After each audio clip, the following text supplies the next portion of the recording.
Rinkitink in Oz, Lyman Frank Baum, Rinkitink in Oz, wherein is recorded the perilous quest of Prince Inu of Pingaree and King Rinkitink in the magical isles that lie beyond the borderland of Oz, by L. Frank Baum, Royal Historian of Oz, Part 1. Introducing this story, here is a story with a boy hero, and a boy of whom you have never before heard. There are girls in the story, too, including our old friend Dorothy, and some of the characters wander a good way from the land of Oz before they all assemble in the Emerald City to take part in Ozma's banquet.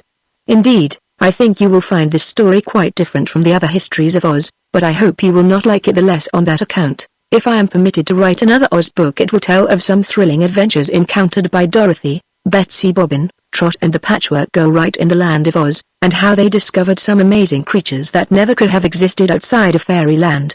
I have an idea that about the time you are reading this story of Rinkitink, I shall be writing that story of adventures in Oz. Don't fail to write me often and give me your advice and suggestions, which I always appreciate. I get a good many letters from my readers, but everyone is a joy to me and I answer them as soon as I can find time to do so. As Scott, at Hollywood, in California, 1916, L. Frank Baum, Royal Historian of Oz, Part 2, Rinkitink in Oz, Chapter 1. The Prince of Pingaree.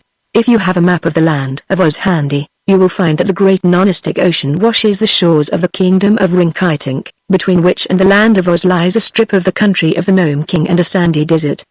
The kingdom of Rinkitink isn't very big and lies close to the ocean, all the houses and the king's palace being built near the shore. The people live much upon the water, boating and fishing, and the wealth of Rinkitink is gained from trading along the coast and with the islands nearest it. 4 days' journey by boat to the north of Rinkitink is the island of Pingaree, and as our story begins here I must tell you something about this island. At the north end of Pingaree, where it is widest, the land is a mile from shore to shore, but at the south end it is scarcely half a mile broad. Thus, although Pingaree is 4 miles long, from north to south, it cannot be called a very big island. It is exceedingly pretty, however, and to the girls who approach it from the sea it must resemble a huge green wedge lying upon the waters, for its grass and trees give it the color of an emerald. The grass came to the edge of the sloping shores, the beautiful trees occupied all the central portion of Pingaree, forming a continuous grove where the branches met high overhead and there was just space beneath them for the cozy houses of the inhabitants. These houses were scattered everywhere throughout the island, so that there was no town or city, unless the whole island might be called a city. The canopy of leaves, high overhead, formed a shelter from sun and rain, and the dwellers in the grove could all look past the straight tree trunks and across the grassy slopes to the purple waters of the non-Arctic Ocean. At the big end of the island, at the north, stood the royal palace of King Rinkitink, the lord and ruler of Pingaree. It was a beautiful palace, built entirely of snow-white marble and capped by domes of burnished gold, for the king was exceedingly wealthy. All along the coast of Pingaree were found the largest and finest pearls in the whole world. These pearls grew within the shells of big oysters, and the people raked the oysters from their watery beds, sought out the milky pearls and carried them dutifully to their king. Therefore, once every year His Majesty was able to send 6 of his boats, with 60 rowers and many sacks of the valuable pearls, to the kingdom of Rinkitink, where there was a city called Gilgad, in which King Rinkitink's palace stood on a rocky headland and served, with its high towers, as a lighthouse to guide sailors to the harbor. In Gilgad the pearls from Pingaree were purchased by the king's treasurer, and the boats went back to the island laden with stores of rich merchandise and such supplies of food as the people and the royal family of Pingaree needed. The Pingaree people never visited any other land but that of Rinkitink, and so there were few other lands that knew there was such an island. To the southwest was an island called the Isle of Freaks, where the inhabitants had no use for pearls. And far north of Pingaree, 6 days' journey by boat, it was said, were twin islands named Regos and Kogos, inhabited by a fierce and warlike people. Many years before this story really begins, 10 big boatloads of those fierce warriors of Regos and Kogos visited Pingaree, landing suddenly upon the north end of the island.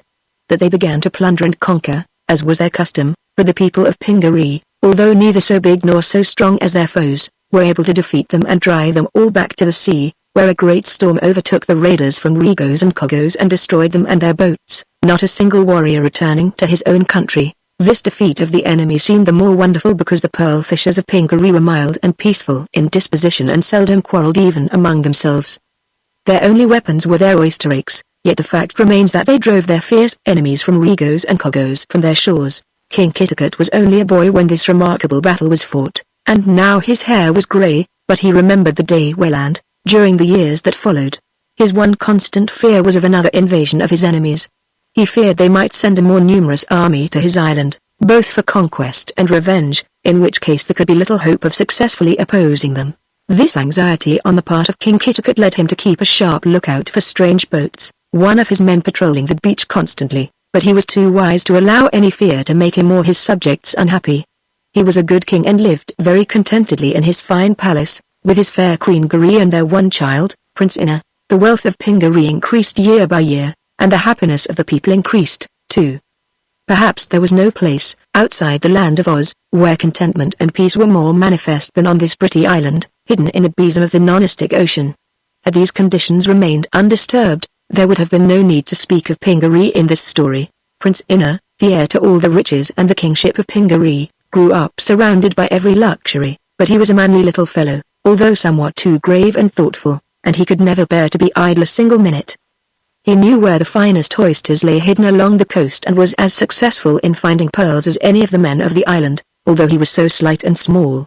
He had a little boat of his own and a rake for dragging up the oysters, and he was very proud indeed when he could carry a big white pearl to his father. There was no school upon the island, as the people of Pingaree were far removed from the state of civilization that gives our modern children such advantages as schools and learned professors, but the king owned several manuscript books, the pages being made of sheepskin.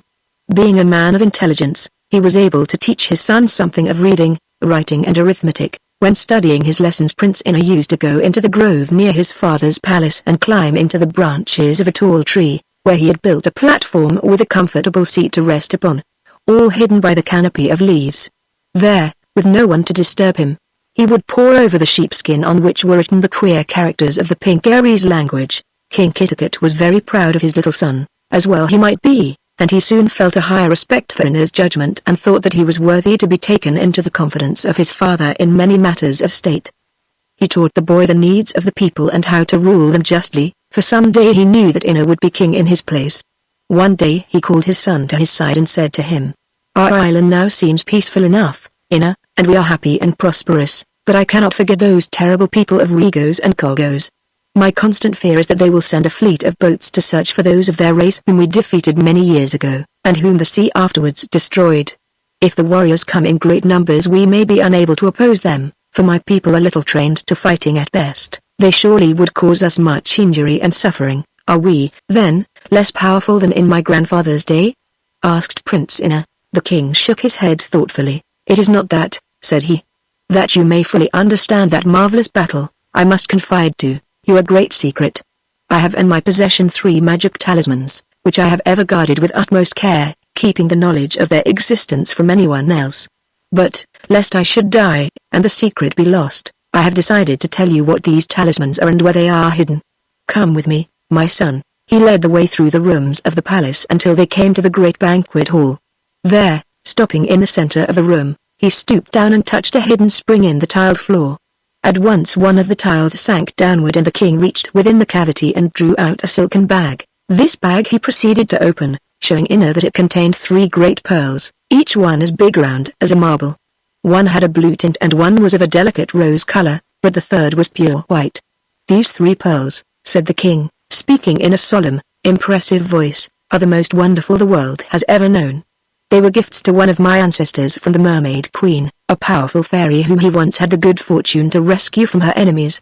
In gratitude for this favor she presented him with these pearls.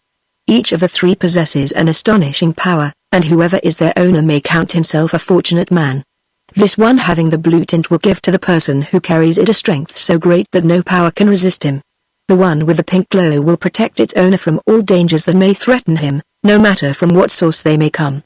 The third pearl, this one of pure white, can speak, and its words are always wise and helpful." "What is this, my father?"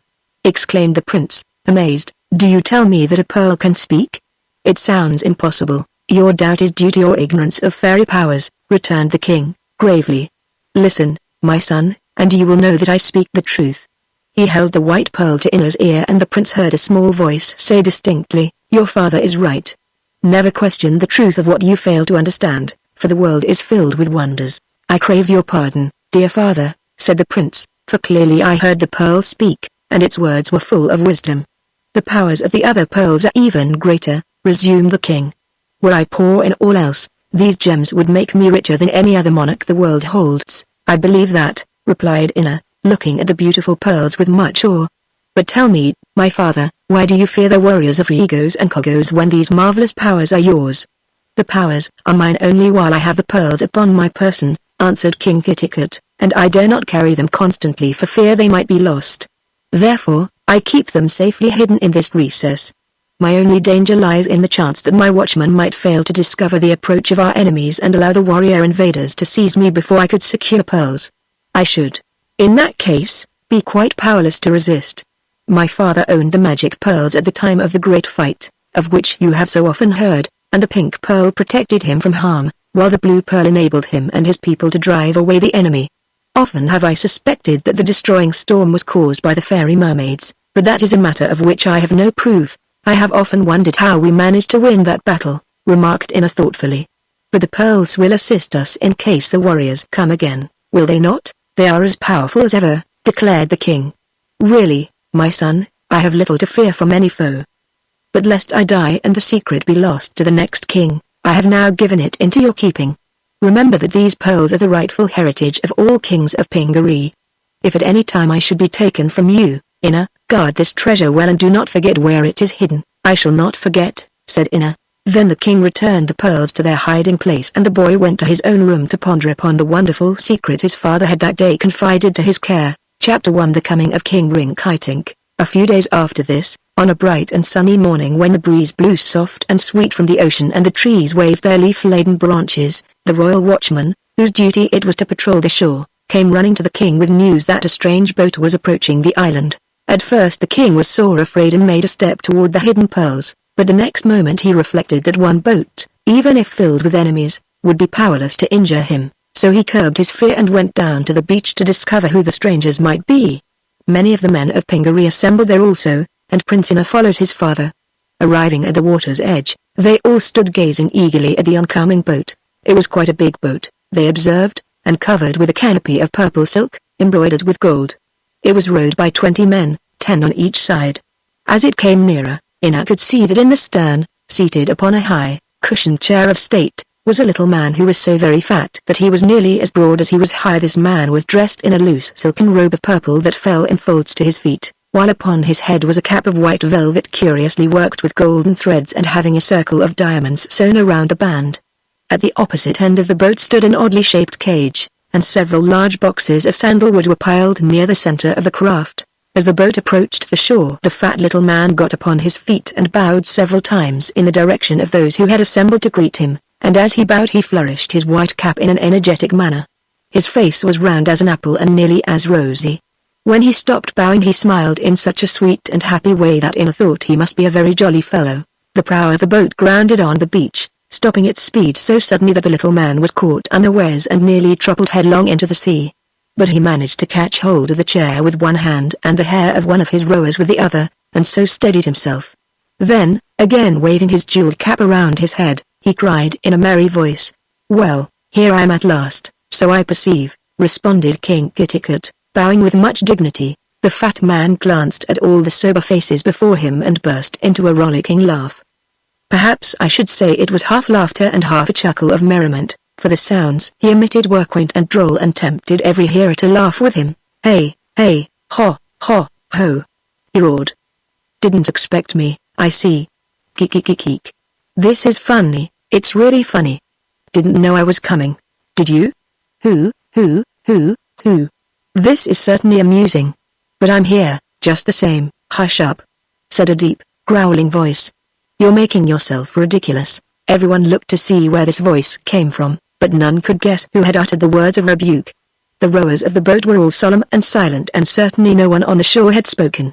But the little man did not seem astonished in the least, or even annoyed. King Kitticut now addressed the stranger, saying courteously, "You are welcome to the kingdom of Pingaree. Perhaps you will deign to come ashore and at your convenience inform us whom we have the honor of receiving as a guest." "Thanks, I will," returned the little fat man, waddling from his place in the boat and stepping, with some difficulty, upon the sandy beach. "I am King Rinkitink, of the city of Gilgad in the kingdom of Rinkitink, and I have come to Pingaree to see for myself the monarch who sends to my city so many beautiful pearls. I have long wished to visit this island, and so, as I said before, here I am. I am pleased to welcome you, said King Kitticut. But why has your majesty so few attendants? Is it not dangerous for the king of a great country to make distant journeys in one frail boat, and with but 20 men? Oh, I suppose so, answered King Rinkitink, with a laugh. But what else could I do? My subjects would not allow me to go anywhere at all, if they knew it. So I just ran away, exclaimed King Kitticut in surprise. Funny, isn't it? Hey, woo, hoo, laughed Rinkitink, and this is as near as I can spell with letters the jolly sounds of his laughter. Fancy a king running away from his own pool, hoo, keek, eek, eek. But I had to, don't you see? Why? Asked the other king. They're afraid I'll get into mischief. They don't trust me. Keek. Oh, dear me. Don't trust their own king. Funny, isn't it? No harm can come to you on this island, said Kitticut, pretending not to notice the odd ways of his guest. And, whenever it pleases you to return to your own country, I will send with you a fitting escort of my own people. In the meantime, pray accompany me to my palace, where everything shall be done to make you comfortable and happy. Much obliged, answered Rinkitink, tipping his white cap over his left ear and heartily shaking the hand of his brother monarch. I'm sure you can make me comfortable if you've plenty to eat. And as for being happy, ha, why, that's my trouble. I'm too happy. But stop. I've brought you some presents in those boxes.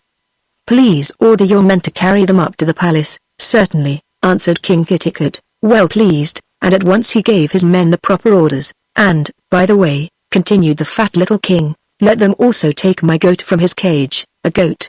Exclaimed the king of Pingaree. Exactly, my goat Bilbil. I always ride him wherever I go, for I'm not at all fond of walking, being a trifle stout. Kitticut, a trifle stout. Hoo, keek, eek. The Pingaree people started to lift the big cage out of the boat, but just then a gruff voice cried, "Be careful, you villains." And as the words seemed to come from the goat's mouth, the men were so astonished that they dropped the cage upon the sand with a sudden jar. "There! I told you so!" cried the voice angrily. "You've rubbed the skin off my left knee. Why on earth didn't you handle me gently?" There, Bilbil," said King Rinkitink soothingly, "don't scold, my boy. Remember that these are strangers, and we their guests." Then he turned to Kitticut and remarked, "You have no talking goats on your island, I suppose?" "We have no goats at all," replied the king, "nor have we any animals, of any sort, who are able to talk." "I wish my animal couldn't talk, either," said Rinkitink, winking comically at Inna and then looking toward the cage. "He is very cross at times, and indulges in language that is not respectful. I thought, at first, it would be fine to have a talking goat, with whom I could converse as I rode about my city on his back, but, keek, the rascal treats me as if I were a chimney sweep instead of a king. Hey, keek, eek. A chimney sweep who, and me a king. Funny, isn't it?" This last was addressed to Prince Inna, whom he chucked familiarly under the chin, to the boy's great embarrassment. "Why do you not ride a horse?" asked King Kitticut. "I can't climb upon his back, being rather stout, that's why." Keek, eek, rather stout, who. He paused to wipe the tears of merriment from his eyes and then added, "But I can get on and off Bilbil's back with ease." He now opened the cage and the goat deliberately walked out and looked about him in a sulky manner. One of the rowers brought from the boat a saddle made of red velvet and beautifully embroidered with silver thistles, which he fastened upon the goat's back. The fat king put his leg over the saddle and seated himself comfortably, saying, "Lead on, my noble host, and we will follow." "What? Up that steep hill?" cried the goat. "Get off my back at once, Rinkitink, or I won't budge a step." "But consider, Bilbil," remonstrated the king. "How am I to get up that hill unless I ride, walk?" growled Bilbil. "But I'm too fat."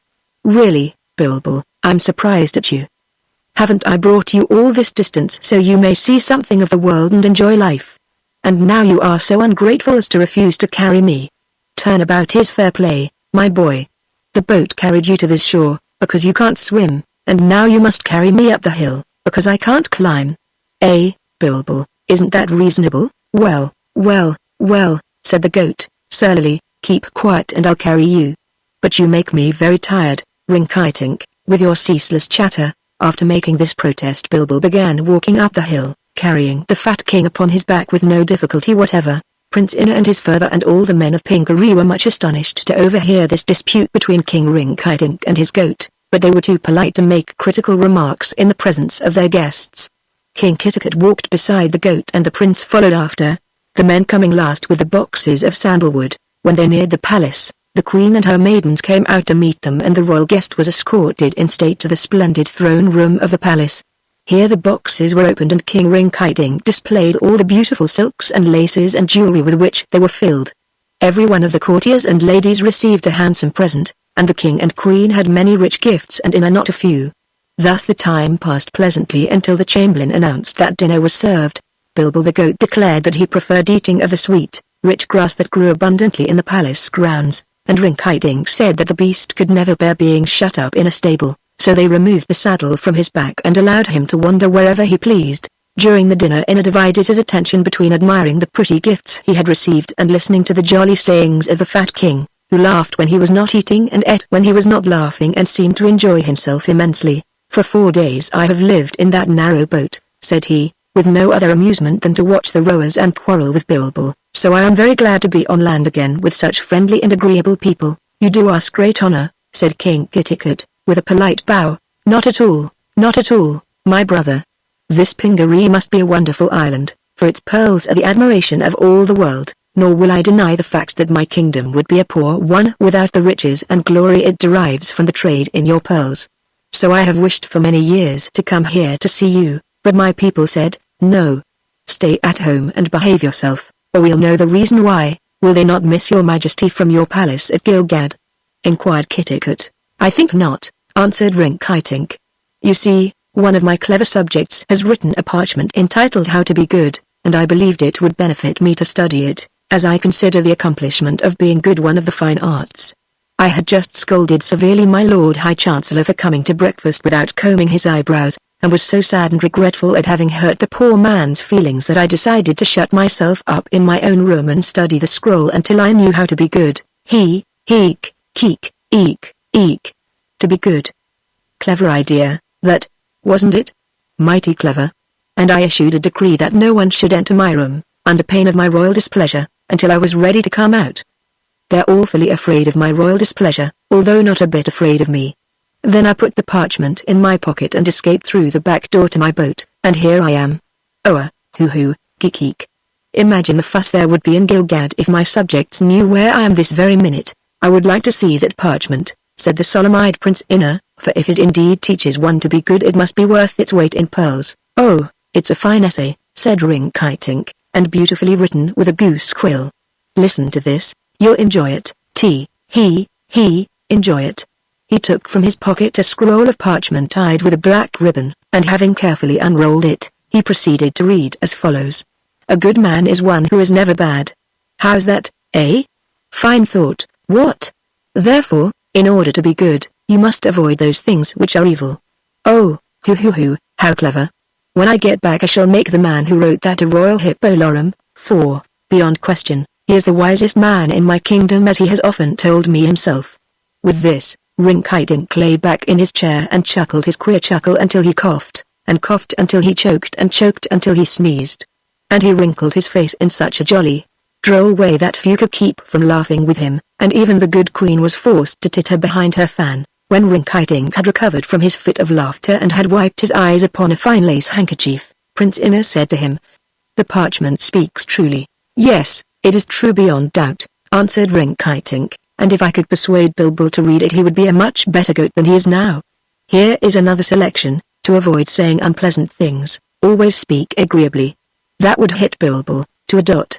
And here is one that applies to you, my prince. Good children are seldom punished, for the reason that they deserve no punishment. Now, I think that is neatly put, and shows the author to be a deep thinker. But the advice that has impressed me the most is in the following paragraph. You may not find it as pleasant to be good as it is to be bad, but other people will find it more pleasant. Ho. Keek. Other people will find it more pleasant. Keek, more pleasant. Dear me. Therein lies a noble incentive to be good, and whenever I get time I'm surely going to try it." Then he wiped his eyes again with a lace handkerchief and, suddenly remembering his dinner, seized his knife and fork and began eating. Chapter 2 The Warriors from the North. King Rinkitink was so much pleased with the island of Pingaree that he continued his stay day after day and week after week, eating good dinners, talking with King Kitticut and sleeping. Once in a while he would read from his scroll. "For," said he, "whenever I return home, my subjects will be anxious to know if I have learned how to be good, and I must not disappoint them." The 20 rowers lived on the small end of the island, with the pearl fishers, and seemed not to care whether they ever returned to the kingdom of Rinkitink or not. Bilbil the goat wandered over the grassy slopes, or among the trees, and passed his days exactly as he pleased. His master seldom cared to ride him. Bilbil was a rare curiosity to the islanders, but since there was little pleasure in talking with the goat they kept away from him. This pleased the creature, who seemed well satisfied to be left to his own devices. Once Prince Inna, wishing to be courteous, walked up to the goat and said, "Good morning, Bilbil." "It isn't a good morning," answered Bilbil grumpily. "It is cloudy and damp, and looks like rain. I hope you are contented in our kingdom," continued the boy, politely ignoring the other's harsh words. "I'm not," said Bilbil. "I'm never contented, so it doesn't matter to me whether I'm in your kingdom or in some other kingdom." "Go away, will you?" "Certainly," answered the prince, and after this rebuff he did not again try to make friends with Bilbil. Now that the king, his father, was so much occupied with his royal guest, Inna was often left to amuse himself, for a boy could not be allowed to take part in the conversation of two great monarchs. He devoted himself to his studies, therefore, and day after day he climbed into the branches of his favorite tree and sat for hours in his treetop rest, reading his father's precious manuscripts and thinking upon what he read. You must not think that Inna was a mollycoddle or a prig, because he was so solemn and studious. Being a king's son and heir to a throne, he could not play with the other boys of Pingaree, and he lived so much in the society of the king and queen, and was so surrounded by the pomp and dignity of a court, that he missed all the jolly times that boys usually have. I have no doubt that had he been able to live as other boys do, he would have been much like other boys. As it was, he was subdued by his surroundings, and more grave and thoughtful than one of his years should be. Inna was in his tree one morning when, without warning, a great fog enveloped the island of Pingaree. The boy could scarcely see the tree next to that in which he sat, but the leaves above him prevented the dampness from wetting him, so he curled himself up in his seat and fell fast asleep. All that forenoon the fog continued. King Kitticut, who sat in his palace talking with his merry visitor, ordered the candles lighted, that they might be able to see one another. The good queen, Inna's mother, found it was too dark to work at her embroidery, so she called her maidens together and told them wonderful stories of bygone days, in order to pass away the dreary hours. But soon after noon the weather changed. The dense fog rolled away like a heavy cloud and suddenly the sun shot his bright rays over the island. "Very good," exclaimed King Kitticut. "We shall have a pleasant afternoon, I am sure," and he blew out the candles. Then he stood a moment motionless, as if turned to stone, for a terrible cry from without the palace reached his ears, a cry so full of fear and horror that the king's heart almost stopped beating. Immediately there was a scurrying of feet as everyone in the palace, filled with dismay, rushed outside to see what had happened. Even fat little Rinkitink sprang from his chair and followed his host and the others through the arched vestibule. After many years the worst fears of King Kitticut were realized. Landing upon the beach, which was but a few steps from the palace itself, were hundreds of boats, everyone filled with a throng of fierce warriors. They sprang upon the land with wild shouts of defiance and rushed to the king's palace, waving aloft their swords and spears and battle-axes. King Kitticut, so completely surprised that he was bewildered, gazed at the approaching host with terror and grief. "They are the men of Regos and Kolgos," he groaned. "We are, indeed, lost." Then he bethought himself, for the first time, of his wonderful pearls. Turning quickly, he ran back into the palace and hastened to the hall where the treasures were hidden. But the leader of the warriors had seen the king enter the palace and bounded after him, thinking he meant to escape. Just as the king had stooped to press the secret spring in the tiles, their warrior seized him from the rear and threw him backward upon the floor, at the same time shouting to his men to fetch ropes and bind the prisoner. This they did very quickly and King Kitticut soon found himself helplessly bound and in the power of his enemies. In this sad condition he was lifted by the warriors and carried outside, when the good king looked upon a sorry sight. The queen and her maidens, the officers and servants of the royal household and all who had inhabited this end of the island of Pingaree had been seized by the invaders and bound with ropes. At once they began carrying their victims to the boats, tossing them in as unceremoniously as if they had been bales of merchandise. The king looked around for his son Inna, but failed to find the boy among the prisoners. Nor was the fat king, Rinkitink, to be seen anywhere about. Their warriors were swarming over the palace like bees in a hive, seeking anyone who might be in hiding, and after the search had been prolonged for some time the leader asked impatiently, "Do you find anyone else?" "No." His men told him.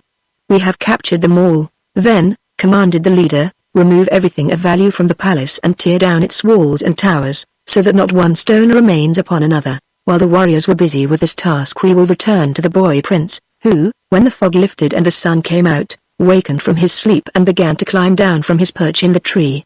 But the terrifying cries of the people, mingled with the shouts of the rude warriors, caused him to pause and listen eagerly. Then he climbed rapidly up the tree, far above his platform, to the topmost swaying branches. This tree, which Inna called his own, was somewhat taller than the other trees that surrounded it, and when he had reached the top he pressed aside the leaves and saw a great fleet of boats upon the shore, strange boats, with banners that he had never seen before. Turning to look upon his father's palace, he found it surrounded by a horde of enemies. Then Inna knew the truth, that Tile Island had been invaded by the barbaric warriors from the north. He grew so faint from the terror of it all that he might have fallen had he not wound his arms around a limb and clung fast until the dizzy feeling passed away. Then with his sash he bound himself to the limb and again ventured to look out through the leaves. Their warriors were now engaged in carrying King Kitticut and Queen Guri and all their other captives down to the boats, where they were thrown in and chained one to another. It was a dreadful sight for the prince to witness, but he sat very still, concealed from the sight of anyone below by the bower of leafy branches around him. Inna knew very well that he could do nothing to help his beloved parents, and that if he came down he would only be forced to share their cruel fate. Now a procession of the Northmen passed between the boats and the palace, bearing the rich furniture, splendid draperies and rare ornaments of which the royal palace had been robbed, together with such food and other plunder as they could lay their hands upon. After this, the men of Regos and Kogos threw ropes around the marble domes and towers, and hundreds of warriors tugged at these ropes until the domes and towers toppled and fell in ruins upon the ground. Then the walls themselves were torn down, till little remained of the beautiful palace but a vast heap of white marble blocks tumbled and scattered upon the ground. Prince Inna wept bitter tears of grief as he watched the ruin of his home, yet he was powerless to avert the destruction. When the palace had been demolished, some of the warriors entered their boats and rowed along the coast of the island, while the others marched in a great body down the length of the island itself. They were so numerous that they formed a line stretching from shore to shore, and they destroyed every house they came to and took every inhabitant prisoner. The pearl fishers who lived at the lower end of the island tried to escape in their boats, but they were soon overtaken and made prisoners, like the others. Nor was there any attempt to resist the foe, for the sharp spears and pikes and swords of the invaders terrified the hearts of the defenseless people of Pingaree, whose sole weapons were their oyster rakes. When night fell the whole of the island of Pingaree had been conquered by the men of the north, and all its people were slaves of the conquerors. Next morning the men of Regos and Kogos, being capable of no further mischief, departed from the scene of their triumph, carrying their prisoners with them and taking also every boat to be found upon the island. Many of the boats they had filled with rich plunder, with pearls and silks and velvets, with silver and gold ornaments and all the treasure that had made Pingaree famed as one of the richest kingdoms in the world. And the hundreds of slaves they had captured would be set to work in the mines of Regos and the grain fields of Kogos. So complete was the victory of the Northmen that it is no wonder the warriors sang songs of triumph as they hastened back to their homes. Great rewards were awaiting them when they showed the haughty king of Regos and the terrible queen of Kogos the results of their ocean raid and conquest. Chapter 3 The Deserted Island. All through that terrible night Prince Inna remained hidden in his tree. In the morning he watched the great fleet of boats depart for their own country, carrying his parents and his countrymen with them, as well as everything of value the island of Pingaree had contained. Sad, indeed, were the boy's thoughts when the last of the boats had become a mere speck in the distance, but Inna did not dare leave his perch of safety until all of the craft of the invaders had disappeared beyond the horizon. Then he came down, very slowly and carefully, for he was weak from hunger and the long and weary watch, as he had been in the tree for 24 hours without food. The sun shone upon the beautiful green isle as brilliantly as if no ruthless invader had passed and laid it in ruins. The birds still chirped among the trees and the butterflies darted from flower to flower as happily as when the land was filled with a prosperous and contented people. Inna feared that only he was left of all his nation. Perhaps he might be obliged to pass his life there alone. He would not starve, for the sea would give him oysters and fish, and the trees fruit, yet the life that confronted him was far from enticing. The boy's first tact was to walk over to where the palace had stood and search the ruins until he found some scraps of food that had been overlooked by the enemy. He sat upon a block of marble and ate of this, and tears filled his eyes as he gazed upon the desolation around him. But Inna tried to bear up bravely, and having satisfied his hunger he walked over to the well, intending to draw a bucket of drinking water. Fortunately, this well had been overlooked by the invaders and the bucket was still fastened to the chain that wound around a stout wooden windlass. Inna took hold of the crank and began letting the bucket down into the well, when suddenly he was startled by a muffled voice crying out, "Be careful, up there!" The sound and the words seemed to indicate that the voice came from the bottom of the well, so Inna looked down. Nothing could be seen, on account of the darkness. "Who are you?" he shouted. "It's I, Rinkitink," came the answer, and the depths of the well echoed, "Tink-I-tink-I-tink." In a ghostly manner. "Are you in the well?" asked the boy, greatly surprised. "Yes, and nearly drowned. I fell in while running from those terrible warriors, and I've been standing in this damp hole ever since, with my head just above the water. It's lucky the well was no deeper, for had my head been underwater, instead of above it, keek, eek, under instead of over, you know, why, then I wouldn't be talking to you now. Ha, he." And the well dismally echoed, "Ha, he." Which you must imagine was a laugh half merry and half sad. "I'm awfully sorry," cried the boy, in answer. "I wonder you have the heart to laugh at all. But how am I to get you out? I've been considering that all night," said Rinkitink, "and I believe the best plan will be for you to let down the bucket to me, and I'll hold fast to it while you wind up the chain and so draw me to the top." "I will try to do that," replied Inna, and he let the bucket down very carefully until he heard the king call out, "I've got it. Now pull me up, slowly, my boy, slowly, so I won't rub against the rough sides." Inna began winding up the chain, but King Rinkitink was so fat that he was very heavy and by the time the boy has managed to pull him halfway up the well his strength was gone. He clung to the crank as long as possible, but suddenly it slipped from his grasp and the next minute he heard Rinkitink fall plump into the water again. "That's too bad," called Inna, in real distress, "but you were so heavy I couldn't help it." "Dear me," gasped the king, from the darkness below, as he spluttered and coughed to get the water out of his mouth. "Why didn't you tell me you were going to let go?" "I hadn't time," said Inna, sorrowfully. "Well, I'm not suffering from thirst," declared the king, "for there's enough water inside me to float all the boats of Rigos and Kogos, or at least it feels that way. But never mind. So long as I'm not actually drowned, what does it matter? What shall we do next?" asked the boy anxiously. "Call someone to help you," was the reply. "There is no one on the island but myself," said the boy, "excepting you." He added, as an afterthought, "I'm not on it, more's the pity, but in it," responded Rinkitink. "Are the warriors all gone?" "Yes," said Inna, "and they have taken my father and mother, and all our people, to be their slaves."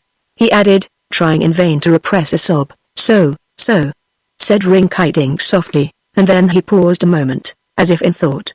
Finally he said, "There are worse things than slavery, but I never imagined a well could be one of them. Tell me, Inna, could you let down some food to me? I'm nearly starved, and if you could manage to send me down some food I'd be well fed." Heek, keek, eek, well fed. "Do you see the joke, Inna? Do not ask me to enjoy a joke just now, Your Majesty," bade Inna in a sad voice, "but if you will be patient I will try to find something for you to eat." He ran back to the ruins of the palace and began searching for bits of food with which to satisfy the hunger of the king, when to his surprise he observed the goat, Bilbil, wandering among the marble blocks. "What?" cried Inna. "Didn't the warriors get you, either?" "If they had," calmly replied Bilbil, "I shouldn't be here." "But how did you escape?" asked the boy. "Easily enough. I kept my mouth shut and stayed away from the rascals," said the goat. "I knew that the soldiers would not care for a skinny old beast like me, for to the eye of a stranger I seem good for nothing. Had they known I could talk, and that my head contained more wisdom than 100 of their own noddles, I might not have escaped so easily." "Perhaps you are right," said the boy. "I suppose they got the old man?" carelessly remarked Bilbil. "What old man, Rinkitink?" "Oh, no. His Majesty is at the bottom of the well," said Inna, "and I don't know how to get him out again." "Then let him stay there," suggested the goat. "That would be cruel. I am sure, Bilbil, that you are fond of the good king, your master, and do not mean what you say." Together, Let us find some way to save poor King Rinkitink. He is a very jolly companion, and has a heart exceedingly kind and gentle. Oh, well, the old boy isn't so bad, taken altogether, admitted Bilbil, speaking in a more friendly tone. But his bad jokes and fat laughter tire me dreadfully. At times, Prince Ina now ran back to the well, the goat following more leisurely. Here's Bilbil, shouted the boy to the king. The enemy didn't get him, it seems. That's lucky for the enemy, said Rinkitink. But it's lucky for me, too, for perhaps the beast can assist me out of this hole. If you can let a rope down the well, I am sure that you and Bilbil, pulling together, will be able to drag me to the earth's surface. Be patient and we will make the attempt, replied Ina encouragingly, and he ran to search the ruins for a rope. Presently he found one that had been used by the warriors in toppling over the towers, which in their haste they had neglected to remove, and with some difficulty he untied the knots and carried the rope to the mouth of the well. Bilbil had lain down to sleep and the refrain of a merry song came in muffled tones from the well, proving that Rinkitink was making a patient endeavor to amuse himself. I've found a rope. Ina called down to him, and then the boy proceeded to make a loop in one end of the rope, for the king to put his arms through, and the other end he placed over the drum of the windlass. He now aroused Bilbil and fastened the rope firmly around the goat's shoulders. Are you ready? Asked the boy, leaning over the well. I am, replied the king. And I am not, growled the goat, for I have not yet had my nap out. Old Rinky will be safe enough in the well until I've slept an hour or two longer, but it is damp in the well, protested the boy, and King Rinkitink may catch the rheumatism, so that he will have to ride upon your back wherever he goes. Hearing this, Bilbil jumped up at once. Let's get him out, he said earnestly. Hold fast, shouted Ina to the king. Then he seized the rope and helped Bilbil to pull. They soon found the task more difficult than they had supposed. Once or twice the king's weight threatened to drag both the boy and the goat into the well, to keep Rinkitink company. But they pulled sturdily, being aware of this danger, and at last the king popped out of the hole and fell sprawling full length upon the ground. For a time he lay panting and breathing hard to get his breath back, while Ina and Bilbil were likewise worn out from their long strain at the rope, so the three rested quietly upon the grass and looked at one another in silence. Finally Bilbil said to the king, I'm surprised at you. Why were you so foolish as to fall down that well? Don't you know it's a dangerous thing to do? You might have broken your neck in the fall, or been drowned in the water. Bilbil, replied the king solemnly, you're a goat. Do you imagine I fell down the well on purpose? I imagine nothing, retorted Bilbil. I only know you were there. There? Hey hey heek keek keek. To be sure I was there, laughed Rinkitink. There in a dark hole, where there was no light, there in a watery well, where the wetness soaked me through and through, keek keek keek keek, through and through. How did it happen? Inquired Ina. I was running away from the enemy, explained the king, and I was carelessly looking over my shoulder at the same time, to see if they were chasing me. So I did not see the well, but stepped into it and found myself tumbling down to the bottom. I struck the water very neatly and began struggling to keep myself from drowning, but presently I found that when I stood upon my feet on the bottom of the well, that my chin was just above the water. So I stood still and yelled for help, but no one heard me. If the warriors had heard you, said Bilbil, they would have pulled you out and carried you away to be a slave. Then you would have been obliged to work for a living, and that would be a new experience. Work? Exclaimed Rinkitink. Me work? Who, heek keek keek. How absurd. I'm so stout, not to say chubby, not to say fat, that I can hardly walk, and I couldn't earn my salt at hard work. So I'm glad the enemy did not find me, Bilbil. How many others escaped? That I do not know, replied the boy, for I have not yet had time to visit the other parts of the island. When you have rested and satisfied your royal hunger, it might be well for us to look around and see what the thieving warriors of Regos and Kogos have left us. An excellent idea, declared Rinkitink. I am somewhat feeble from my long confinement in the well, but I can ride upon Bilbil's back and we may as well start at once. Hearing this, Bilbil cast a surly glance at his master but said nothing, since it was really the goat's business to carry King Rinkitink wherever he desired to go. They first searched the ruins of the palace, and where the kitchen had once been they found a small quantity of food that had been half hidden by a block of marble. This they carefully placed in a sack to preserve it for future use, the little fat king having first eaten as much as he cared for. This consumed some time, for Rinkitink had been exceedingly hungry and liked to eat in a leisurely manner. When he had finished the meal he straddled Bilbil's back and set out to explore the island, Prince Ina walking by his side. They found on every hand ruin and desolation. The houses of the people had been pilfered of all valuables and then torn down or burned. Not a boat had been left upon the shore, nor was there a single person, man or woman or child, remaining upon the island, save themselves. The only inhabitants of Pingaree now consisted of a fat little king, a boy and a goat. Even Rinkitink, merry-hearted as he was, found it hard to laugh in the face of this mighty disaster. Even the goat, contrary to its usual habit, refrained from saying anything disagreeable. As for the poor boy whose home was now a wilderness, the tears came often to his eyes as he marked the ruin of his dearly loved island. When, at nightfall, they reached the lower end of Pingaree and found it swept as bare as the rest, Ina's grief was almost more than he could bear. Everything had been swept from him, parents, home and country, in so brief a time that his bewilderment was equal to his sorrow. Since no house remained standing, in which they might sleep, the three wanderers crept beneath the overhanging branches of a cassia tree and curled themselves up as comfortably as possible. So tired and exhausted were they by the day's anxieties and griefs that their troubles soon faded into the mists of dreamland. Beast and king and boy slumbered peacefully together until wakened by the singing of the birds which greeted the dawn of a new day. Chapter 4 The Three Pearls. When King Rinkitink and Prince Ina had bathed themselves in the sea and eaten a simple breakfast, they began wondering what they could do to improve their condition. The poor people of Gilgad, said Rinkitink cheerfully, are little likely ever again to behold their king in the flesh, for my boat and my rowers are gone with everything else. Let us face the fact that we are imprisoned for life upon this island, and that our lives will be short unless we can secure more to eat than is in this small sack. I'll not starve, for I can eat grass, remarked the goat in a pleasant tone, or a tone as pleasant as Bilbo could assume. True, quite true, said the king. Then he seemed thoughtful for a moment and turning to Ina he asked, do you think, Prince, that if the worst comes, we could eat Bilbo? The goat gave a groan and cast a reproachful look at his master as he said, Monster! Would you, indeed, eat your old friend and servant? Not if I can help it, Bilbo, answered the king pleasantly. You would make a remarkably tough morsel, and my teeth are not as good as they once were. While this talk was in progress Ina suddenly remembered the three pearls which his father had hidden under the tiled floor of the banquet hall. Without doubt King Kitticut had been so suddenly surprised by the invaders that he had found no opportunity to get the pearls, for otherwise the fierce warriors would have been defeated and driven out of Pingaree. So they must still be in their hiding place, and Ina believed they would prove of great assistance to him and his comrades in this hour of need. But the palace was a mass of ruins, perhaps he would be unable now to find the place where the pearls were hidden. He said nothing of this to Rinkitink, remembering that his father had charged him to preserve the secret of the pearls and of their magic powers. Nevertheless, the thought of securing the wonderful treasures of his ancestors gave the boy a new hope. He stood up and said to the king, Let us return to the other end of Pingaree. It is more pleasant than here in spite of the desolation of my father's palace.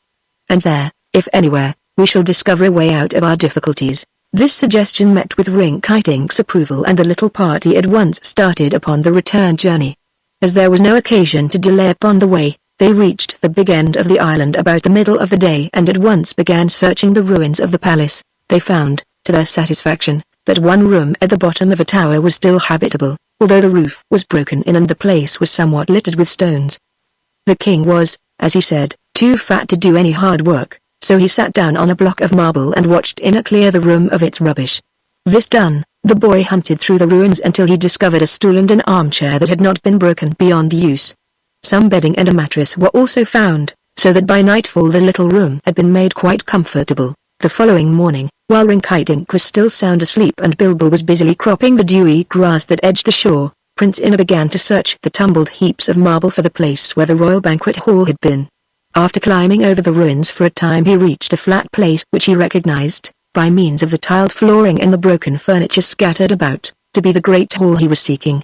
But in the center of the floor, directly over the spot where the pearls were hidden, lay several large and heavy blocks of marble, which had been torn from the dismantled walls. This unfortunate discovery for a time discouraged the boy, who realized how helpless he was to remove such vast obstacles. But it was so important to secure pearls that he dared not give way to despair until every human effort had been made, so he sat him down to think over the matter with great care. Meantime Rinkitink had risen from his bed and walked out upon the lawn, where he found Bilbo reclining at ease upon the greensward. Where is Ina? Asked Rinkitink, rubbing his eyes with his knuckles because their vision was blurred with too much sleep. Don't ask me, said the goat, chewing with much satisfaction a cud of sweet grasses. Bilbo, said the king, squatting down beside the goat and resting his fat chin upon his hands and his elbows on his knees. "Allow me to confide to you the fact that I am bored, and need amusement. My good friend Kitticut has been kidnapped by the barbarians and taken from me, so there is no one to converse with me intelligently. I am the king and you are the goat. Suppose you tell me a story." "Suppose I don't," said Bilbil, with a scowl, for a goat's face is very expressive.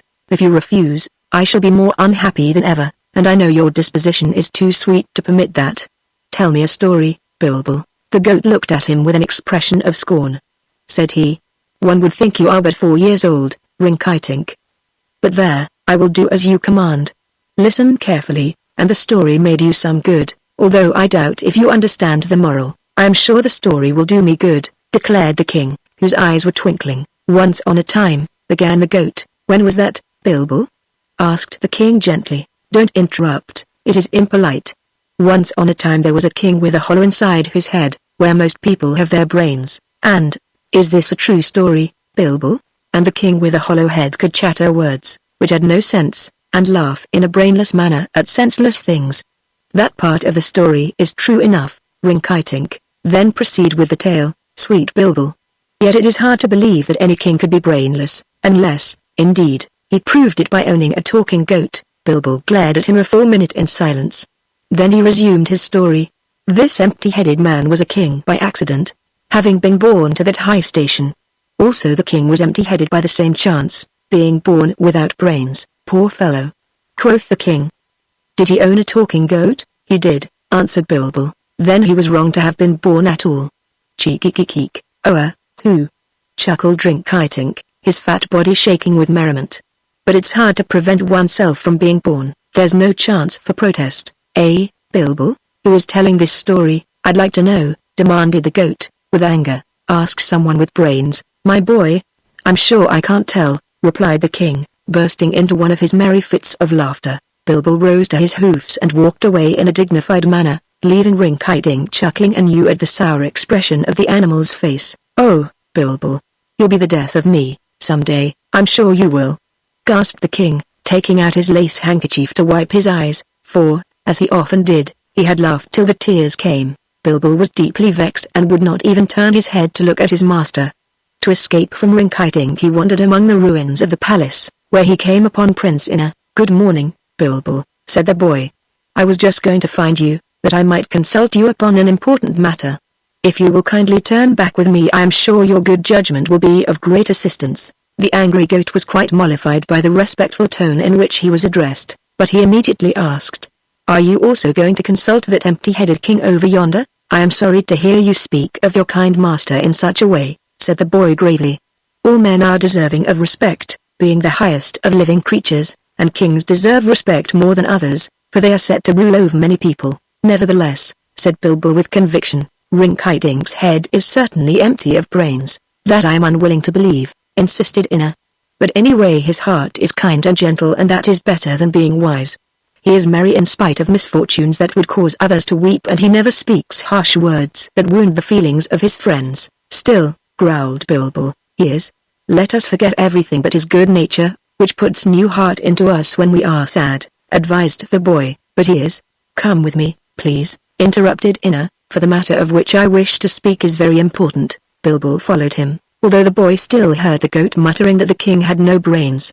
Rinkitink, seeing them turn into the ruins, also followed, and upon joining them asked for his breakfast. Ina opened the sack of food, and while he and the king ate of it the boy said, "If I could find a way to remove some of the blocks of marble which have fallen in the banquet hall, I think I could find means for us to escape from this barren island." "Then," mumbled Rinkitink, with his mouth full, "let us move the blocks of marble." "But how?" inquired Prince Ina. "They are very heavy." "Ah, how, indeed?" returned the king, smacking his lips contentedly. "That is a serious question. But, I have it. Let us see what my famous parchment says about it." He wiped his fingers upon a napkin and then, taking the scroll from a pocket inside his embroidered blouse, he unrolled it and read the following words: "Never step on another man's toes." The goat gave a snort of contempt. Ina was silent. The king looked from one to the other inquiringly. "That's the idea, exactly," declared Rinkitink. "To be sure," said Bilbil scornfully, "it tells us exactly how to move the blocks of marble." "Oh, does it?" responded the king, and then for a moment he rubbed the top of his bald head in a perplexed manner. The next moment he burst into a peal of joyous laughter. The goat looked at Inna and sighed. "What did I tell you?" asked the creature. "Was I right, or was I wrong?" "This scroll," said Rinkitink, "is indeed a masterpiece. Its advice is of tremendous value. Never step on another man's toes. Let us think this over. The inference is that we should step upon our own toes, which were given us for that purpose. Therefore, if I stepped upon another man's toes, I would be the other man." Who, the other man? He, keek. "Funny, isn't it?" "Didn't I say," began Bilbil. "No matter what you said, my boy," roared the king. "No fool could have figured that out as nicely as I did. We have still to decide how to remove the blocks of marble," suggested Inna anxiously. "Fasten a rope to them, and pull," said Bilbil. "Don't pay any more attention to Rinkitink, for he is no wiser than the man who wrote that brainless scroll. Just get the rope, and we'll fasten Rinkitink to one end of it for a weight and I'll help you pull." "Thank you, Bilbil," replied the boy. "I'll get the rope at once." Bilbil found it difficult to climb over the ruins to the floor of the banquet hall. But there are few places a goat cannot get to when it makes the attempt, so Bilbil succeeded at last, and even fat little Rinkitink finally joined them, though much out of breath. Inna fastened one end of the rope around a block of marble and then made a loop at the other end to go over Bilbil's head. When all was ready the boy seized the rope and helped the goat to pull, yet, strain as they might, the huge block would not stir from its place. Seeing this, King Rinkitink came forward and lent his assistance, the weight of his body forcing the heavy marble to slide several feet from where it had lain. But it was hard work and all were obliged to take a long rest before undertaking the removal of the next block. "Admit, Bilbil," said the king, "that I am of some use in the world. Your weight was of considerable help," acknowledged the goat, "but if your head were as well filled as your stomach the task would be still easier." When Inna went to fasten the rope a second time he was rejoiced to discover that by moving one more block of marble he could uncover the tile with the secret spring. So the three pulled with renewed energy and to their joy the block moved and rolled upon its side, leaving Inna free to remove the treasure when he pleased. But the boy had no intention of allowing Bilbil and the king to share the secret of the royal treasures of Pingaree, so, although both the goat and its master demanded to know why the marble blocks had been moved, and how it would benefit them, Inna bade them to wait until the next morning, when he hoped to be able to satisfy them that their hard work had not been in vain. Having little confidence in this promise of mere boy, the goat grumbled and the king laughed, but Inna paid no heed to their ridicule and set himself to work rigging up a fishing rod, with line and hook. During the afternoon he waded out to some rocks near the shore and fished patiently until he had captured enough yellow perch for their supper and breakfast. "Ah," said Rinkitink, looking at the fine catch when Inna returned to the shore, "these will taste delicious when they are cooked, but do you know how to cook them?" "No," was the reply. "I have often caught fish, but never cooked them." "Perhaps your majesty understands cooking. Cooking and majesty are two different things," laughed the little king. "I could not cook a fish to save me from starvation, for my part," said Bilbil. "I never eat fish. But I can tell you how to cook them, for I have often watched the palace cooks at their work." And so, with the goat's assistance, the boy and the king managed to prepare the fish and cook them, after which they were eaten with good appetite. That night, after Rinkitink and Bilbil were both fast asleep, Inna stole quietly through the moonlight to the desolate banquet hall. There, kneeling down, he touched the secret spring as his father had instructed him to do, and to his joy the tiles sank downward and disclosed the opening. You may imagine how the boy's heart throbbed with excitement as he slowly thrust his hand into the cavity and felt around to see if the precious pearls were still there. In a moment his fingers touched the silken bag and, without pausing to close the recess, he pressed the treasure against his breast and ran out into the moonlight to examine it. When he reached a bright place he started to open the bag, but he observed Bilbil lying asleep upon the grass nearby. So, trembling with the fear of discovery, he ran to another place, and when he paused he heard Rinkitink snoring lustily. Again he fled and made his way to the seashore, where he squatted under a bank and began to untie the cords that fastened the mouth of the bag. But now another fear assailed him. If the pearls should slip from my hand, he thought, and roll into the water, they might be lost to me forever. I must find some safer place. Here and there he wandered, still clasping the silken bag in both hands, and finally he went to the grove and climbed into the tall tree where he had made his platform and seat. But here it was pitch dark, so he found he must wait patiently until morning before he dared touch the pearls. During those hours of waiting he had time for reflection and reproached himself for being so frightened by the possession of his father's treasures. These pearls have belonged to our family for generations, he mused, yet no one has ever lost them. If I use ordinary care I am sure I need have no fears for their safety. When the dawn came and he could see plainly, Ina opened the bag and took out the blue pearl. There was no possibility of his being observed by others, so he took time to examine it wonderingly, saying to himself, "This will give me strength." Taking off his right shoe he placed the blue pearl within it, far up in the pointed toe. Then he tore a piece from his handkerchief and stuffed it into the shoe to hold the pearl in place. Ina's shoes were long and pointed, as were all the shoes worn in Pingaree, and the points curled upward, so that there was quite a vacant space beyond the place where the boy's toes reached when the shoe was upon his foot. After he had put on the shoe and laced it up he opened the bag and took out the pink pearl. "This will protect me from danger," said Ina, and removing the shoe from his left foot he carefully placed the pearl in the hollow toe. This, also, he secured in place by means of a strip torn from his handkerchief. Having put on the second shoe and laced it up, the boy drew from the silken bag the third pearl, that which was pure white, and holding it to his ear he asked, "Will you advise me what to do, in this my hour of misfortune?" Clearly the small voice of the pearl made answer, "I advise you to go to the islands of Regos and Colgos, where you may liberate your parents from slavery." "How could I do that?" exclaimed Prince Ina, amazed at receiving such advice. "Tonight," spoke the voice of the pearl, "there will be a storm, and in the morning a boat will strand upon the shore. Take this boat and row to Regos and Colgos." "How can I, a weak boy, pull the boat so far?" he inquired, doubting the possibility. "The blue pearl will give you strength," was the reply.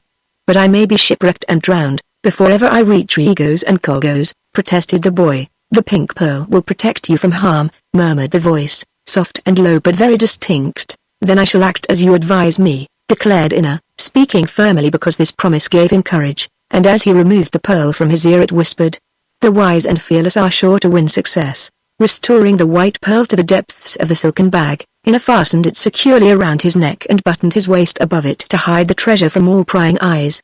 Then he slowly climbed down from the tree and returned to the room where King Rinkitink still slept. The goat was browsing upon the grass but looked cross and surly. When the boy said good morning as he passed, Bilbil made no response whatever. As Ina entered the room the king awoke and asked, "What is that mysterious secret of yours? I've been dreaming about it, and I haven't got my breath yet from tugging at those heavy blocks. Tell me the secret." "A secret told is no longer a secret," replied Ina, with a laugh. "Besides, this is a family secret, which it is proper I should keep to myself. But I may tell you one thing, at least, we are going to leave this island tomorrow morning." The king seemed puzzled by this statement. "I'm not much of a swimmer," said he, "and, though I am fat enough to float upon the surface of the water, I'd only bob around and get nowhere at all." "We shall not swim, but ride comfortably in a boat," promised Ina. "There isn't a boat on this island," declared Rinkitink, looking upon the boy with wonder. "True," said Ina.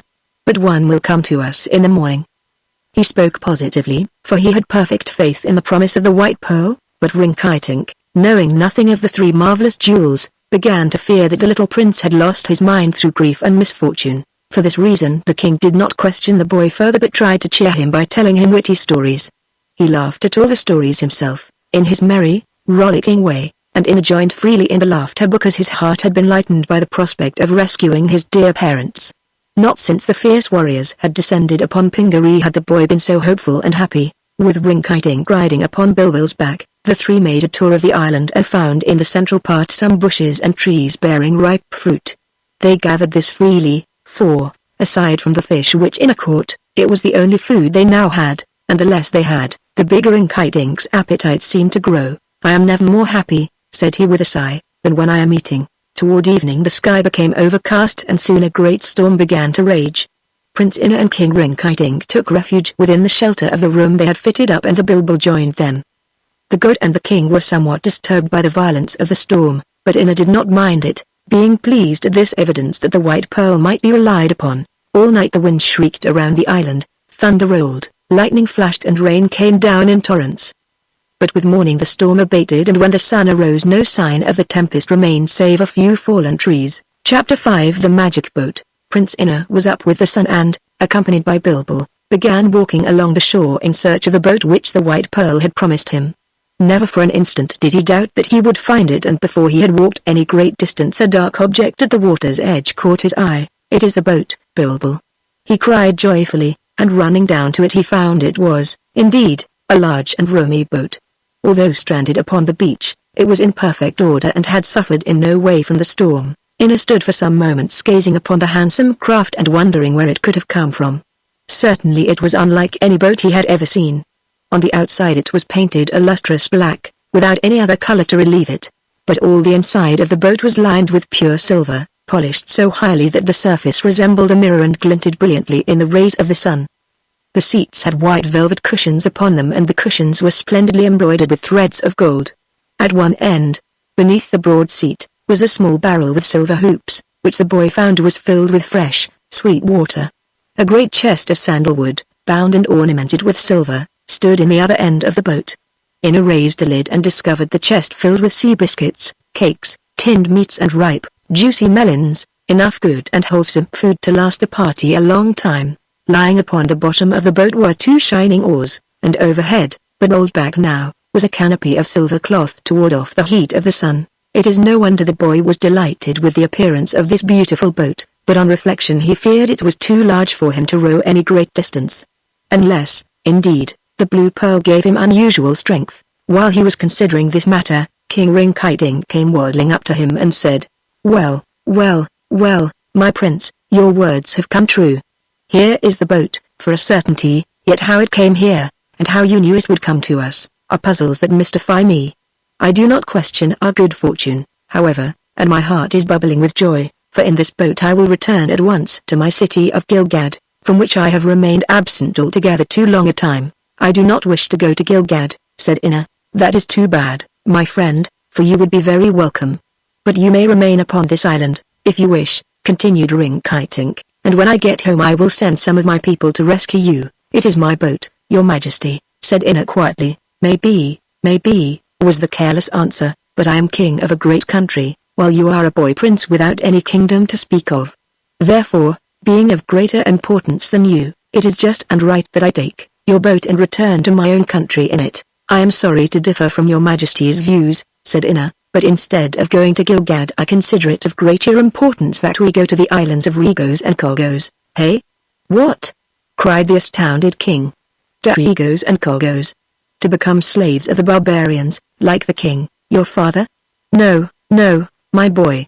Your Uncle Rinky may have an empty noddle, as Bilbo claims, but he is far too wise to put his head in the lion's mouth. It's no fun to be a slave. The people of Regos and Kogos will not enslave us," declared Inna. "On the contrary, it is my intention to set free my dear parents, as well as all my people, and to bring them back again to Pingaree." "Cheek. How funny," chuckled Rinkitink, winking at the goat, which scowled in return. "Your audacity takes my breath away, Inna, but the adventure has its charm, I must confess.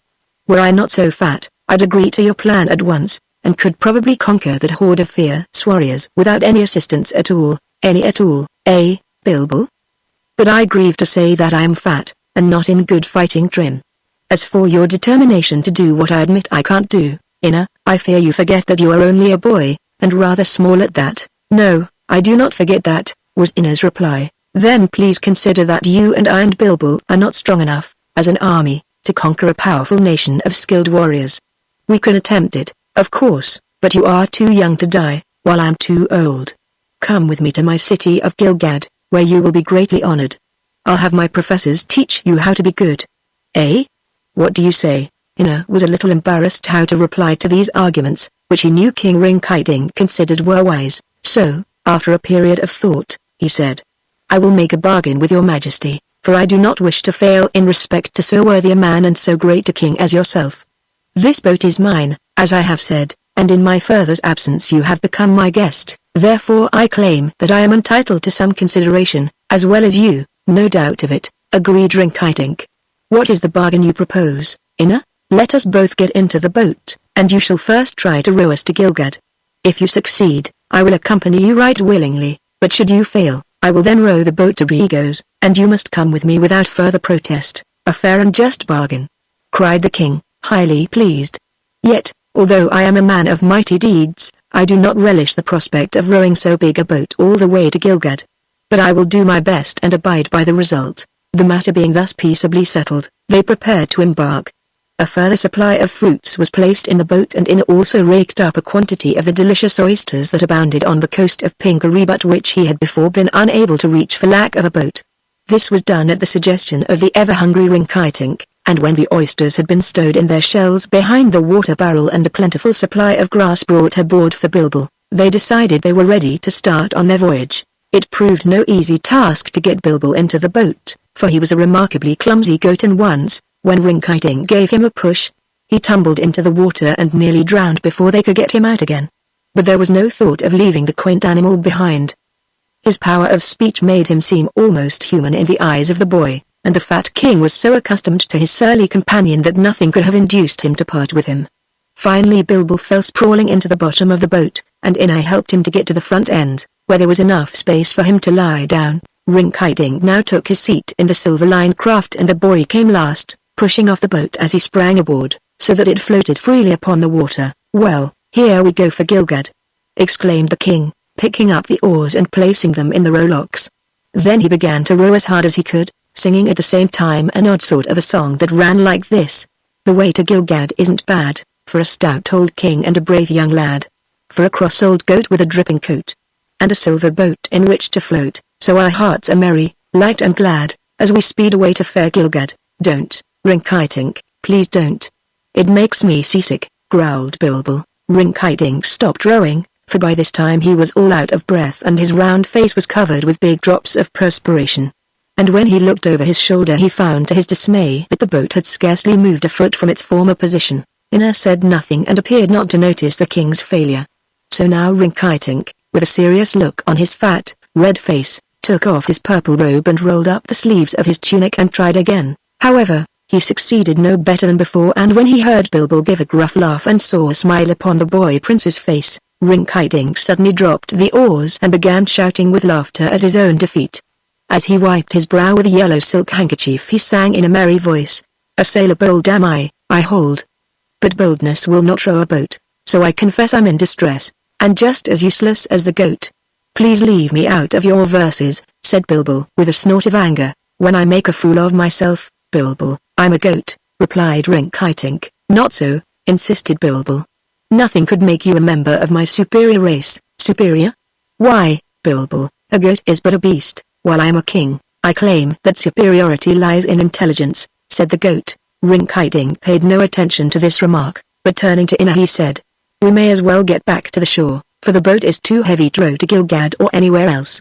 Indeed, it will be hard for us to reach land again." "Let me take the oars," suggested Inna. "You must not forget our bargain." "No, indeed," answered Rinkitink. "If you can row us to Regos, or to any other place, I will go with you without protest." So the king took Inna's place at the stern of the boat and the boy grasped the oars and commenced to row.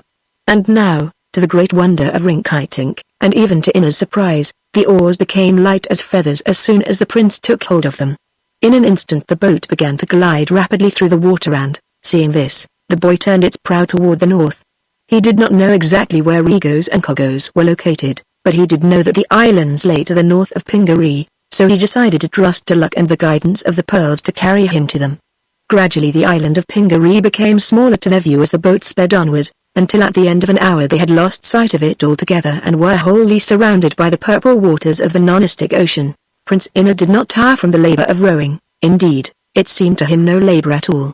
Once he stopped long enough to place the poles of the canopy and the holes that had been made for them, in the edges of the boat, and to spread the canopy of silver over the poles, for Rinkitink had complained of the sun's heat. But the canopy shut out the hot rays and rendered the interior of the boat cool and pleasant. "This is a glorious ride," cried Rinkitink, as he lay back in the shade. "I find it a decided relief to be away from that dismal island of Pingaree." "It may be a relief for a short time," said Bilbil, "but you are going to the land of your enemies, who will probably stick your fat body full of spears and arrows." "Oh, I hope not," exclaimed Inna, distressed at the thought. "Never mind," said the king calmly, "a man can die but once, you know, and when the enemy kills me I shall beg him to kill Bilbil, also, that we may remain together in death as in life. They may be cannibals, in which case they will roast and eat us," suggested Bilbil, who wished to terrify his master. who knows?" answered Rinkitink, with a shudder. "But cheer up, Bilbil, they may not kill us after all, or even capture us, so let us not borrow trouble. Do not look so cross, my sprightly quadruped, and I will sing to amuse you. Your song would make me more cross than ever," grumbled the goat. "Quite impossible, dear Bilbil. You couldn't be more surly if you tried. So here is a famous song for you." While the boy rowed steadily on and the boat rushed fast over the water, the jolly king, who never could be sad or serious for many minutes at a time, lay back on his embroidered cushions and sang as follows. A merry maiden went to sea dash, sing to Raloa allido. She sat upon the captain's knee, and looked around the sea to see what she could see, but she couldn't see me dash, sing to Raloa allido. "How do you like that, Bilbil?" "I don't like it," complained the goat. "It reminds me of the alligator that tried to whistle." "Did he succeed, Bilbil?" asked the king. "He whistled as well as you sing." "Ha, ha, ha, ha, heek, keek, eek," chuckled the king. "He must have whistled most exquisitely, eh, my friend?" "I am not your friend," returned the goat, wagging his ears in a surly manner. "I'm yours, however," was the king's cheery reply, "and to prove it I'll sing you another verse." "Don't, I beg of you," but the king sang as follows. The wind blew off the maiden's shoe dash, sing to Raloa allido, and the shoe flew high to the sky so blue, and the maiden knew 'twas a new shoe, too. But she couldn't pursue the shoe, 'tis true, sing to Raloa allido. "Isn't that sweet, my pretty goat?" "Sweet, do you ask?" retorted Bilbil. "I consider it as sweet as candy made from mustard and vinegar. But not as sweet as your disposition, I admit." "Ah, Bilbil, your temper will put honey itself to shame. Do not quarrel, I beg of you," pleaded Inna. "Are we not sad enough already? But this is a jolly quarrel," said the king, "and it is the way Bilbil and I often amuse ourselves. Listen, now, to the last verse of all. The maid who shied her shoe now cried dash, sing to Raloa allido. Her tears were fried for the captain's bride, who ate with pride her sobs, beside. And gently sighed I'm satisfied dash, sing to Raloa allido. Worse and worse," grumbled Bilbil, with much scorn. "I am glad that is the last verse, for another of the same kind might cause me to faint." "I fear you have no ear for music," said the king. "I have heard no music, as yet," declared the goat. "You must have a strong imagination, King Rinkitink, if you consider your songs music. Do you remember the story of the bear that hired out for a nursemaid?" "I do not recall it just now," said Rinkitink, with a wink at Inna. "Well, the bear tried to sing a lullaby to put the baby to sleep, and then?"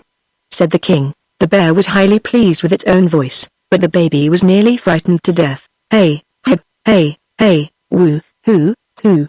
"You are a merry rogue, Bilbil," laughed the king, "a merry rogue in spite of your gloomy features. However, if I have not amused you, I have at least pleased myself, for I am exceedingly fond of a good song. So let us say no more about it." All this time the boy prince was rowing the boat. He was not in the least tired, for the oars he held seemed to move of their own accord. He paid little heed to the conversation of Rinkitink and the goat, but busied his thoughts with plans of what he should do when he reached the islands of Regos and Kogos and confronted his enemies. When the others finally became silent, Inna inquired, "Can you fight, King Rinkitink?" "I have never tried," was the answer. "In time of danger I have found it much easier to run away than to face the foe." "But could you fight?" asked the boy. "I might try, if there was no chance to escape by running." "Have you a proper weapon for me to fight with?" "I have no weapon at all," confessed Inna. "Then let us use argument and persuasion instead of fighting. For instance, if we could persuade the warriors of Regos to lie down, and let me step on them, they would be crushed with ease." Prince Inna had expected little support from the king, so he was not discouraged by this answer. After all, he reflected, a conquest by battle would be out of the question, yet the White Pearl would not have advised him to go to Regos and Kogos had the mission been a hopeless one. It seemed to him, on further reflection, that he must rely upon circumstances to determine his actions when he reached the islands of the barbarians. By this time Inna felt perfect confidence in the magic pearls. It was the White Pearl that had given him the boat, and the Blue Pearl that had given him strength to row it. He believed that the Pink Pearl would protect him from any danger that might arise, so his anxiety was not for himself, but for his companions.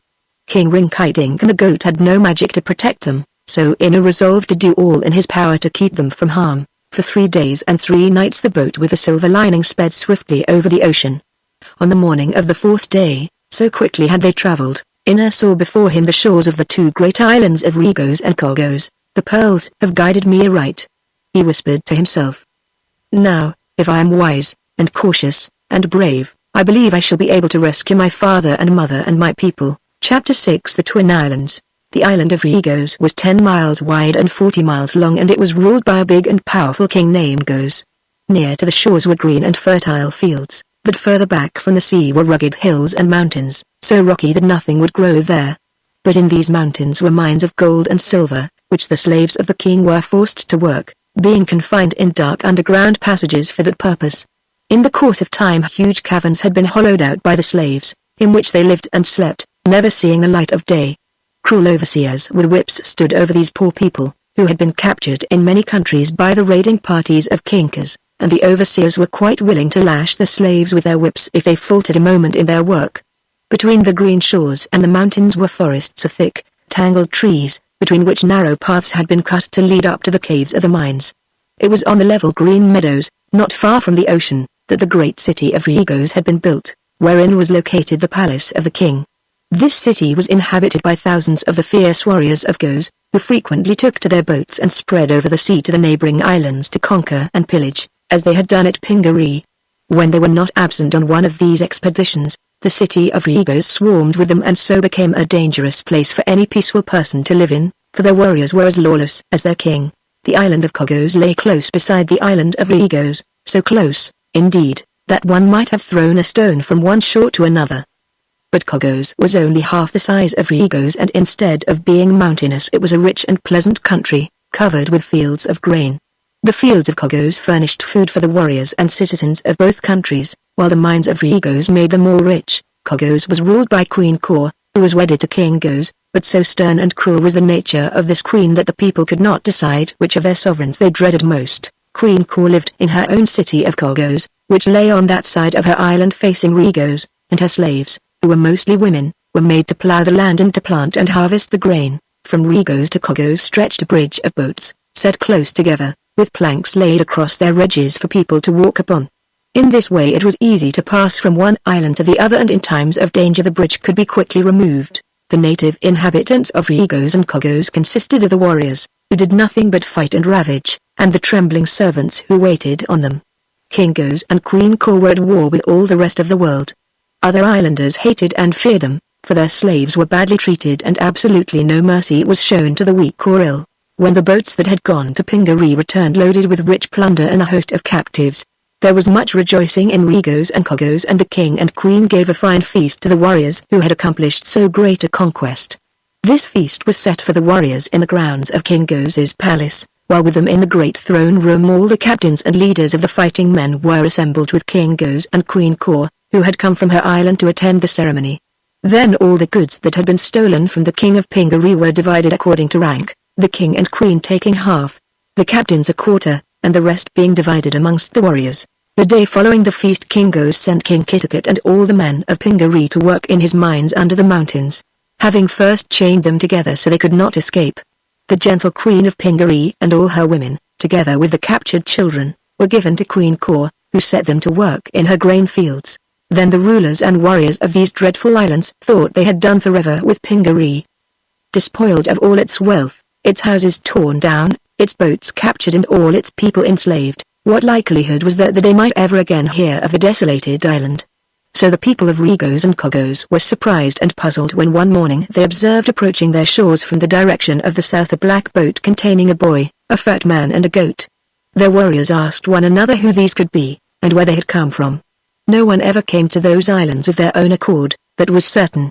Prince Inna guided his boat to the south end of the island of Regos, which was the landing place nearest to the city, and when the warriors saw this action they went down to the shore to meet him, being led by a big captain named Buzzub. "Those people surely mean us no good," said Rinkitink uneasily to the boy.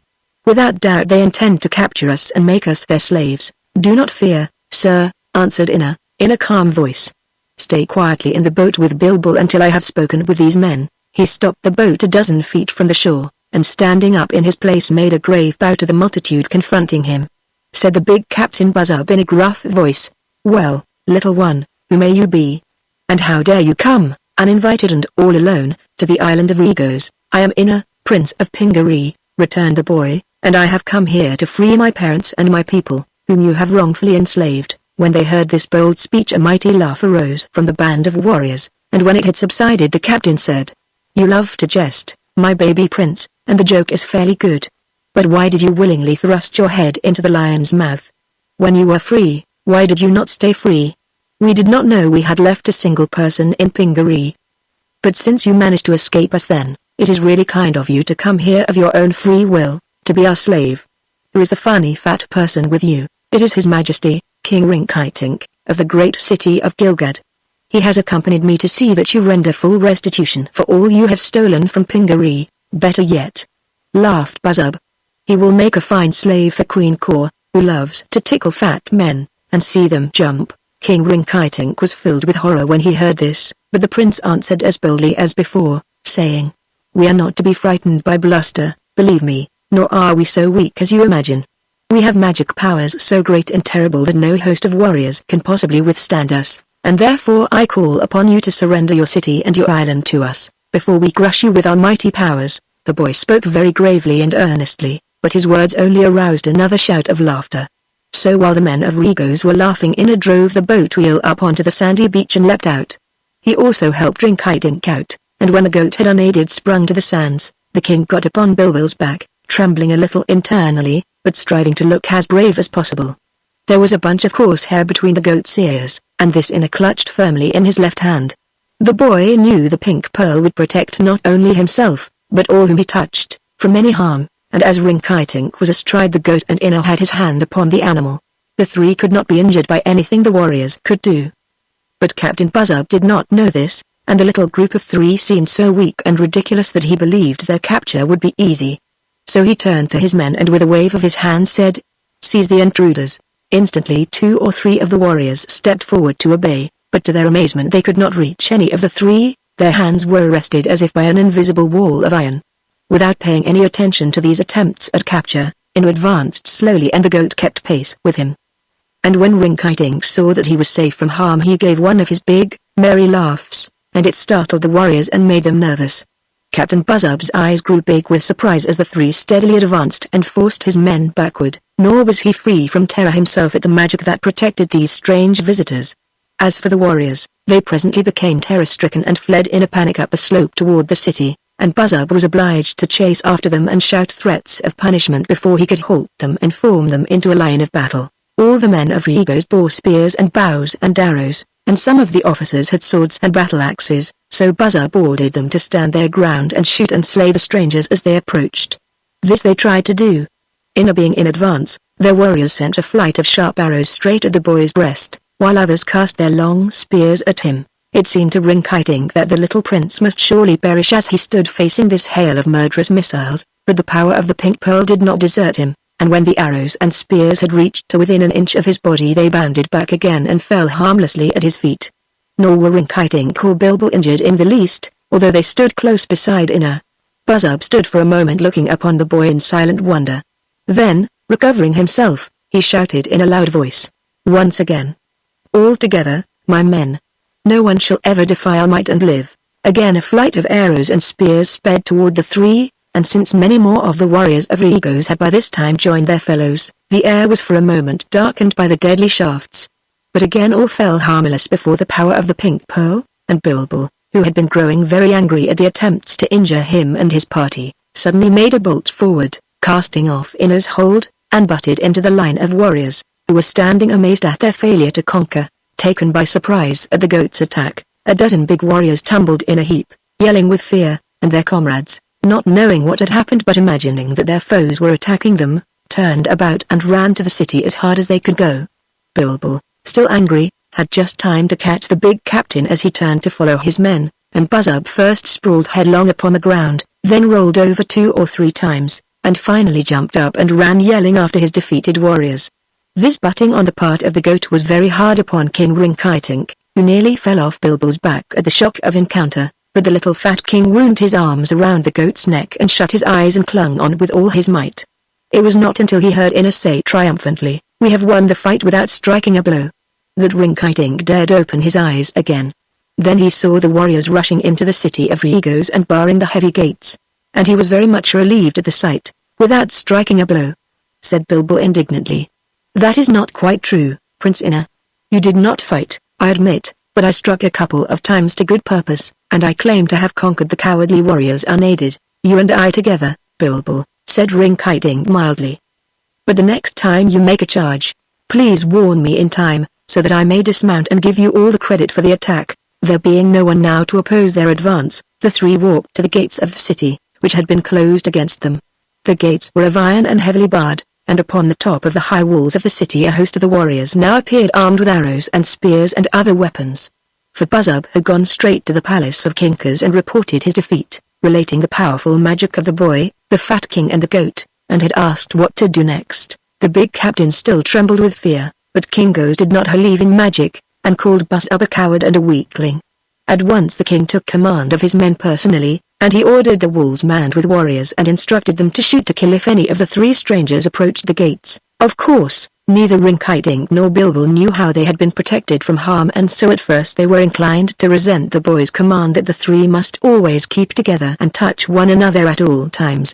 But when Inna explained that his magic would not otherwise save them from injury, they agreed to obey, for they had now seen enough to convince them that the prince was really protected by some invisible power. As they came before the gates another shower of arrows and spears descended upon them, and as before not a single missile touched their bodies. Kingos, who was upon the wall, was greatly amazed and somewhat worried, but he depended upon the strength of his gates and commanded his men to continue shooting until all their weapons were gone. Inna let them shoot as much as they wished, while he stood before the great gates and examined them carefully. Perhaps Bilbil can batter down the gates, suggested Rinkitink. No, replied the goat, my head is hard, but not harder than iron. Then, returned the king, let us stay outside, especially as we can't get in. But Inna was not at all sure they could not get in. The gates opened inward, and three heavy bars were held in place by means of stout staples riveted to the sheets of steel.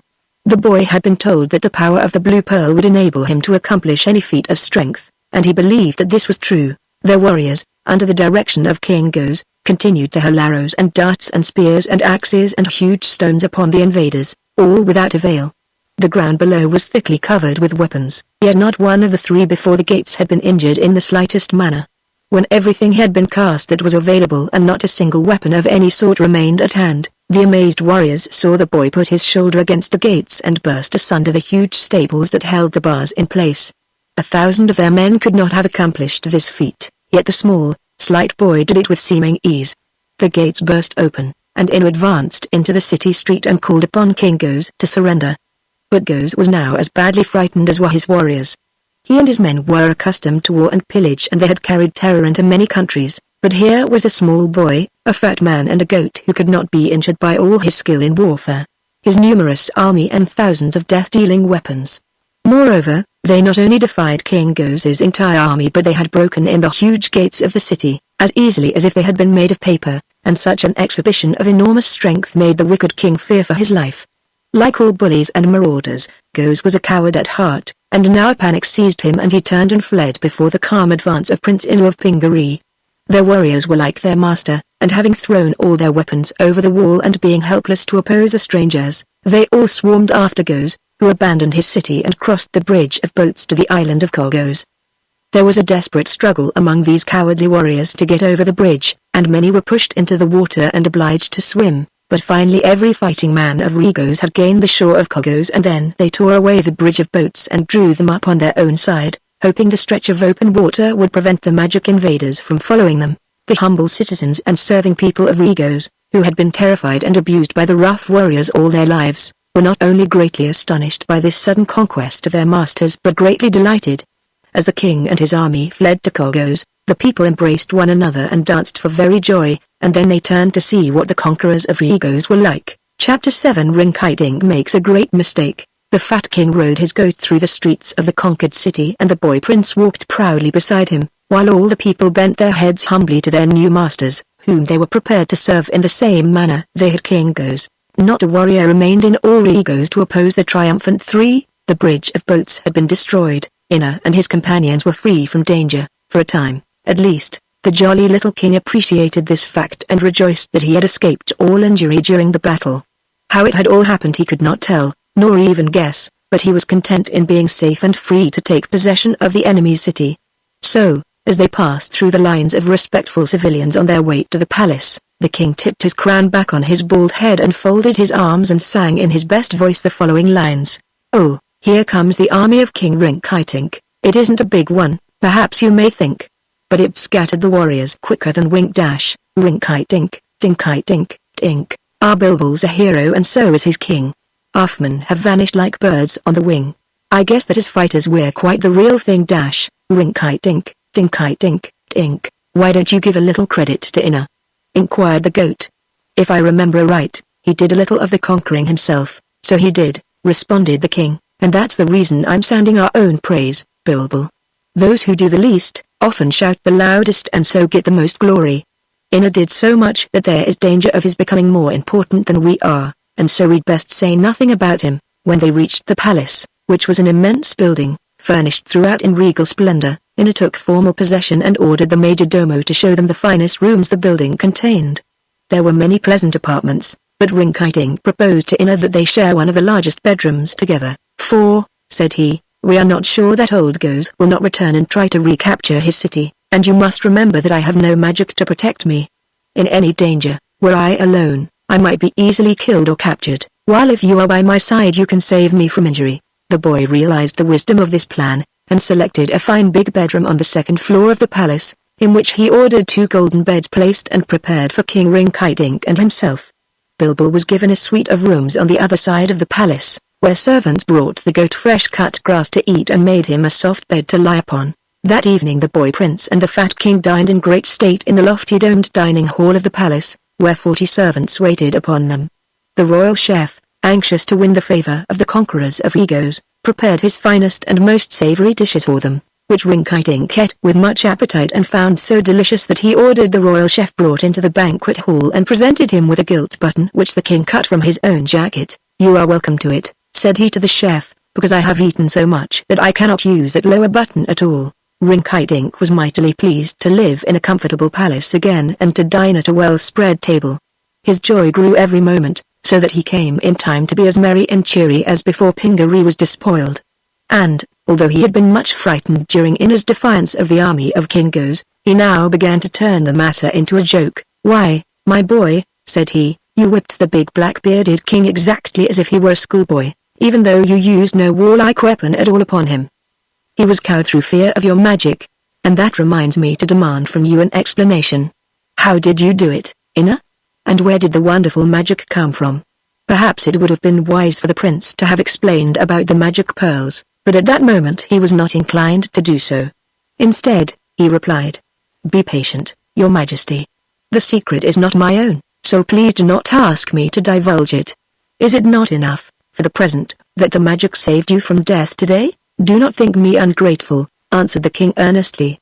"A million spears fell on me from the wall, and several stones as big as mountains, yet none of them hurt me." "The stones were not as big as mountains, sire," said the prince with a smile. "They were, indeed, no larger than your head." "Are you sure about that?" asked Rinkitink. "Quite sure, your majesty." "How deceptive those things are," sighed the king. "This argument reminds me of the story of Tomtic, which my father used to tell." "I have never heard that story," Inna answered. "Well, as he told it, it ran like this. When Tom walked out, the sky to spy, a naughty gnat flew in his eye. But Tom knew not it was a gnat dash. He thought, at first, it was a cat, and then, it felt so very big. He thought it surely was a pig, till, standing still to hear it grunt, he cried, 'Why, it's an elephant.' But, when the gnat flew out again, and Tom was free from all his pain, he said, 'There flew into my eye, a little, teeny tiny fly.'" "Indeed," said Inna, laughing, "the gnat was much like your stones that seemed as big as mountains." After their dinner they inspected the palace, which was filled with valuable goods stolen by Kinkos from many nations. But the day's events had tired them and they retired early to their big sleeping apartment. "In the morning," said the boy to Rinkitink, as he was undressing for bed, "I shall begin the search for my father and the mother and the people of Pingaree. And, when they are found and rescued, we will all go home again, and be as happy as we were before." They carefully bolted the door of their room, that no one might enter, and then got into their beds, where Rinkitink fell asleep in an instant. The boy lay awake for a while thinking over the day's adventures, but presently he fell sound asleep also, and so weary was he that nothing disturbed his slumber until he awakened next morning with a ray of sunshine in his eyes. which had crept into the room through the open window by King Rinkitink's bed. Resolving to begin the search for his parents without any unnecessary delay, Inna at once got out of bed and began to dress himself, while Rinkitink, in the other bed, was still sleeping peacefully.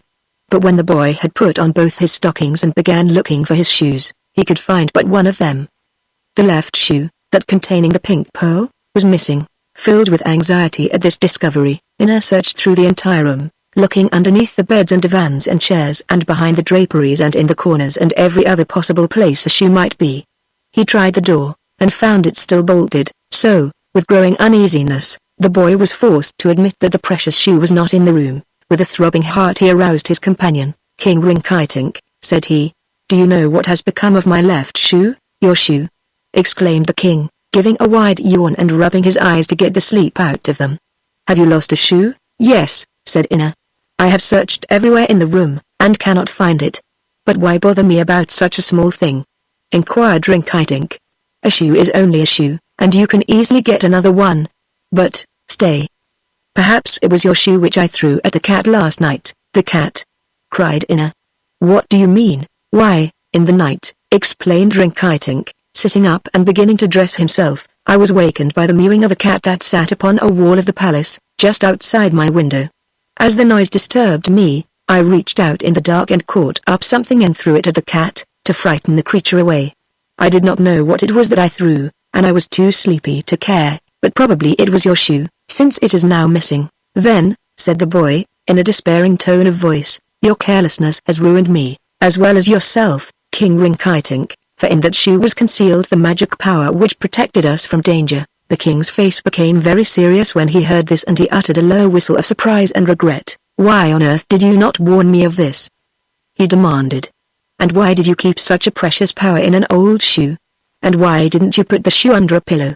You are very wrong, my lad, in not confiding to me, your faithful friend, the secret, for in that case the shoe would not now be lost." To all this Inna had no answer. He sat on the side of his bed, with hanging head, utterly disconsolate, and seeing this, Rinkitink had pity for his sorrow. "Come!" cried the king, "let us go out at once and look for the shoe which I threw at the cat. It must even now be lying in the yard of the palace." This suggestion roused the boy to action. He at once threw open the door and in his stocking feet rushed down the staircase, closely followed by Rinkitink. But although they looked on both sides of the palace wall and in every possible crack and corner where a shoe might lodge, they failed to find it. After a half-hour's careful search the boy said sorrowfully, "Someone must have passed by, as we slept, and taken the precious shoe, not knowing its value. To us, King Rinkitink, this will be a dreadful misfortune, for we are surrounded by dangers from which we have now no protection. Luckily I have the other shoe left, within which is the magic power that gives me strength, so all is not lost." Then he told Rinkitink, in a few words, the secret of the wonderful pearls, and how he had recovered them from the ruins and hidden them in his shoes, and how they had enabled him to drive King Goes and his men from Regos and to capture the city. The king was much astonished, and when the story was concluded he said to Inna, "What did you do with the other shoe?" "Why, I left it in our bedroom," replied the boy. "Then I advise you to get it at once," continued Rinkitink, "for we can ill afford to lose the second shoe, as well as the one I threw at the cat." "You are right," cried Inna, and they hastened back to their bedchamber. On entering the room they found an old woman sweeping and raising a great deal of dust. "Where is my shoe?" asked the prince, anxiously. The old woman stopped sweeping and looked at him in a stupid way, for she was not very intelligent. "Do you mean the one odd shoe that was lying on the floor when I came in?" she finally asked. "Yes, yes," answered the boy. "Where is it?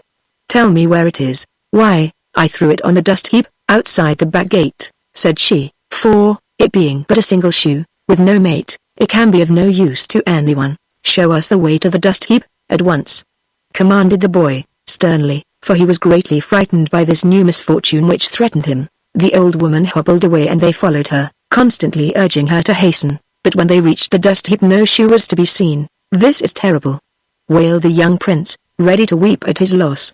"We are now absolutely ruined, and at the mercy of our enemies.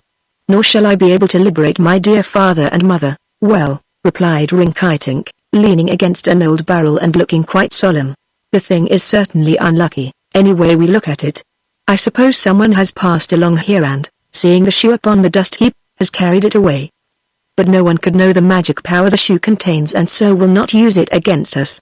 I believe, Inna, we must now depend upon our wits to get us out of the scrape we are in." With saddened hearts they returned to the palace, and entering a small room where no one could observe them or overhear them, the boy took the white pearl from its silken bag and held it to his ear, asking, "What shall I do now?" "Tell no one of your loss," answered the voice of the pearl. "If your enemies do not know that you are powerless, they will fear you as much as ever. Keep your secret, be patient, and fear not." Inna heeded this advice and also warned Rinkitink to say nothing to anyone of the loss of the shoes and the powers they contained. He sent for the shoemaker of King Goes, who soon brought him a new pair of red leather shoes that fitted him quite well. When these had been put upon his feet, the prince, accompanied by the king, started to walk through the city. Wherever they went the people bowed low to the conqueror, although a few, remembering Inna's terrible strength, ran away in fear and trembling. They had been used to severe masters and did not yet know how they would be treated by King Goes' successor. There being no occasion for the boy to exercise the powers he had displayed the previous day, his present helplessness was not suspected by any of the citizens of Regos, who still considered him a wonderful magician. Inna did not dare to fight his way to the mines, at present, nor could he try to conquer the island of Kogos, where his mother was enslaved, so he set about the regulation of the city of Regos, and having established himself with great state in the royal palace he began to govern the people by kindness, having consideration for the most humble. The king of Regos and his followers sent spies across to the island they had abandoned in their flight, and these spies returned with the news that the terrible boy conqueror was still occupying the city. Therefore none of them ventured to go back to Regos but continued to live upon the neighboring island of Kogos, where they passed the days in fear and trembling and sought to plot and plan ways how they might overcome the Prince of Pingaree and the Fat King of Gilgad. Chapter 8. A present for Zella. Now it so happened that on the morning of that same day when the Prince of Pingaree suffered the loss of his priceless shoes, there chanced to pass along the road that wound beside the royal palace a poor charcoal burner named Nikobob, who was about to return to his home in the forest. Nikobob carried an axe and a bundle of torches over his shoulder and he walked with his eyes to the ground, being deep in thought as to the strange manner in which the powerful King Goes and his city had been conquered by a boy prince who had come from Pingaree. Suddenly the charcoal burner espied a shoe lying upon the ground, just beyond the high wall of the palace and directly in his path. He picked it up and, seeing it was a pretty shoe, although much too small for his own foot, he put it in his pocket. Soon after, on turning a corner of the wall, Nikobob came to a dust heap where, lying amidst a mass of rubbish, was another shoe, the mate to the one he had before found. This also he placed in his pocket, saying to himself, "I have now a fine pair of shoes for my daughter Zella, who will be much pleased to find I have brought her a present from the city." And while the charcoal burner turned into the forest and trudged along the path toward his home, Inna and Rinkitink were still searching for the missing shoes. Of course, they could not know that Nikobob had found them, nor did the honest man think he had taken anything more than a pair of cast-off shoes which nobody wanted. Nikobob had several miles to travel through the forest before he could reach the little log cabin where his wife, as well as his little daughter Zella, awaited his return. But he was used to long walks and tramped along the path whistling cheerfully to beguile the time. Few people, as I said before, ever passed through the dark and tangled forests of Regos, except to go to the mines in the mountain beyond, for many dangerous creatures lurked in the wild jungles, and King Goes never knew, when he sent a messenger to the mines, whether he would reach them safely or not. The charcoal burner, however, knew the wild forest well, and especially this part of it lying between the city and his home. It was the favorite haunt of the ferocious beast Choginmugger, dreaded by every dweller in the island of Regos. Choginmugger was so old that everyone thought it must have been there since the world was made, and each year of its life the huge scales that covered its body grew thicker and harder and its jaws grew wider and its teeth grew sharper and its appetite grew more keen than ever. In former ages there had been many dragons in Regos, but Choginmugger was so fond of dragons that he had eaten all of them long ago. There had also been great serpents and crocodiles in the forest marshes, but all had gone to feed the hunger of Choginmugger. The people of Regos knew well there was no use opposing the great beast, so when one unfortunately met with it he gave himself up for lost. All this Nikobob knew well, but fortune had always favored him in his journey through the forest, and although he had at times met many savage beasts and fought them with his sharp axe, he had never to this day encountered the terrible Choginmugger. Indeed, he was not thinking of the great beast at all as he walked along, but suddenly he heard a crashing of broken trees and felt a trembling of the earth and saw the immense jaws of Choginmugger opening before him. Then Nikobob gave himself up for lost and his heart almost ceased to beat. He believed there was no way of escape. No one ever dared oppose Choggin Mugger. But Nikobob hated to die without showing the monster, in some way, that he was eaten only under protest. So he raised his axe and brought it down upon the red, protruding tongue of the monster, and cut it clean off.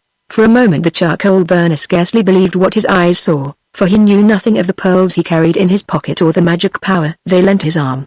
His success, however, encouraged him to strike again, and this time the huge scaly jaw of Choggin Mugger was severed in twain and the beast howled in terrified rage. Nikobob took off his coat, to give himself more freedom of action, and then he earnestly renewed the attack. But now the axe seemed blunted by the hard scales and made no impression upon them whatever. The creature advanced with glaring, wicked eyes, and Nikobob seized his coat under his arm and turned to flee. That was foolish, for Choggin Mugger could run like the wind. In a moment it overtook the charcoal burner and snapped its 4 rows of sharp teeth together. But they did not touch Nikobob, because he still held the coat in his grasp, close to his body, and in the coat pocket were Ina's shoes, and in the points of the shoes were the magic pearls. Finding himself uninjured, Nikobob put on his coat, again seized his axe, and in a short time had chopped Choggin Mugger into many small pieces, a task that proved not only easy but very agreeable. I must be the strongest man in all the world, thought the charcoal burner, as he proudly resumed his way, for Choggin Mugger has been the terror of Regos since the world began, and I alone have been able to destroy the beast. Yet it is singular that never before did I discover how powerful a man I am. He met no further adventure and at midday reached a little clearing in the forest where stood his humble cabin. Great news! I have great news for you, he shouted, as his wife and little daughter came to greet him. King Goes has been conquered by a boy prince from the far island of Pingaree, and I have this day, unaided, destroyed Choggin Mugger by the might of my strong arm. This was, indeed, great news. They brought Nikobob into the house and set him in an easy chair and made him tell everything he knew about the Prince of Pingaree and the Fat King of Gilgad, as well as the details of his wonderful fight with mighty Choggin Mugger. And now, my daughter, said the charcoal burner, when all his news had been related for at least the 3rd time, here is a pretty present I have brought you from the city. With this he drew the shoes from the pocket of his coat and handed them to Zella, who gave him a dozen kisses in payment and was much pleased with her gift. The little girl had never worn shoes before, for her parents were too poor to buy her such luxuries, so now the possession of these, which were not much worn, filled the child's heart with joy. She admired the red leather and the graceful curl of the pointed toes. When she tried them on her feet, they fitted as well as if made for her. All the afternoon, as she helped her mother with the housework, Zella thought of her pretty shoes. They seemed more important to her than the coming to Regos of the conquering Prince of Pingaree, or even the death of Choggin Mugger. When Zella and her mother were not working in the cabin, cooking or sewing, they often searched the neighboring forest for honey which the wild bees cleverly hid in hollow trees. The day after Nikobob's return, as they were starting out after honey, Zella decided to put on her new shoes, as they would keep the twigs that covered the ground from hurting her feet. She was used to the twigs, of course, but what is the use of having nice, comfortable shoes, if you do not wear them? So she danced along, very happily, followed by her mother, and presently they came to a tree in which was a deep hollow. Zella thrust her hand and arm into the space and found that the tree was full of honey, so she began to dig it out with a wooden paddle. Her mother, who held the pail, suddenly cried in warning, "Look out, Zella! The bees are coming!" And then the good woman ran fast toward the house to escape. Zella, however, had no more than time to turn her head when a thick swarm of bees surrounded her, angry because they had caught her stealing their honey and intent on stinging the girl as a punishment. She knew her danger and expected to be badly injured by the multitude of stinging bees, but to her surprise the little creatures were unable to fly close enough to her to stick their dart-like stingers into her flesh. They swarmed about her in a dark cloud, and their angry buzzing was terrible to hear, yet the little girl remained unharmed. When she realized this, Zella was no longer afraid but continued to ladle out the honey until she had secured all that was in the tree. Then she returned to the cabin, where her mother was weeping and bemoaning the fate of her darling child, and the good woman was greatly astonished to find Zella had escaped injury. Again they went to the woods to search for honey, and although their mother always ran away whenever the bees came near them, Zella paid no attention to the creatures but kept at her work, so that before supper time came the pails were again filled to overflowing with delicious honey. "With such good fortune as we have had this day," said her mother, "we shall soon gather enough honey for you to carry to Queen Kor." For it seems the wicked queen was very fond of honey and it had been Zella's custom to go, once every year, to the city of Kogos, to carry the queen a supply of sweet honey for her table. Usually she had but one pail, but now, said Zella, I shall be able to carry 2 pailsful to the queen, who will, I am sure, give me a good price for it." "True," answered her mother, "and, as the boy prince may take it into his head to conquer Kogos, as well as Regos, I think it best for you to start on your journey to Queen Court tomorrow morning. Do you not agree with me, Nakabob?" she added, turning to her husband, the charcoal burner, who was eating his supper. "I agree with you," he replied. "If Zella must go to the city of Kogos, she may as well start tomorrow morning." Chapter 9 The Cunning of Queen Kor. You may be sure the Queen of Kogos was not well pleased to have King Gos and all his warriors living in her city after they had fled from their own. They were savage-natured and quarrelsome men at all times, and their tempers had not improved since their conquest by the Prince of Pingaree. Moreover, they were eating up Queen Kor's provisions and crowding the houses of her own people, who grumbled and complained until their queen was heartily tired. "Shame on you," she said to her husband, King Gos, "to be driven out of your city by a boy, a roly-poly king and a billy goat. Why do you not go back and fight them?" "No human can fight against the powers of magic," returned the king in a surly voice. "That boy is either a fairy or under the protection of fairies. We escaped with our lives only because we were quick to run away, but, should we return to Regos, the same terrible power that burst open the city gates would crush us all to atoms." "Bah! You are a coward," cried the queen, tauntingly. "I am not a coward," said the big king. "I have killed in battle scores of my enemies. By the might of my sword and my good right arm I have conquered many nations. All my life people have feared me. But no one would dare face the tremendous power of the Prince of Pingaree, boy though he is. It would not be courage, it would be folly, to attempt it, then meet his power with cunning," suggested the queen. "Take my advice, and steal over to Regos at night, when it is dark, and capture or destroy the boy while he sleeps. No weapon can touch his body," was the answer. "He bears a charmed life and cannot be injured." "Does the fat king possess magic powers, or the goat?"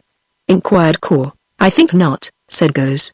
"We could not injure them, indeed, any more than we could the boy, but they did not seem to have any unusual strength, although the goat's head is harder than a battering ram." "Well," mused the queen, "there is surely some way to conquer that slight boy. If you are afraid to undertake the job, I shall go myself. By some stratagem I shall manage to make him my prisoner. He will not dare to defy a queen, and no magic can stand against a woman's cunning." "Go ahead, if you like," replied the king, with an evil grin, "and if you are hung up by the thumbs or cast into a dungeon, it will serve you right for thinking you can succeed where a skilled warrior dares not make the attempt." "I'm not afraid," answered the queen. "It is only soldiers and bullies who are cowards." In spite of this assertion, Queen Kor was not so brave as she was cunning. For several days she thought over this plan and that, and tried to decide which was most likely to succeed. She had never seen the boy prince but had heard so many tales of him from the defeated warriors, and especially from Captain Buzzub, that she had learned to respect his power, spurred on by the knowledge that she would never get rid of her unwelcome guests until Prince Inna was overcome and Regos regained for King Gos. The Queen of Kogos finally decided to trust to luck and her native wit to defeat a simple-minded boy, however powerful he might be. Inna could not suspect what she was going to do, because she did not know herself. She intended to act boldly and trust a chance to win. It is evident that had the cunning queen known that Inna had lost all his magic, she would not have devoted so much time to the simple matter of capturing him, but like all others she was impressed by the marvelous exhibition of power he had shown in capturing Regos, and had no reason to believe the boy was less powerful now. One morning Queen Corna boldly entered a boat, and, taking 4 men with her as an escort and bodyguard, was rowed across the narrow channel to Regos. Prince Inna was sitting in the palace playing checkers with King Rinkitink when a servant came to him, saying that Queen Kor had arrived and desired an audience with him. With many misgivings lest the wicked queen discover that he had now lost his magic powers, the boy ordered her to be admitted, and she soon entered the room and bowed low before him, in mock respect. Kor was a big woman, almost as tall as King Gos. She had flashing black eyes and the dark complexion you see on gypsies. Her temper, when irritated, was something dreadful, and her face wore an evil expression which she tried to cover by smiling sweetly, often when she meant the most mischief. "I have come," said she in a low voice, "to render homage to the noble Prince of Pingaree. I am told that your highness is the strongest person in the world, and invincible in battle, and therefore I wish you to become my friend, rather than my enemy." Now Inna did not know how to reply to this speech. He disliked the appearance of the woman and was afraid of her, and he was unused to deception and did not know how to mask his real feelings. So he took time to think over his answer, which he finally made in these words. "I have no quarrel with your majesty, and my only reason for coming here is to liberate my father and mother, and my people, whom you and your husband have made your slaves, and to recover the goods Kingos has plundered from the island of Pingaree. This I hope soon to accomplish, and if you really wish to be my friend, you can assist me greatly." While he was speaking, Queen Kor had been studying the boy's face stealthily, from the corners of her eyes, and she said to herself, "He is so small and innocent that I believe I can capture him alone, and with ease. He does not seem very terrible, and I suspect that Kingos and his warriors were frightened at nothing." Then, aloud, she said to Inna, "I wish to invite you, mighty prince, and your friend, the great king of Gilgad, to visit my poor palace at Kolgos, where all my people shall do you honor. Will you come?" "At present," replied Inna, uneasily, "I must refuse your kind invitation. There will be feasting, and dancing girls, and games and fireworks," said the queen, speaking as if eager to entice him and at each word coming a step nearer to where he stood. "I could not enjoy them while my poor parents are slaves," said the boy, sadly. "Are you sure of that?" asked Queen Kor, and by that time she was close beside Inna. Suddenly she leaned forward and threw both of her long arms around Inna's body, holding him in a grasp that was like a vice. Now Rinkitink sprang forward to rescue his friend, but Kor kicked out viciously with her foot and struck the king squarely on his stomach, a very tender place to be kicked, especially if one is fat. Then, still hugging Inna tightly, the queen called aloud, "I've got him. Bring in the ropes." Instantly the 4 men she had brought with her sprang into the room and bound the boy hand and foot. Next they seized Rinkitink, who was still rubbing his stomach, and bound him likewise. With a laugh of wicked triumph, Queen Kor now led her captives down to the boat and returned with them to Kolgos. Great was the astonishment of Kingos and his warriors when they saw that the mighty prince of Pingaree, who had put them all to flight, had been captured by a woman. Cowards as they were, they now crowded around the boy and jeered at him, and some of them would have struck him had not the queen cried out, "Hands off! He is my prisoner, remember, not yours." "Well, Kor, what are you going to do with him?" inquired Kingos. "I shall make him my slave, that he may amuse my idle hours. For he is a pretty boy, and gentle, although he did frighten all of you big warriors so terribly." The king scowled at this speech, not liking to be ridiculed, but he said nothing more. He and his men returned that same day to Regos, after restoring the bridge of boats. And they held a wild carnival of rejoicing, both in the king's palace and in the city, although the poor people of Regos who were not warriors were all sorry that the kind young prince had been captured by his enemies and could rule them no longer. When her unwelcome guests had all gone back to Regos and the queen was alone in her palace, she ordered Inna and Rinkitink brought before her and their bonds removed.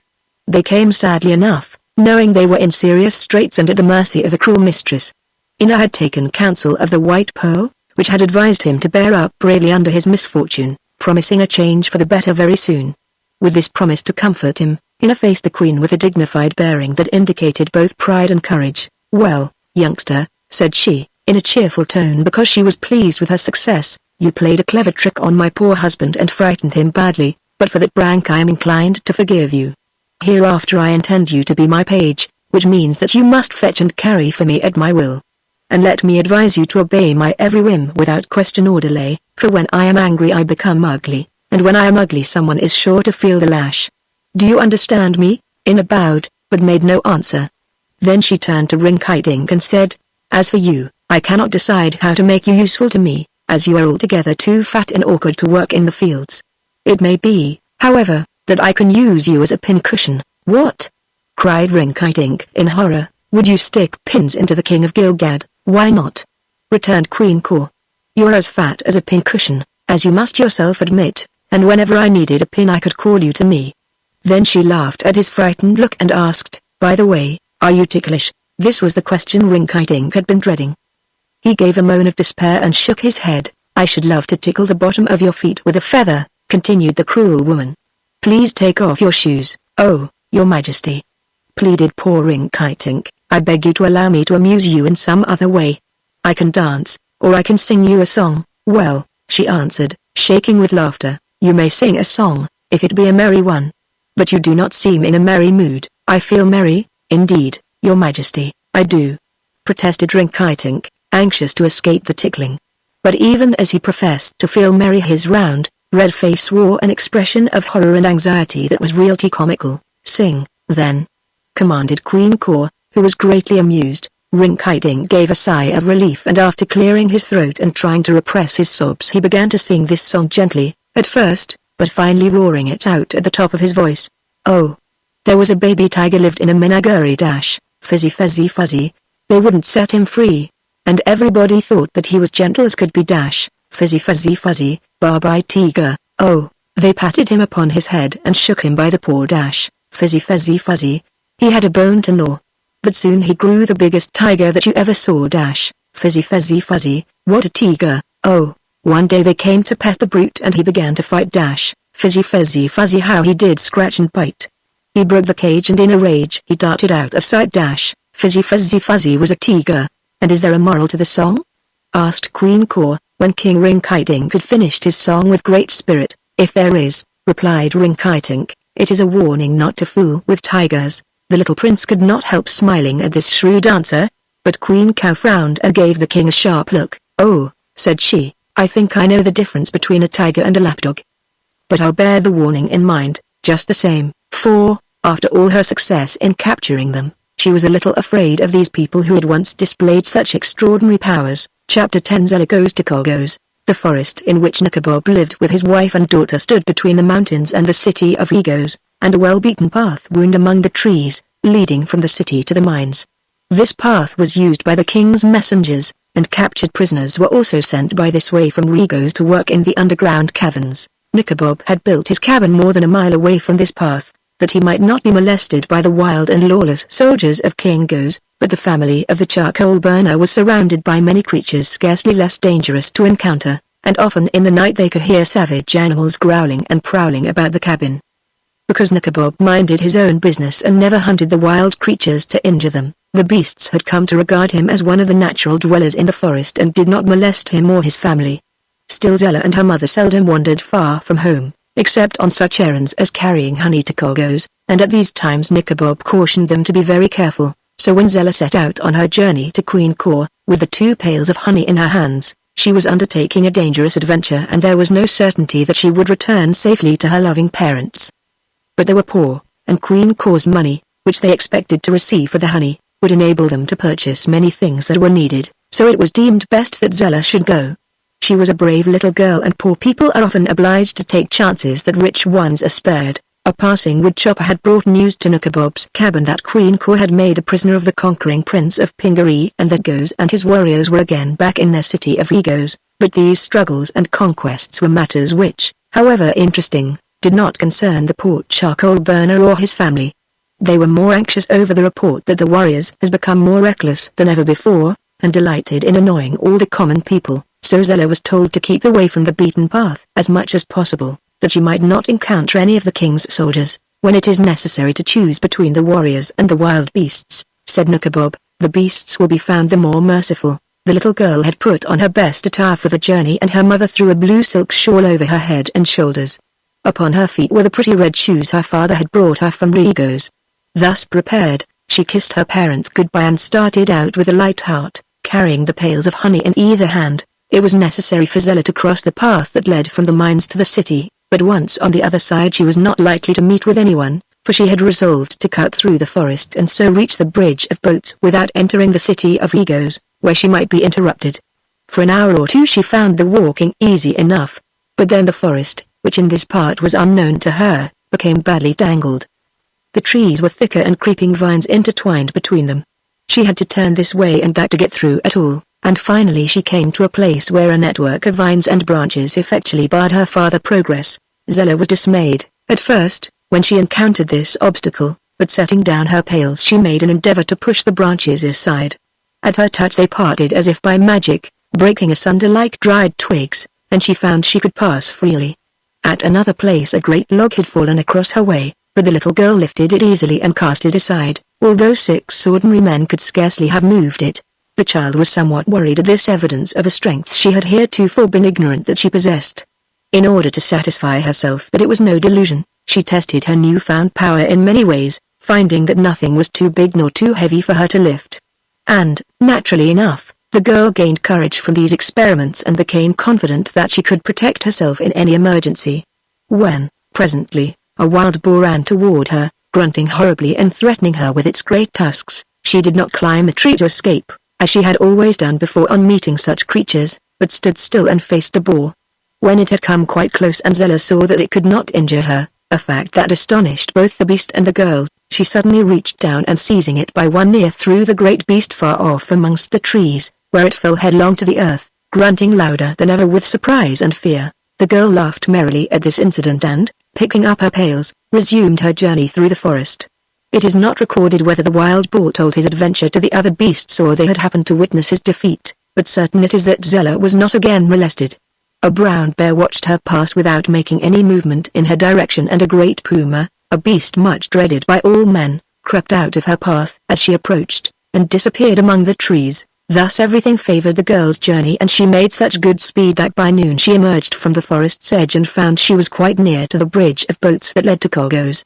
This she crossed safely and without meeting any of the rude warriors she so greatly feared, and 5 minutes later the daughter of the charcoal burner was seeking admittance at the back door of Queen Kor's palace. Chapter 11 The Excitement of Bilbo the Goat. Our story must now return to one of our characters whom we have been forced to neglect.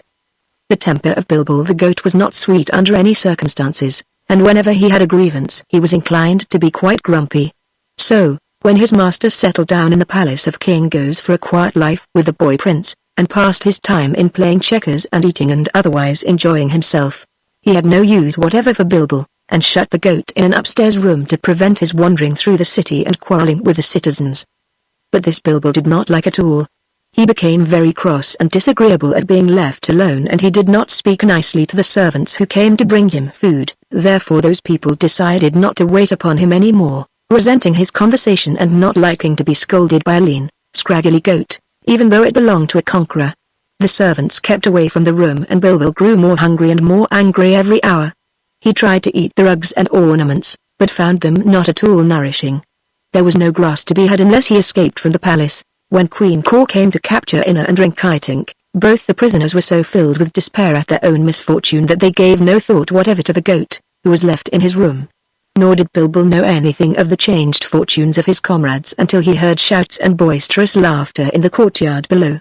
Looking out of a window, with the intention of rebuking those who dared thus to disturb him, Bilbo saw the courtyard quite filled with warriors and knew from this that the palace had in some way again fallen into the hands of the enemy. Now, although Bilbo was often exceedingly disagreeable to King Rinkitink, as well as to the prince, and sometimes used harsh words in addressing them, he was intelligent enough to know them to be his friends, and to know that King Goes and his people were his foes. In sudden anger, provoked by the sight of the warriors and the knowledge that he was in the power of the dangerous men of Regos, Bilbo butted his head against the door of his room and burst it open. Then he ran to the head of the staircase and saw King Goes coming up the stairs followed by a long line of his chief captains and warriors. The goat lowered his head, trembling with rage and excitement, and just as the king reached the top stair the animal dashed forward and butted his majesty so fiercely that the big and powerful king, who did not expect an attack, doubled up and tumbled backward. His great weight knocked over the man just behind him, and he in turn struck the next warrior and upset him, so that in an instant the whole line of Bilbo's foes was tumbling heels over head to the bottom of the stairs, where they piled up in a heap, struggling and shouting and in the mix-up hitting one another with their fists, until every man of them was bruised and sore. Finally King Goes scrambled out of the heap and rushed up the stairs again, very angry indeed. Bilbo was ready for him and a second time butted the king down the stairs, but now the goat also lost his balance and followed the king, landing full upon the confused heap of soldiers. Then he kicked out so viciously with his heels that he soon freed himself and dashed out of the doorway of the palace. "Stop him!" cried King Goes, running after, but the goat was now so wild and excited that it was not safe for anyone to stand in his way. None of the men were armed, and when one or two tried to head off the goat, Bilbo sent them sprawling upon the ground. Most of the warriors, however, were wise enough not to attempt to interfere with his flight. Coursing down the street, Bilbo found himself approaching the bridge of boats, and without pausing to think where it might lead him he crossed over and proceeded on his way. A few moments later a great stone building blocked his path. It was the palace of Queen Kor, and seeing the gates of the courtyard standing wide open, Bilbo rushed through them without slackening his speed. Chapter 12 Zella saves the prince. The wicked Queen of Kogos was in a very bad humor this morning, for one of her slave drivers had come from the fields to say that a number of slaves had rebelled and would not work. "Bring them here to me," she cried savagely. "A good whipping may make them change their minds," So the slave driver went to fetch the rebellious ones, and Queen Kaur sat down to eat her breakfast, an ugly look on her face. Prince Inna had been ordered to stand behind his new mistress with a big fan of peacock's feathers, but he was so unused to such service that he awkwardly brushed her ear with the fan. At once she flew into a terrible rage and slapped the prince twice with her hand, blows that tingled, too, for her hand was big and hard and she was not inclined to be gentle. Inna took the blows without shrinking or uttering a cry, although they stung his pride far more than his body. But King Rinkitink, who was acting as the queen's butler and had just brought in her coffee, was so startled at seeing the young prince punished that he tipped over the urn and the hot coffee streamed across the lap of the queen's best morning gown. Kaur sprang from her seat with a scream of anger, and poor Rinkitink would doubtless have been given a terrible beating had not the slave driver returned at this moment and attracted the woman's attention. The overseer had brought with him all of the women slaves from Pingaree, who had been loaded down with chains and were so weak and ill they could scarcely walk, much less work in the fields. Prince Inna's eyes were dimmed with sorrowful tears when he discovered how his poor people had been abused, but his own plight was so helpless that he was unable to aid them. Fortunately the boy's mother, Queen Garee, was not among these slaves, for Queen Kaur had placed her in the royal dairy to make butter. "Why do you refuse to work?" demanded Kaur in a harsh voice, as the slaves from Pingaree stood before her, trembling and with downcast eyes. "Because we lack strength to perform the tasks your overseers demand," answered one of the women. "Then you shall be whipped until your strength returns," exclaimed the queen, and turning to Inna, she commanded, "Get me the whip with the 7 lashes." As the boy left the room, wondering how he might manage to save the unhappy women from their undeserved punishment, he met a girl entering by the back way, who asked, "Can you tell me where to find Her Majesty, Queen Kaur?" "She is in the chamber with the red dome, where green dragons are painted upon the walls," replied Inna, "but she is in an angry and ungracious mood today." "Why do you wish to see her?" "I have honey to sell," answered the girl, who was Zella, just come from the forest. "The queen is very fond of my honey. You may go to her, if you so desire," said the boy, "but take care not to anger the cruel queen, or she may do you a mischief." "Why should she harm me, who brings her the honey she so dearly loves?" inquired the child innocently. "But I thank you for your warning, and I will try not to anger the queen." As Zella started to go, Inna's eyes suddenly fell upon her shoes and instantly he recognized them as his own. For only in Pingaree were shoes shaped in this manner, high at the heel and pointed at the toes. "Stop!" he cried in an excited voice, and the girl obeyed, wonderingly. "Tell me," he continued, more gently, "where did you get those shoes?" "My father brought them to me from Rigo's," she answered. "From Rigo's?" "Yes." "Are they not pretty?" asked Zella, looking down at her feet to admire them. "One of them my father found by the palace wall, and the other on an ash heap. So he brought them to me and they fit me perfectly." By this time Inna was trembling with eager joy, which of course the girl could not understand. "What is your name, little maid?" he asked. "I am called Zella, and my father is Nikabob, the charcoal burner." "Zella is a pretty name." "I am Inna, Prince of Pingaree," said he, "and the shoes you are now wearing, Zella, belong to me. They were not cast away, as your father supposed, but were lost. Will you let me have them again?" Zella's eyes filled with tears. "Must I give up my pretty shoes, then?" she asked. "They are the only ones I have ever owned." Inna was sorry for the poor child, but he knew how important it was that he regain possession of the magic pearls. So he said, pleadingly, "Please let me have them, Zella. See, I will exchange for them the shoes I now have on, which are newer and prettier than the others." The girl hesitated. She wanted to please the boy prince, yet she hated to exchange the shoes which her father had brought her as a present. "If you will give me the shoes," continued the boy, anxiously, "I will promise to make you and your father and mother rich and prosperous. Indeed, I will promise to grant any favors you may ask of me," and he sat down upon the floor and drew off the shoes he was wearing and held them toward the girl. "I'll see if they will fit me," said Zella, taking off her left shoe, the one that contained the pink pearl, and beginning to put on one of Inna's. Just then Queen Kaur, angry at being made to wait for her whip with the 7 lashes, rushed into the room to find Inna. Seeing the boy sitting upon the floor beside Zella, the woman sprang toward him to beat him with her clenched fists, but Inna had now slipped on the shoe and the queen's blows could not reach his body. Then Kaur spied the whip lying beside Inna and snatching it up she tried to lash him with it, all to no avail. While Zella sat horrified by this scene, the prince, who realized he had no time to waste, reached out and pulled the right shoe from the girl's foot, quickly placing it upon his own. Then he stood up and, facing the furious but astonished queen, said to her in a quiet voice, "Madame, please give me that whip." "I won't," answered Kor. I'm going to lash those Pingaree women with it. The boy seized hold of the whip and with irresistible strength drew it from the queen's hand. But she drew from her bosom a sharp dagger and with the swiftness of lightning aimed a blow at Ina's heart. He merely stood still and smiled, for the blade rebounded and fell clattering to the floor. Then, at last, Queen Kor understood the magic power that had terrified her husband but which she had ridiculed in her ignorance, not believing in it. She did not know that Ina's power had been lost, and found again, but she realized the boy was no common foe and that unless she could still manage to outwit him her reign in the island of Kogos was ended. To gain time, she went back to the red-domed chamber and seated herself in her throne, before which were grouped the weeping slaves from Pingaree. Ina had taken Zella's hand and assisted her to put on the shoes he had given her in exchange for his own. She found them quite comfortable and did not know she had lost anything by the transfer. "Come with me," then said the boy prince, and led her into the presence of Queen Kor, who was giving Rinkitink a scolding. To the overseer Ina said, "Give me the keys which unlock these chains, that I may set these poor women at liberty." "Don't you do it!" screamed Queen Kor. "If you interfere, madame," said the boy, "I will put you into a dungeon." By this Rinkitink knew that Ina had recovered his magic pearls and the little fat king was so overjoyed that he danced and capered all around the room. But the queen was alarmed at the threat and the slave driver, fearing the conqueror of Regos, tremblingly gave up the keys. Ina quickly removed all the shackles from the women of his country and comforted them, telling them they should work no more but would soon be restored to their homes in Pingaree. Then he commanded the slave driver to go and get all the children who had been made slaves, and to bring them to their mothers.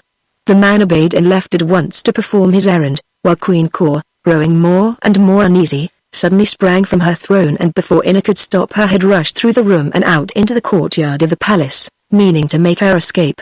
Rinkitink followed her, running as fast as he could go.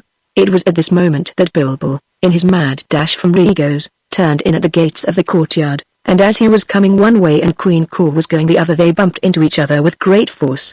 The woman sailed through the air, over Bilbil's head, and landed on the ground outside the gates, where her crown rolled into a ditch and she picked herself up, half dazed, and continued her flight. Bilbil was also somewhat dazed by the unexpected encounter, but he continued his rush rather blindly and so struck poor Rinkitink, who was chasing after Queen Kor. They rolled over one another a few times and then Rinkitink sat up and Bilbil sat up and they looked at each other in amazement. "Bilbil," said the king, "I'm astonished at you, your majesty," said Bilbil. "I expected kinder treatment at your hands." "You interrupted me," said Rinkitink. "There was plenty of room without your taking my path," declared the goat, and then Ina came running out and said, "Where is the queen?" "Gone," replied Rinkitink, "but she cannot go far, as this is an island. However, I have found Bilbil, and our party is again reunited. You have recovered your magic powers, and again we are masters of the situation. So let us be thankful." Saying this, the good little king got upon his feet and limped back into the throne room to help comfort the women. Presently the children of Pingaree, who had been gathered together by the overseer, were brought in and restored to their mothers, and there was great rejoicing among them, you may be sure. "But where is Queen Garee, my dear mother?" questioned Ina, but the women did not know and it was some time before the overseer remembered that one of the slaves from Pingaree had been placed in the royal dowry.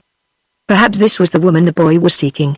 Ina at once commanded him to lead the way to the butter house, but when they arrived the Queen Garee was nowhere in the place, although the boy found a silk scarf which he recognized as one that his mother used to wear. Then they began a search throughout the island of Kogos, but could not find Ina's mother anywhere. When they returned to the palace of Queen Kor, Rinkitink discovered that the bridge of boats had again been removed, separating them from Regos, and from this they suspected that Queen Kor had fled to her husband's island and had taken Queen Garee with her. Ina was much perplexed what to do and returned with his friends to the palace to talk the matter over. Zella was now crying because she had not sold her honey and was unable to return to her parents on the island of Regos, but the boy prince comforted her and promised she should be protected until she could be restored to her home. Rinkitink found Queen Kor's purse, which she had had no time to take with her, and gave Zella several gold pieces for the honey. Then Ina ordered the palace servants to prepare a feast for all the women and children of Pingaree and to prepare for them beds in the great palace, which was large enough to accommodate them all. Then the boy and the goat and Rinkitink and Zella went into a private room to consider what should be done next. Chapter 13 The Escape. "Our fault," said Rinkitink, "is that we conquer only one of these twin islands at a time.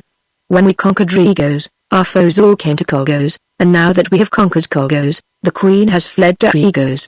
And each time they removed the bridge of boats, so that we could not follow them. What has become of our own boat, in which we came from Pingaree?" asked Bilbil. "We left it on the shore of Regos," replied the prince, "but I wonder if we could not get it again." "Why don't you ask the White Pearl?" suggested Rinkitink. "That is a good idea," returned the boy, and at once he drew the White Pearl from its silken bag and held it to his ear. Then he asked, "How may I regain our boat?" The voice of the pearl replied, "Go to the south end of the island of Colgos, and clap your hands 3 times and the boat will come to you." "Very good," cried Inna, and then he turned to his companions and said, "We shall be able to get our boat whenever we please, but what then shall we do?" "Take me home in it," pleaded Zella. "Come with me to my city of Gilgad," said the king, "where you will be very welcome to remain forever." "No," answered Inna, "I must rescue my father and mother, as well as my people. Already I have the women and children of Pingaree, but the men are with my father in the mines of Regos, and my dear mother has been taken away by Queen Kor.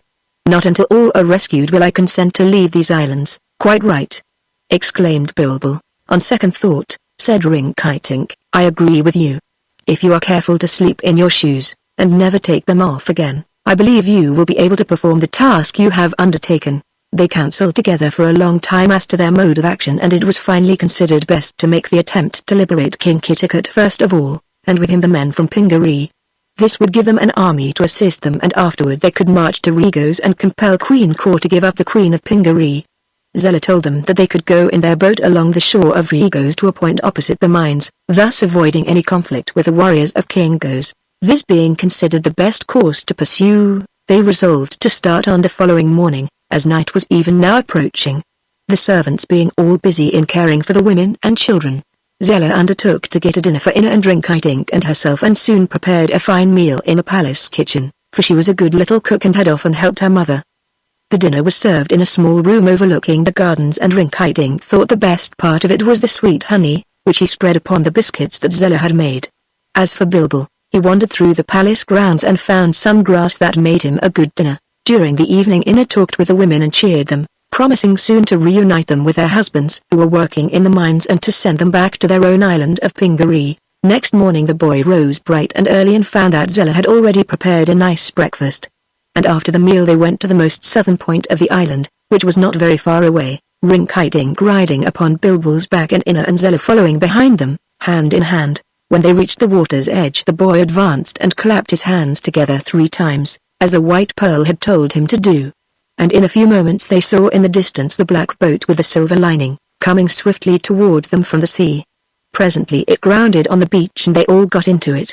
Zella was delighted with the boat, which was the most beautiful she had ever seen, and the marvel of its coming to them through the water without anyone to row it, made her a little afraid of the fairy craft. But Inna picked up the oars and began to row, and at once the boat shot swiftly in the direction of Regos. They rounded the point of the island where the city was built and noticed that the shore was lined with warriors who had discovered their boat but seemed undecided whether to pursue it or not. This was probably because they had received no commands what to do, or perhaps they had learned to fear the magic powers of these adventurers from Pingaree and were unwilling to attack them unless their king ordered them to. The coast on the western side of the island of Regos was very uneven, and Zella, who knew fairly well the location of the mines from the inland forest path, was puzzled to decide which mountain they now viewed from the sea was the one where the entrance to the underground caverns was located. First she thought it was this peak, and then she guessed it was that, so considerable time was lost through her uncertainty. They finally decided to land and explore the country, to see where they were, so Inna ran the boat into a little rocky cove where they all disembarked. For an hour they searched for the path without finding any trace of it, and now Zella believed they had gone too far to the north and must return to another mountain that was nearer to the city. Once again they entered the boat and followed the winding coast south until they thought they had reached the right place. By this time, however, it was growing dark, for the entire day had been spent in the search for the entrance to the mines, and Zella warned them that it would be safer to spend the night in the boat than on the land, where wild beasts were sure to disturb them.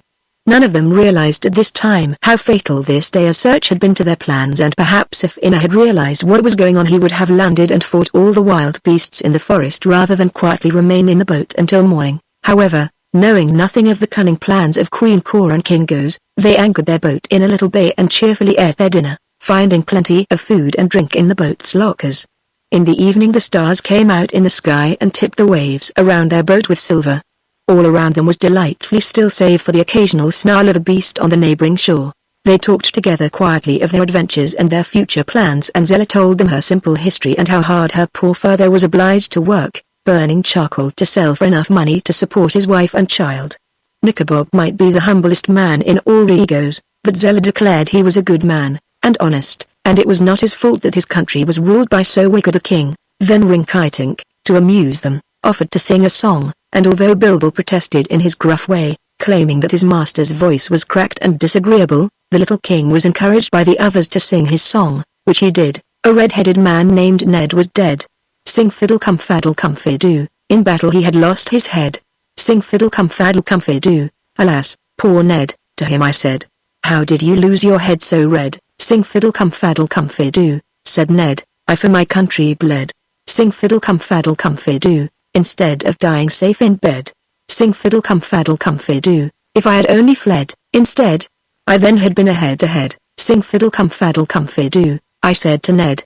Do stop, your majesty, pleaded Bilbil. You're making my head ache, but the song isn't finished, replied Rinkitink, and as for your head aching, think of poor Ned, who hadn't any head at all. I can think of nothing but your dismal singing, retorted Bilbil. Why didn't you choose a cheerful subject, instead of telling how a man who was dead lost his red head? Really, Rinkitink, I'm surprised at you. I know a splendid song about a live man, said the king. Then don't sing it, bade Bilbil. Zella was both astonished and grieved by the disrespectful words of the goat, for she had quite enjoyed Rinkitink's singing and had been taught a proper respect for kings and those high in authority. But as it was now getting late they decided to go to sleep, that they might rise early the following morning, so they all reclined upon the bottom of the big boat and covered themselves with blankets which they found stored underneath the seats for just such occasions. They were not long in falling asleep and did not waken until daybreak. After a hurried breakfast, for Ina was eager to liberate his father, the boy rowed the boat to shore and they all landed and began searching for the path. Zella found it within the next half hour and declared they must be very close to the entrance to the mines, so they followed the path toward the north, Ina going first, and then Zella following him, while Rinkitink brought up the rear riding upon Bilbil's back. Before long they saw a great wall of rock towering before them, in which was a low arched entrance, and on either side of this entrance stood a guard, armed with a sword and a spear.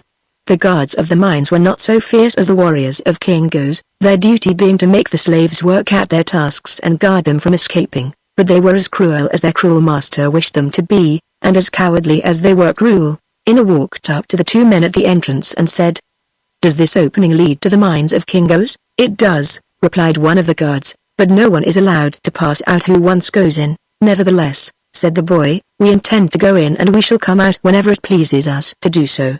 I am the Prince of Pingaree, and I have come to liberate my people, whom King Go's has enslaved. Now when the two guards heard this speech they looked at one another and laughed, and one of them said, the king was right, for he said the boy was likely to come here and that he would try to set his people free. Also the king commanded that we must keep the little prince in the mines, and set him to work, together with his companions. Then let us obey the king, replied the other man. Ina was surprised at hearing this, and asked, When did King Go's give you this order? His Majesty was here in person last night, replied the man, and went away again but an hour ago. He suspected you were coming here and told us to capture you if we could. This report made the boy very anxious, not for himself but for his father, for he feared the king was up to some mischief. So he hastened to enter the mines and the guards did nothing to oppose him or his companions, their orders being to allow him to go in but not to come out. The little group of adventurers passed through a long rocky corridor and reached a low, wide cavern where they found a dozen guards and 100 slaves, the latter being hard at work with picks and shovels digging for gold, while the guards stood over them with long whips. Ina found many of the men from Pingaree among these slaves, but King Kitticut was not in this cavern, so they passed through it and entered another corridor that led to a second cavern. Here also hundreds of men were working, but the boy did not find his father amongst them, and so went on to a third cavern. The corridors all slanted downward, so that the farther they went the lower into the earth they descended, and now they found the air hot and close and difficult to breathe. Flaming torches were stuck into the walls to give light to the workers, and these added to the oppressive heat. The third and lowest cavern was the last in the mines, and here were many scores of slaves and many guards to keep them at work. So far, none of the guards had paid any attention to Ina's party, but allowed them to proceed as they would. and while the slaves cast curious glances at the boy and girl and man and goat, they dared say nothing. But now the boy walked up to some of the men of Pingaree and asked news of his father, telling them not to fear the guards as he would protect them from the whips. Then he teamed that King Kitticut had indeed been working in this very cavern until the evening before, when King Goose had come and taken him away, still loaded with chains. "Seems to me," said King Rinkitink, when he heard this report, "that Goose has carried your father away to Regos, to prevent us from rescuing him. He may hide poor Kitticut in a dungeon, where we cannot find him." "Perhaps you are right," answered the boy, "but I am determined to find him, wherever he may be." Inna spoke firmly and with courage, but he was greatly disappointed to find that King Goose had been before him at the mines and had taken his father away. However, he tried not to feel disheartened, believing he would succeed in the end, in spite of all opposition. Turning to the guards, he said, "Remove the chains from these slaves and set them free." The guards laughed at this order, and one of them brought forward a handful of chains, saying, "His Majesty has commanded us to make you, also, a slave, for you are never to leave these caverns again." Then he attempted to place the chains on Inna, but the boy indignantly seized them and broke them apart as easily as if they had been cotton cords. When a dozen or more of the guards made a dash to capture him, the prince swung the end of the chain like a whip and drove them into a corner, where they cowered and begged for mercy. Stories of the marvelous strength of the boy prince had already spread to the minds of Regos, and although King Goose had told them that Inna had been deprived of all his magic power, the guards now saw this was not true, so they deemed it wise not to attempt to oppose him. The chains of the slaves had all been riveted fast to their ankles and wrists, but Inna broke the bonds of steel with his hands and set the poor men free, not only those from Pingaree but all who had been captured in the many wars and raids of King Goose. They were very grateful, as you may suppose, and agreed to support Prince Inna in whatever action he commanded. He led them to the middle cavern, where all the guards and overseers fled in terror at his approach, and soon he had broken apart the chains of the slaves who had been working in that part of the mines. Then they approached the first cavern and liberated all there. The slaves had been treated so cruelly by the servants of King Goose that they were eager to pursue and slay them, in revenge, but Inna held them back and formed them into companies, each company having its own leader. Then he called the leaders together and instructed them to march in good order along the path to the city of Regos, where he would meet them and tell them what to do next. They readily agreed to obey him, and, arming themselves with iron bars and pickaxes which they brought from the mines, the slaves began their march to the city. Zella at first wished to be left behind, that she might make her way to her home, but neither Rinkitink nor Inna thought it was safe for her to wander alone through the forest, so they induced her to return with them to the city. The boy beached his boat this time at the same place as when he first landed at Regos, and while many of the warriors stood on the shore and before the walls of the city, not one of them attempted to interfere with the boy in any way. Indeed, they seemed uneasy and anxious, and when Inna met Captain Buzzub the boy asked if anything had happened in his absence. "A great deal has happened," replied Buzzub. "Our king and queen have run away and left us, and we don't know what to do." "Run away!" exclaimed Inna. "Where did they go to? Who knows?" said the man, shaking his head despondently. "They departed together a few hours ago, in a boat with 40 rowers, and they took with them the king and queen of Pingaree." Chapter 14 The Flight of the Rulers. Now it seems that when Queen Cow fled from her island to Regos, she had wit enough, although greatly frightened, to make a stop at the royal dairy, which was near to the bridge, and to drag poor Queen Grief from the butter house and across to Regos with her. The warriors of King Goose have never before seen the terrible Queen Cow frightened, and therefore when she came running across the bridge of boats, dragging the Queen of Pingaree after her by one arm, the woman's great fright had the effect of terrifying the waiting warriors. "Quick!" cried Caw. "Destroy the bridge, or we are lost." While the men were tearing away the bridge of boats, the Queen ran up to the palace of Goose, where she met her husband. "That boy is a wizard," she gasped. "There is no standing against him." "Oh, have you discovered his magic at last?" replied Goose, laughing in her face. "Who? Now, is the coward?" "Don't laugh," cried Queen Caw. "It is no laughing matter. Both our islands are as good as conquered, this very minute. What shall we do, Goose? Come in," he said, growing serious, "and let us talk it over." So they went into a room of the palace and talked long and earnestly. "The boy intends to liberate his father and mother, and all the people of Pingaree, and to take them back to their island," said Caw. "He may also destroy our palaces and then make us his slaves.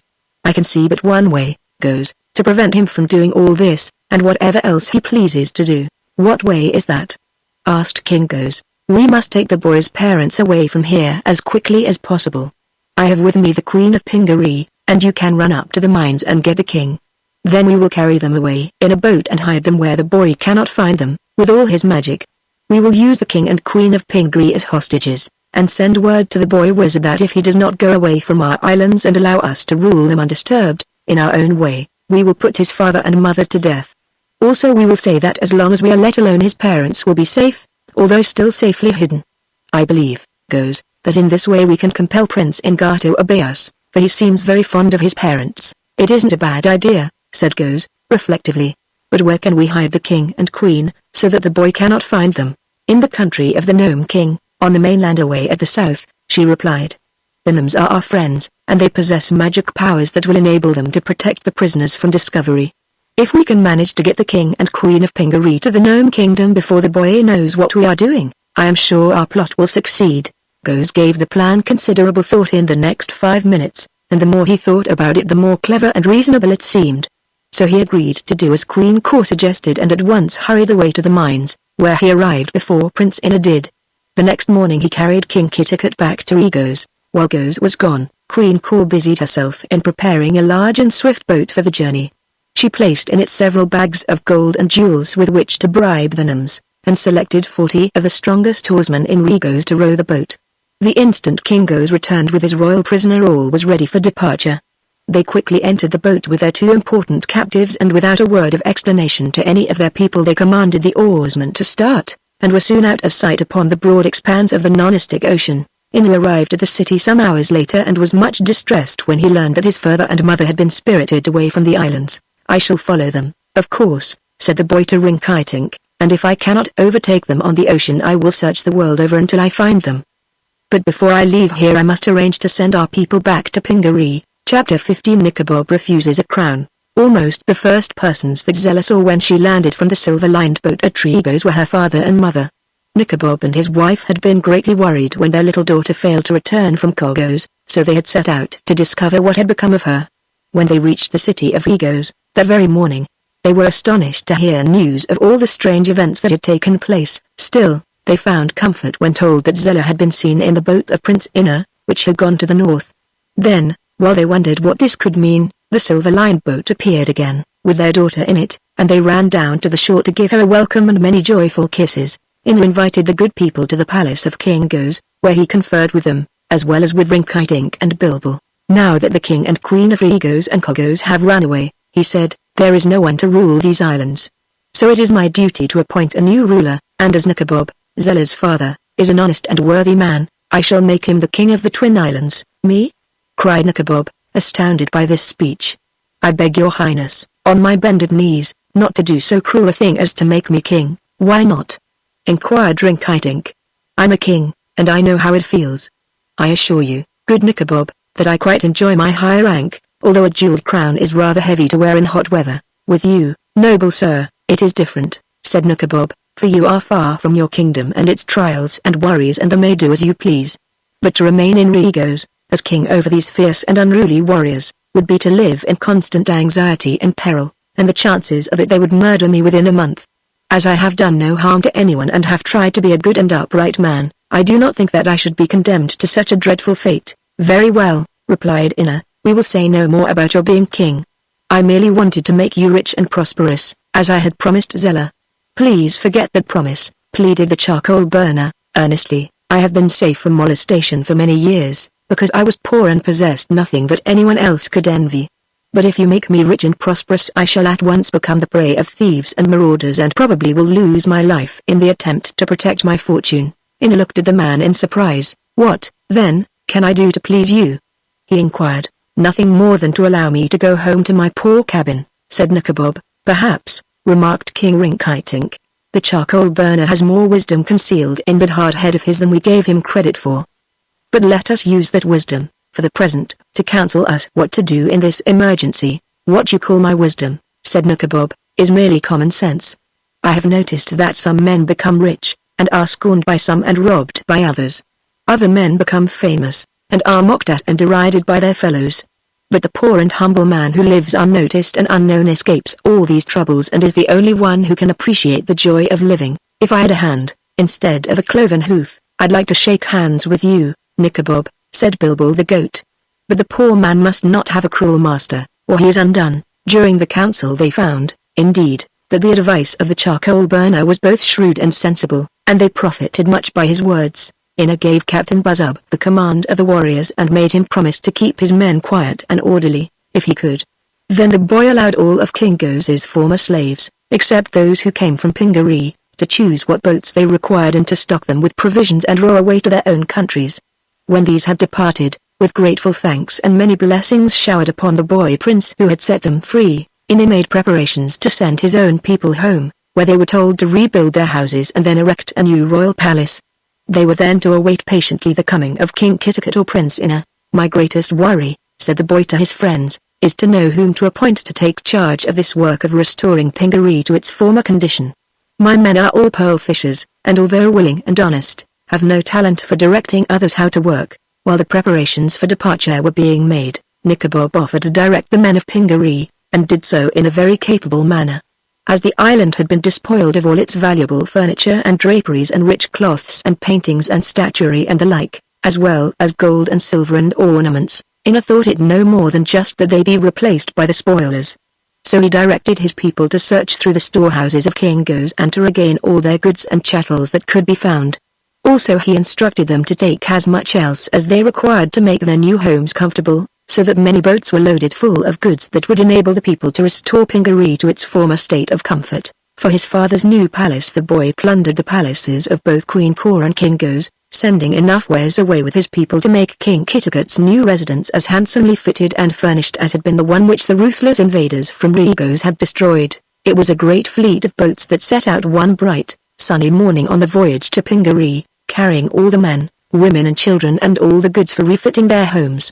As he saw the fleet depart, Prince Inna felt that he had already successfully accomplished a part of his mission, but he vowed he would never return to Pingaree in person until he could take his father and mother there with him, unless, indeed, King Goz wickedly destroyed his beloved parents, in which case Inna would become the king of Pingaree and it would be his duty to go to his people and rule over them. It was while the last of the boats were preparing to sail for Pingaree that Nikobob, who had been of great service in getting them ready, came to Inna in a thoughtful mood and said, "Your Highness, my wife and my daughter Zella have been urging me to leave Regos and settle down in your island, in a new home. From what your people have told me, Pingaree is a better place to live than Regos, and there are no cruel warriors or savage beasts that keep one in constant fear for the safety of those he loves. Therefore, I have come to ask to go with my family in one of the boats." Inna was much pleased with this proposal and not only granted Nikobob permission to go to Pingaree to live, but instructed him to take with him sufficient goods to furnish his new home in a comfortable manner.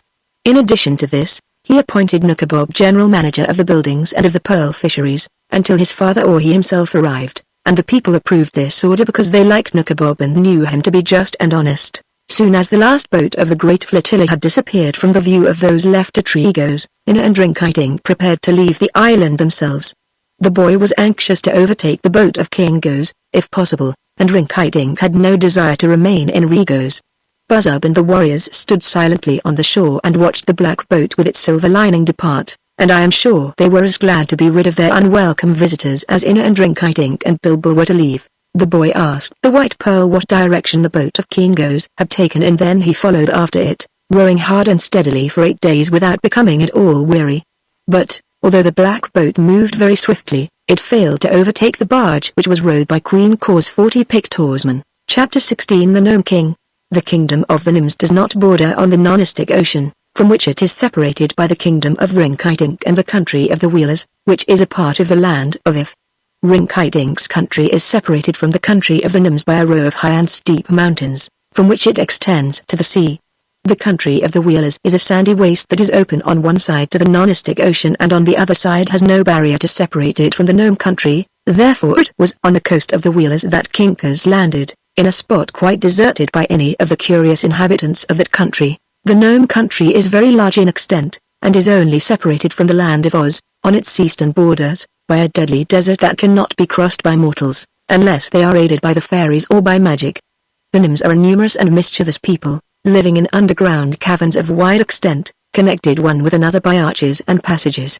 The word gnome means one who knows, and these people are so called because they know where all the gold and silver and precious stones are hidden in the earth, a knowledge that no other living creatures share with them. The gnomes are busy people, constantly digging up gold in one place and taking it to another place, where they secretly bury it, and perhaps this is the reason they alone know where to find it.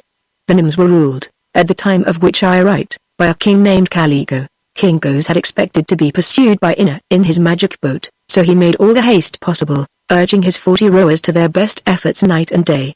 To his joy he was not overtaken but landed on the sandy beach of the Wheelers on the morning of the 8th day. The 40 rowers were left with the boat, while Queen Kor and Kinkers, with their royal prisoners, who were still chained, began the journey to the Gnome King. It was not long before they passed the sands and reached the rocky country belonging to the gnomes, but they were still a long way from the entrance to the underground caverns in which lived the Gnome King. There was a dim path, winding between stones and boulders, over which the walking was quite difficult, especially as the path led up hills that were small mountains, and then down steep and abrupt slopes where any misstep might mean a broken leg. Therefore it was the second day of their journey before they climbed halfway up a rugged mountain and found themselves at the entrance of the Gnome King's caverns. On their arrival, the entrance seemed free and unguarded, but Goes and Kor had been there before, and they were too wise to attempt to enter without announcing themselves, for the passage to the caves was full of traps and pitfalls.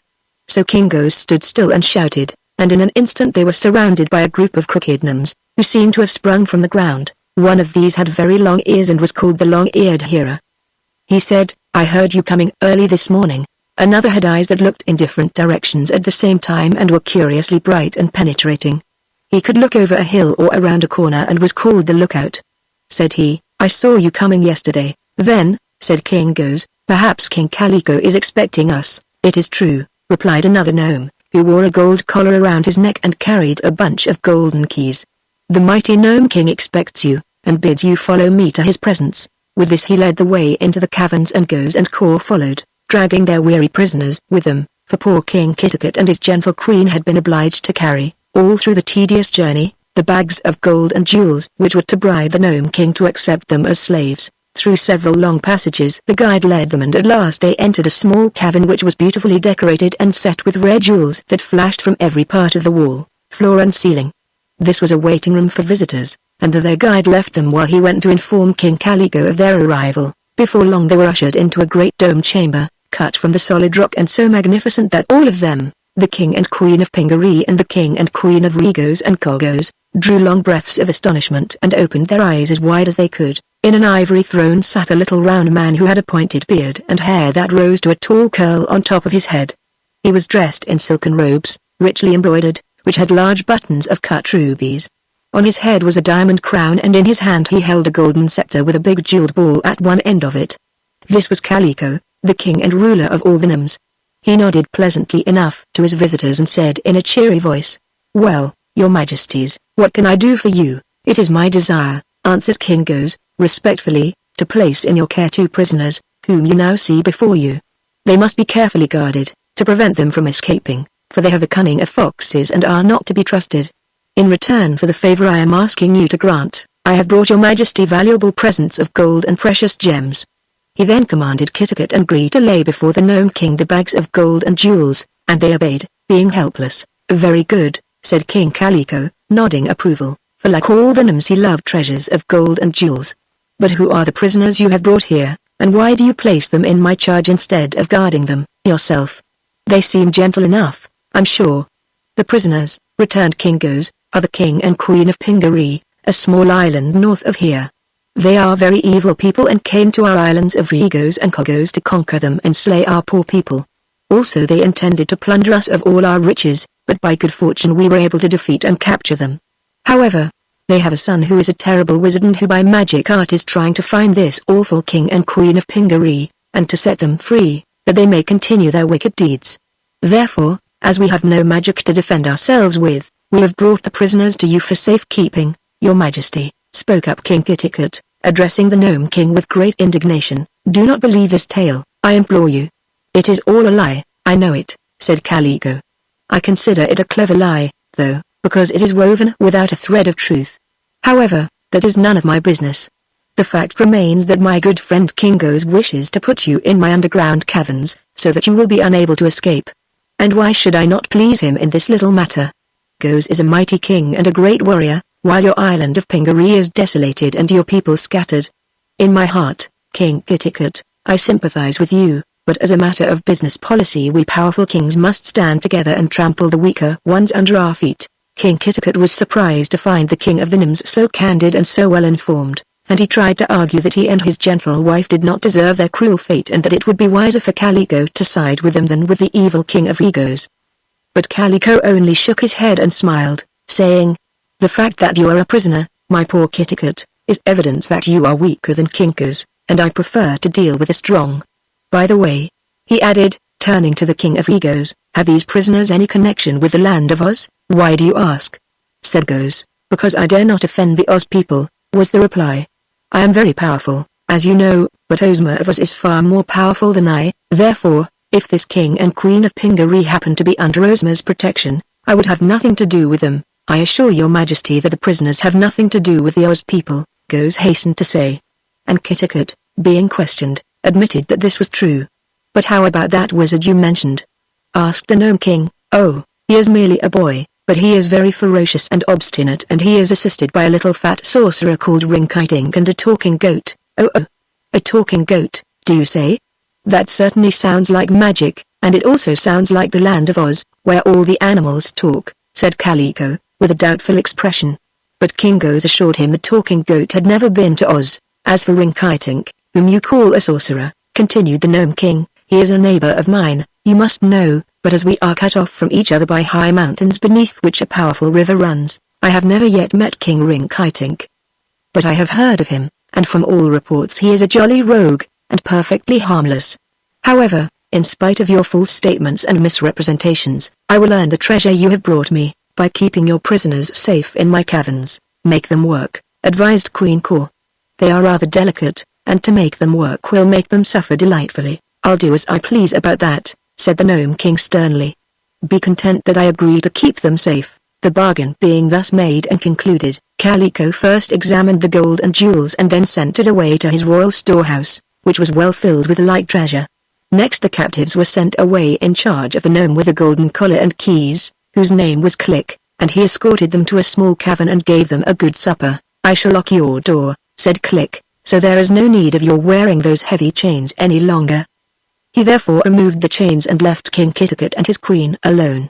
This was the first time since the Northmen had carried them away from Pingaree that the good king and queen had been alone together and free of all bonds, and as they embraced lovingly and mingled their tears over their sad fate they were also grateful that they had passed from the control of the heartless King Goes into the more considerate care of King Calico. They were still captives but they believed they would be happier in the underground caverns of the Gnomes than in Regos and Colgos. Meantime, in the king's royal cavern a great feast had been spread. King Goes and Queen Caw, having triumphed in their plot, were so well pleased that they held high revelry with the jolly Gnome King until a late hour that night. And the next morning, having cautioned Calico not to release the prisoners under any consideration without their orders, the king and queen of Regos and Colgos left the caverns of the Gnomes to return to the shore of the ocean where they had left their boat. Chapter 17 Inner Parts with his Pink Pearl. The White Pearl guided Inner truly in his pursuit of the boat of King Goes, but the boy had been so delayed in sending his people home to Pingaree that it was a full day after Goes and Caw landed on the shore of the Wheeler country that Inner's boat arrived at the same place. There he found the 40 rowers guarding the barge of Queen Caw, and although they would not or could not tell the boy where the king and queen had taken his father and mother, the White Pearl advised him to follow the path to the country and the caverns of the Gnomes. Rinkitink didn't like to undertake the rocky and mountainous journey, even with Bilbil to carry him, but he would not desert Inner, even though his own kingdom lay just beyond a range of mountains which could be seen towering southwest of them. So the king bravely mounted the goat, who always grumbled but always obeyed his master, and the three set off at once for the caverns of the Gnomes. They traveled just as slowly as Queen Caw and King Goes had done, so when they were about halfway they discovered the king and queen coming back to their boat. The fact that Goes and Caw were now alone proved that they had left Inner's father and mother behind them, so, at the suggestion of Rinkitink, the three hid behind a high rock until the king of Regos and the queen of Colgos, who had not observed them, had passed them by. Then they continued their journey, glad that they had not again been forced to fight or quarrel with their wicked enemies. "We might have asked them, however, what they had done with your poor parents," said Rinkitink. "Never mind," answered Inner. "I am sure the White Pearl will guide us aright." For a time they proceeded in silence and then Rinkitink began to chuckle with laughter in the pleasant way he was wont to do before his misfortunes came upon him. "What amuses your majesty?" inquired the boy, The thought of how surprised my dear subjects would be if they realized how near to them I am, and yet how far away.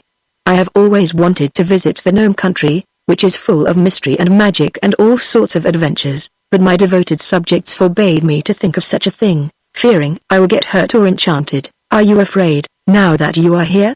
Asked Inna. A little, but not much, for they say the new gnome king is not as wicked as the old king used to be.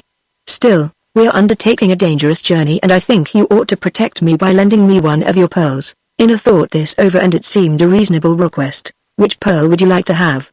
Asked the boy. Well, let us see, returned Rinkitink. You may need strength to liberate your captive parents, so you must keep the blue pearl. And you will need the advice of the white pearl, so you had best keep that also.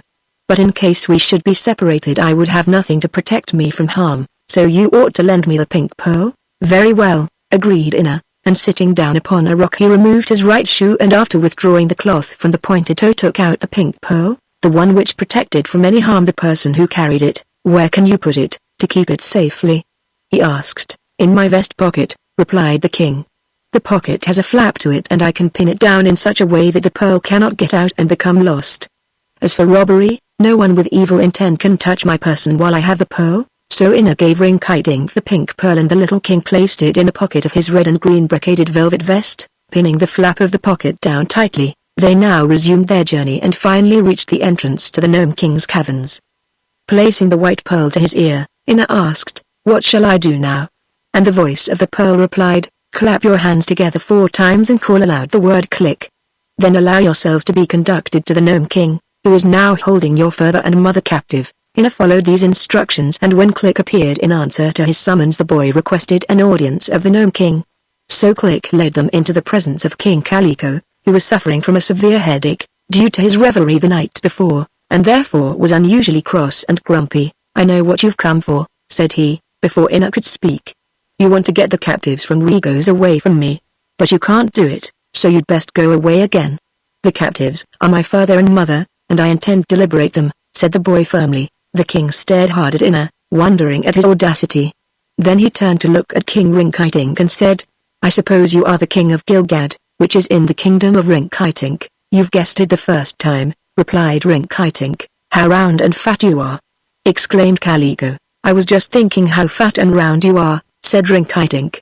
"Really, King Calico, we ought to be friends, we're so much alike in everything but disposition and intelligence." Then he began to chuckle, while Calico stared hard at him, not knowing whether to accept his speech as a compliment or not. And now the gnome's eyes wandered to Bilbil, and he asked, "Is that your talking goat?" Bilbil met the gnome king's glowering look with a gaze equally surly and defiant, while Rinkitink answered, "It is, your majesty." "Can he really talk?" asked Calico, curiously. "He can. But the best thing he does is to scold." "Talk to his majesty, Bilbil." But Bilbil remained silent and would not speak. "Do you always ride upon his back?"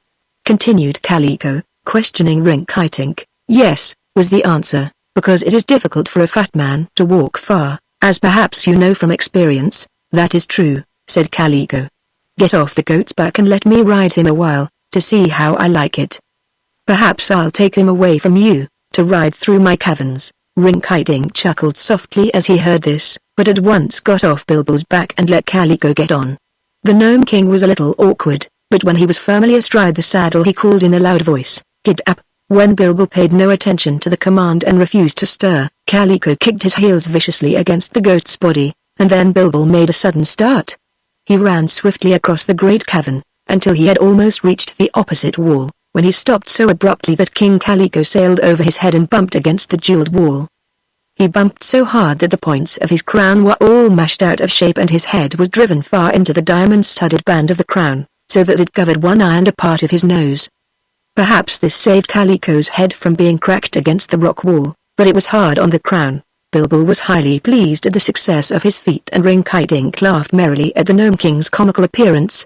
But Calico was muttering and growling as he picked himself up and struggled to pull the battered crown from his head, and it was evident that he was not in the least amused. Indeed, Inna could see that the king was very angry, and the boy knew that the incident was likely to turn Calico against the entire party. The gnome king sent Click for another crown and ordered his workmen to repair the one that was damaged. While he waited for the new crown, he sat regarding his visitors with a scowling face, and this made Inna more uneasy than ever. Finally, when the new crown was placed upon his head, King Kaliko said, "Follow me, strangers," and led the way to a small door at one end of the cavern. Inna and Rinkitink followed him through the doorway and found themselves standing on a balcony that overlooked an enormous domed cave, so extensive that it seemed miles to the other side of it. All around this circular cave, which was brilliantly lighted from an unknown source, were arches connected with other caverns. Kaliko took a gold whistle from his pocket and blew a shrill note that echoed through every part of the cave. Instantly gnomes began to pour in through the side arches in great numbers, until the immense space was packed with them as far as the eye could reach. All were armed with glittering weapons of polished silver and gold, and Inna was amazed that any king could command so great an army. They began marching and countermarching in very orderly array until another blast of the gold whistle sent them scurrying away as quickly as they had appeared. And as soon as the great cave was again empty, Kaliko returned with his visitors to his own royal chamber, where he once more seated himself upon his ivory throne. "I have shown you," said he to Inna, "a part of my bodyguard. The royal armies, of which this is only a part, are as numerous as the sands of the ocean, and live in many thousands of my underground caverns. You have come here thinking to force me to give up the captives of King Goes and Queen Kor, and I wanted to convince you that my power is too mighty for anyone to oppose. I am told that you are a wizard, and depend upon magic to aid you, but you must know that the gnomes are not mortals, and understand magic pretty well themselves, so if we are obliged to fight magic with magic, the chances are that we are 100 times more powerful than you can be. Think this over carefully, my boy, and try to realize that you are in my power. I do not believe you can force me to liberate King Kittikut and Queen Giri, and I know that you cannot coax me to do so, for I have given my promise to King Goes. Therefore, as I do not wish to hurt you, I ask you to go away peaceably and let me alone. Forgive me if I do not agree with you, King Kaliko," answered the boy. "However difficult and dangerous my task may be, I cannot leave your dominions until every effort to release my parents has failed and left me completely discouraged." "Very well," said the king, evidently displeased.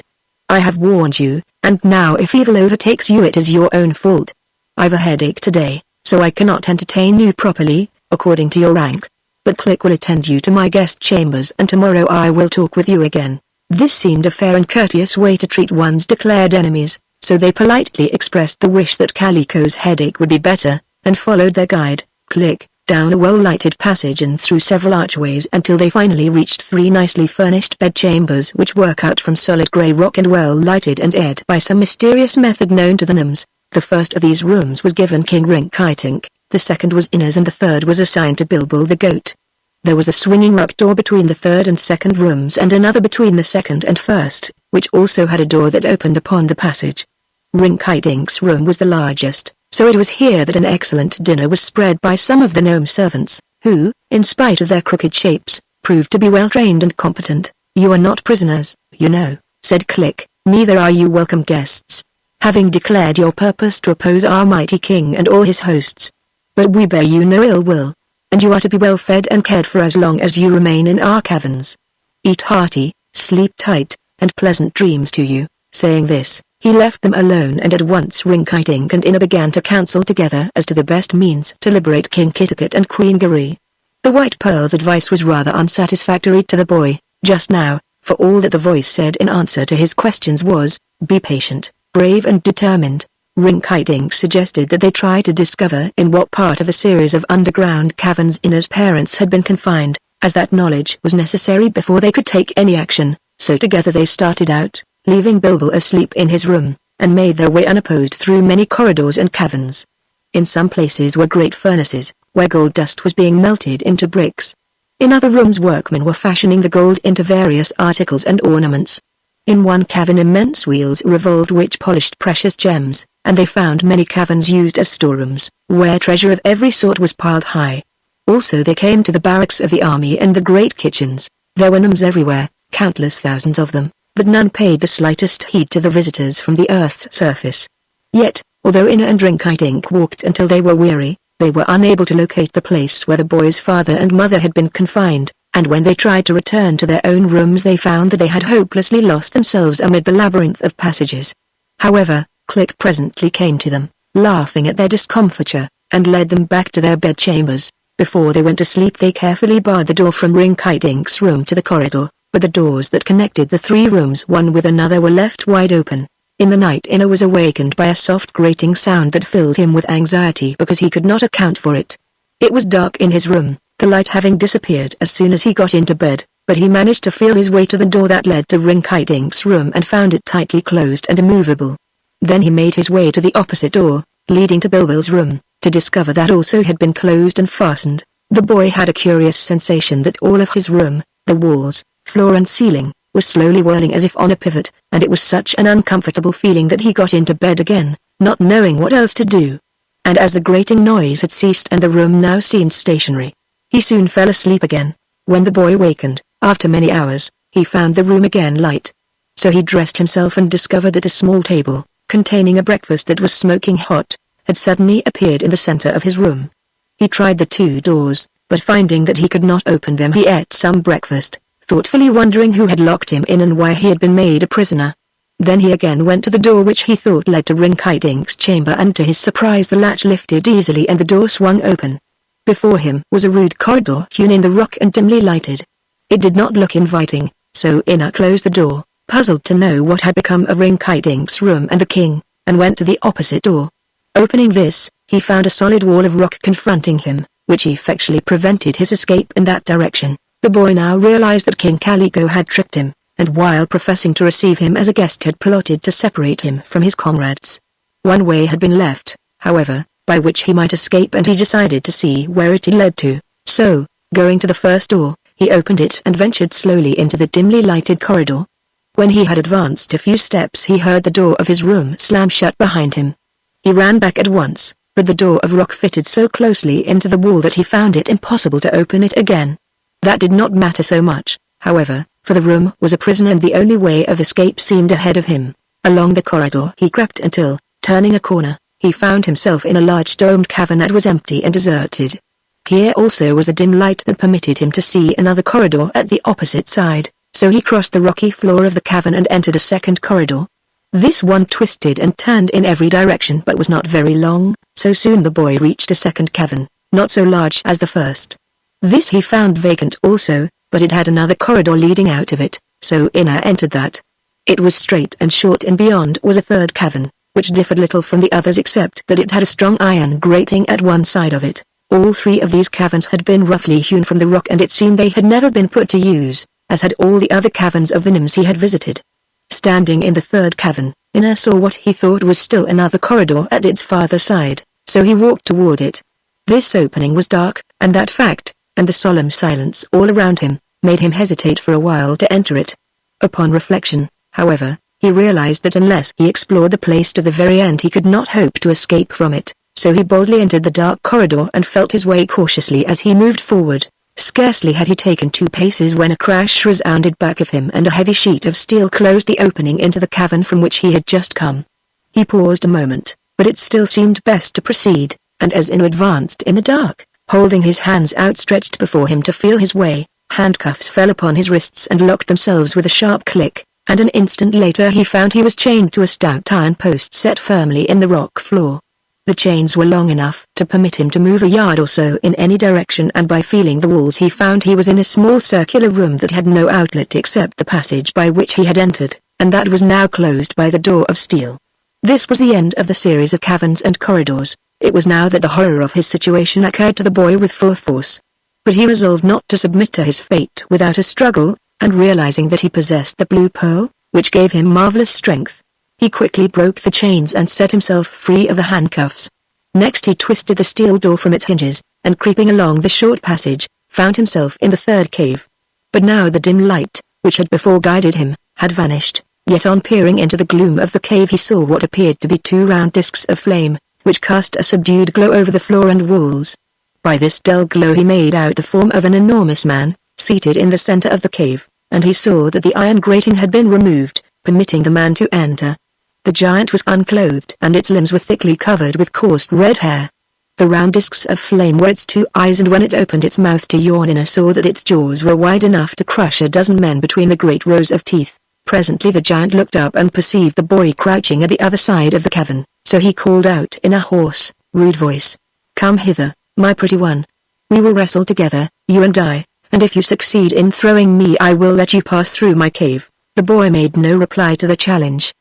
He realized he was in dire peril and regretted that he had lent the pink pearl to King Rinkitink. But it was now too late for vain regrets, although he feared that even his great strength would avail him little against this hairy monster. For his arms were not long enough to span a fourth of the giant's huge body, while the monster's powerful limbs would be likely to crush out Ina's life before he could gain the mastery. Therefore the prince resolved to employ other means to combat this foe, who had doubtless been placed there to bar his return.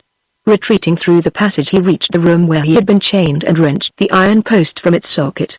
It was a foot thick and 4 feet long, and being of solid iron was so heavy that 3 ordinary men would have found it hard to lift. Returning to the cavern, the boy swung the great bar above his head and dashed it with mighty force full at the giant.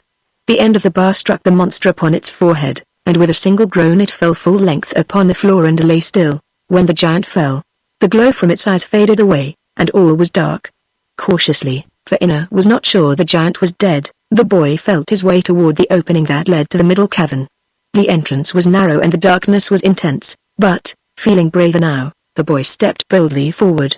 Instantly the floor began to sink beneath him and in great alarm he turned and made a leap that enabled him to grasp the rocky sides of the wall and regain a footing in the passage through which he had just come. Scarcely had he obtained this place of refuge when a mighty crash resounded throughout the cavern and the sound of a rushing torrent came from far below. Ina felt in his pocket and found several matches, one of which he lighted and held before him. While it flickered he saw that the entire floor of the cavern had fallen away, and knew that had he not instantly regained his footing in the passage he would have plunged into the abyss that lay beneath him. By the light of another match he saw the opening at the other side of the cave and the thought came to him that possibly he might leap across the gulf.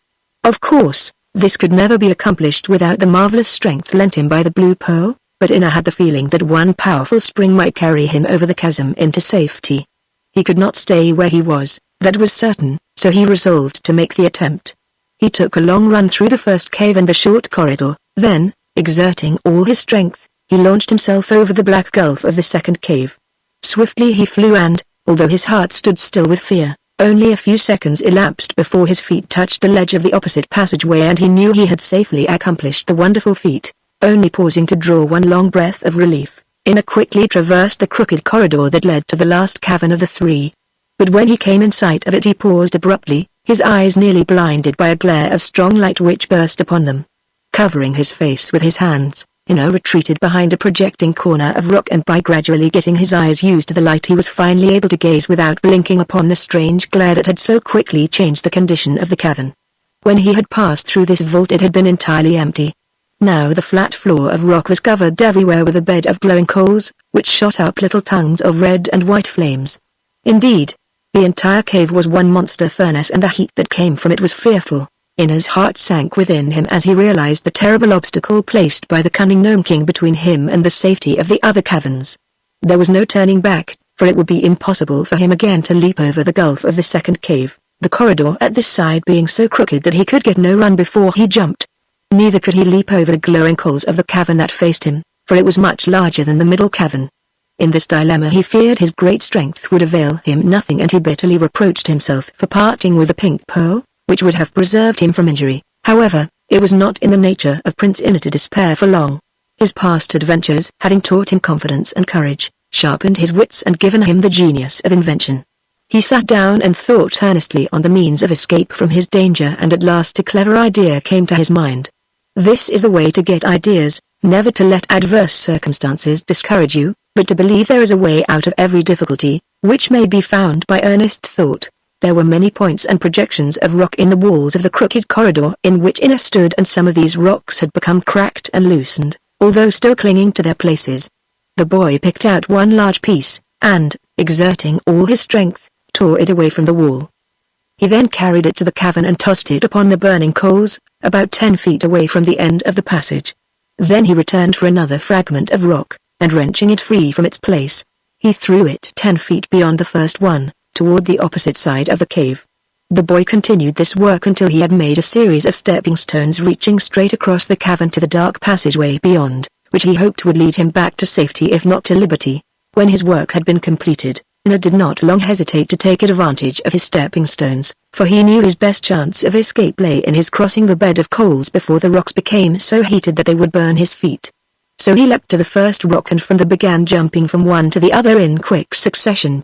A withering wave of heat at once enveloped him, and for a time he feared he would suffocate before he could cross the cavern, but he held his breath, to keep the hot air from his lungs, and maintained his leaps with desperate resolve. Then, before he realized it, his feet were pressing the cooler rocks of the passage beyond and he rolled helpless upon the floor, gasping for breath.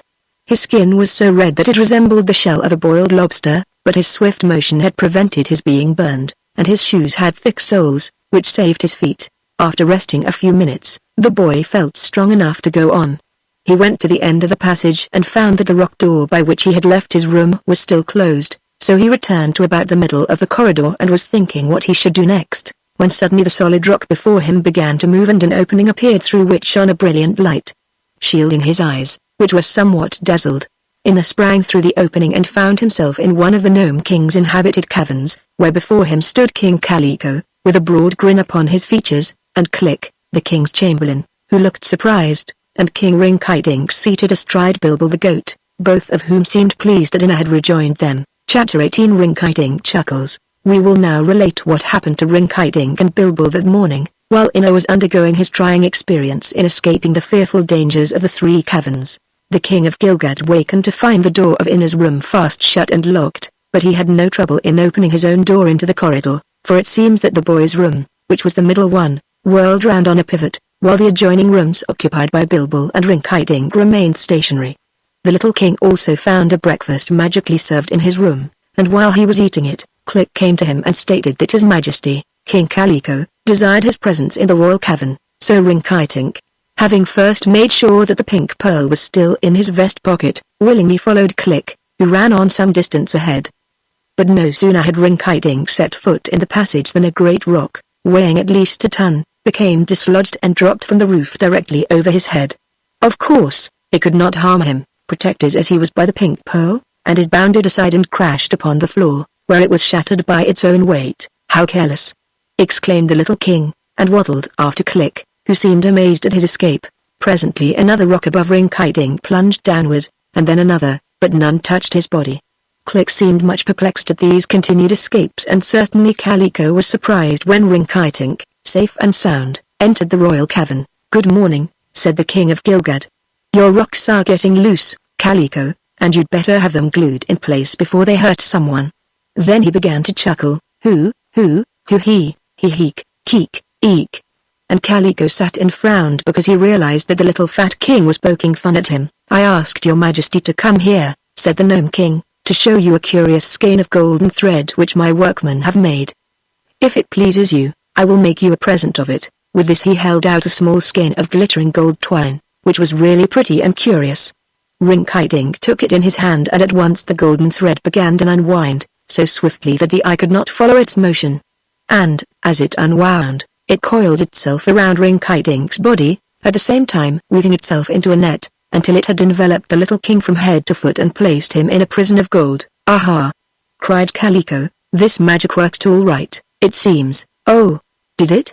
Replied Rinkitink, and stepping forward he walked right through the golden net, which fell to the floor in a tangled mass. Kaliko rubbed his chin thoughtfully and stared hard at Rinkitink. I understand a good bit of magic, said he, but your majesty has a sort of magic that greatly puzzles me, because it is unlike anything of the sort that I ever met with before. Now, see here, Kaliko, said Rinkitink, if you are trying to harm me or my companions, give it up, for you will never succeed. We're harm-proof, so to speak, and you are merely wasting your time trying to injure us. You may be right, and I hope I am not so impolite as to argue with a guest, returned the Gnome King. But you will pardon me if I am not yet satisfied that you are stronger than my famous magic. However, I beg you to believe that I bear you no ill will, King Rinkitink, but it is my duty to destroy you, if possible. Because you and that insignificant boy prince have openly threatened to take away my captives and have positively refused to go back to the Earth's surface and let me alone. I'm very tender-hearted, as a matter of fact, and I like you immensely, and would enjoy having you as a friend, but... Here he pressed a button on the arm of his throne chair and the section of the floor where Rinkitink stood suddenly opened and disclosed a black pit beneath, which was a part of the terrible bottomless gulf. But Rinkitink did not fall into the pit, his body remained suspended in the air until he put out his foot and stepped to the solid floor, when the opening suddenly closed again, "I appreciate your Majesty's friendship," remarked Rinkitink, as calmly as if nothing had happened, "but I am getting tired with standing. Will you kindly send for my goat, Bilbil, that I may sit upon his back to rest?" "Indeed I will," promised Kaliko.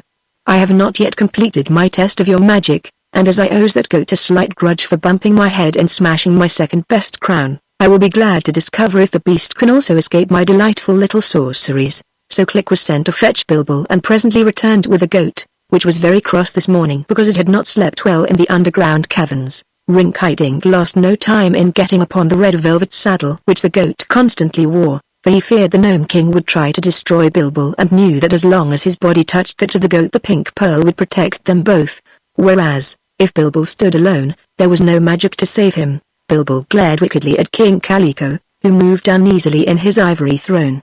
Then the Gnome King whispered a moment in the ear of Click, who nodded and left the room. "Please make yourselves at home here for a few minutes, while I attend to an errand," said the Gnome King, getting up from the throne. "I shall return pretty soon, when I hope to find you peaceful." "Ha, ha, ha, that's a joke you can't appreciate now but will later. Be peaceful, that's the idea. Ho, ho, ho. How funny." Then he waddled from the cavern, closing the door behind him. "Well, why didn't you laugh when Kaliko laughed?" demanded the goat, when they were left alone in the cavern. "Because he means mischief of some sort," replied Rinkitink, "and we'll laugh after the danger is over, Bilbil. There's an old adage that says, he laughs best who laughs last, and the only way to laugh last is to give the other fellow a chance. Where did that knife come from, I wonder?" For a long, sharp knife suddenly appeared in the air near them, twisting and turning from side to side and darting here and there in a dangerous manner, without any support whatever. Then another knife became visible, and another, until all the space in the royal cavern seemed filled with them. Their sharp points and edges darted toward Rinkitink and Bilbil perpetually, and nothing could have saved them from being cut to pieces except the protecting power of the pink pearl. As it was, not a knife touched them, and even Bilbil gave a gruff laugh at the failure of Kaliko's clever magic. The goat wandered here and there in the cavern, carrying Rinkitink upon his back, and neither of them paid the slightest heed to the knives, although the glitter of the hundreds of polished blades was rather trying to their eyes.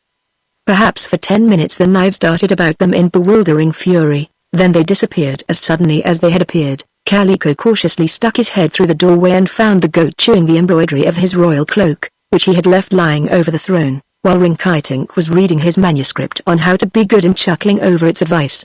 The Gnome King seemed greatly disappointed as he came in and resumed his seat on the throne.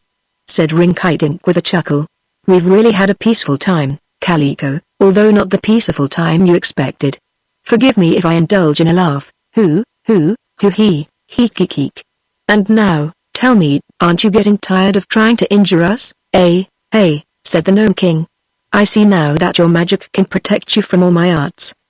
But is the boy in as well protected as your Majesty and the goat? Why do you ask?" inquired Rinkitink, uneasy at the question because he remembered he had not seen the little Prince of Pingree that morning. "Because," said Kaliko, "the boy has been undergoing trials far greater and more dangerous than any you have encountered, and it has been hundreds of years since anyone has been able to escape alive from the perils of my 3 trick caverns." King Rinkitink was much alarmed at hearing this, for although he knew that Ina possessed the blue pearl, that would only give to him marvelous strength, and perhaps strength alone would not enable him to escape from danger. But he would not let Kaliko see the fear he felt for Ina's safety, so he said in a careless way, "You're a mighty poor magician, Kaliko, and I'll give you my crown if Ina hasn't escaped any danger you have threatened him with." "Your whole crown is not worth one of the valuable diamonds in my crown," answered the Gnome King, "but I'll take it. Let us go at once, therefore, and see what has become of the boy prince, for if he is not destroyed by this time I will admit he cannot be injured by any of the magic arts which I have at my command." He left the room, accompanied by Click, who had now rejoined his master, and by Rinkitink riding upon Bilbil. After traversing several of the huge caverns they entered one that was somewhat more bright and cheerful than the others, where the Gnome King paused before a wall of rock. Then Click pressed a secret spring and a section of the wall opened and disclosed the corridor where Prince Ina stood facing them. "Tarts and tadpoles!" cried Kaliko in surprise. "The boy is still alive." Chapter 19 Dorothy to the rescue. One day when Princess Dorothy of Oz was visiting Glinda the Good, who is Ozma's royal sorceress, she was looking through Glinda's great book of records, wherein is inscribed all important events that happen in every part of the world. when she came upon the record of the destruction of Pingaree, the capture of King Kitticut and Queen Garee and all their people, and the curious escape of Inna, the boy prince, and of King Rinkitink and the talking goat. Turning over some of the following pages, Dorothy read how Inna had found the magic pearls and was rowing the silver line boat to Regos to try to rescue his parents. The little girl was much interested to know how well Inna succeeded, but she returned to the palace of Ozma at the Emerald City of Oz the next day, and other events made her forget the boy prince of Pingaree for a time. However, she was one day idly looking at Ozma's magic picture, which shows any scene you may wish to see, when the girl thought of Inna and commanded the magic picture to show what the boy was doing at that moment. It was the time when Inna and Rinkitink had followed the King of Regos and Queen of Kogos to the Gnome King's country, and she saw them hiding behind the rockers' core and goes past them by after having placed the King and Queen of Pingaree in the keeping of the Gnome King. From that time Dorothy followed, by means of the magic picture, the adventures of Inna and his friend in the Gnome King's caverns, and the danger and helplessness of the poor boy aroused the little girl's pity and indignation. So she went to Ozma and told the lovely girl ruler of Oz all about Inna and Rinkitink. "I think Calico is treating them dreadfully mean," declared Dorothy, "and I wish you'd let me go to the Gnome Country and help them out of their troubles." "Go, my dear, if you wish to," replied Ozma, "but I think it would be best for you to take the wizard with you." "Oh, I'm not afraid of the gnomes," said Dorothy, "but I'll be glad to take the wizard for company." "And may we use your magic carpet, Ozma?" "Of course. Put the magic carpet in the red wagon and have the sawhorse take you and the wizard to the edge of the desert. While you are gone, Dorothy, I'll watch you in the magic picture, and if any danger threatens you I'll see you are not harmed." Dorothy thanked the ruler of Oz and kissed her goodbye, for she was determined to start at once. She found the Wizard of Oz, who was planting shoe trees in the garden, and when she told him Inna's story he willingly agreed to accompany the little girl to the Gnome King's caverns. They had both been there before and had conquered the gnomes with ease, so they were not at all afraid. The wizard, who was a cheery little man with a bald head and a winning smile, harnessed the wooden sawhorse to the red wagon and loaded on Ozma's magic carpet. Then he and Dorothy climbed to the seat and the sawhorse started off and carried them swiftly through the beautiful land of Oz to the edge of the deadly desert that separated their fairyland from the gnome country. Even Dorothy and the clever wizard would not have dared to cross this desert without the aid of the magic carpet, for it would have quickly destroyed them. But when the roll of carpet had been placed upon the edge of the sands, leaving just enough lying flat for them to stand upon, the carpet straightway began to unroll before them, and as they walked on it continued to unroll, until they had safely passed over the stretch of deadly desert and were on the border of the Gnome King's dominions. This journey had been accomplished in a few minutes, although such a distance would have required several days' travel had they not been walking on the magic carpet. On arriving they at once walked toward the entrance to the caverns of the gnomes. The wizard carried a little black bag containing his tools of wizardry, while Dorothy carried over her arm a covered basket in which she had placed a dozen eggs, with which to conquer the gnomes if she had any trouble with them. Eggs may seem to you to be a queer weapon with which to fight, but the little girl well knew their value. The gnomes are immortal, that is, they do not perish, as mortals do, unless they happen to come in contact with an egg. If an egg touches them, either the outer shell or the inside of the egg, the gnomes lose their charm of perpetual life and thereafter are liable to die through accident or old age, just as all humans are. For this reason the sight of an egg fills a gnome with terror, and he will do anything to prevent an egg from touching him, even for an instant. So, when Dorothy took her basket of eggs with her, she knew that she was more powerfully armed than if she had a regiment of soldiers at her back. Chapter 20 The Wizard Finds an Enchantment. After Calico had failed in his attempts to destroy his guests, as has been related, the Gnome King did nothing more to injure them but treated them in a friendly manner. He refused, however, to permit Inna to see or to speak with his father and mother, or even to know in what part of the underground caverns they were confined. "You are able to protect your lives and persons, I freely admit," said Calico, "but I firmly believe you have no power, either of magic or otherwise, to take from me the captives I have agreed to keep for Kingos." Inna would not agree to this. He determined not to leave the caverns until he had liberated his father and mother, although he did not then know how that could be accomplished.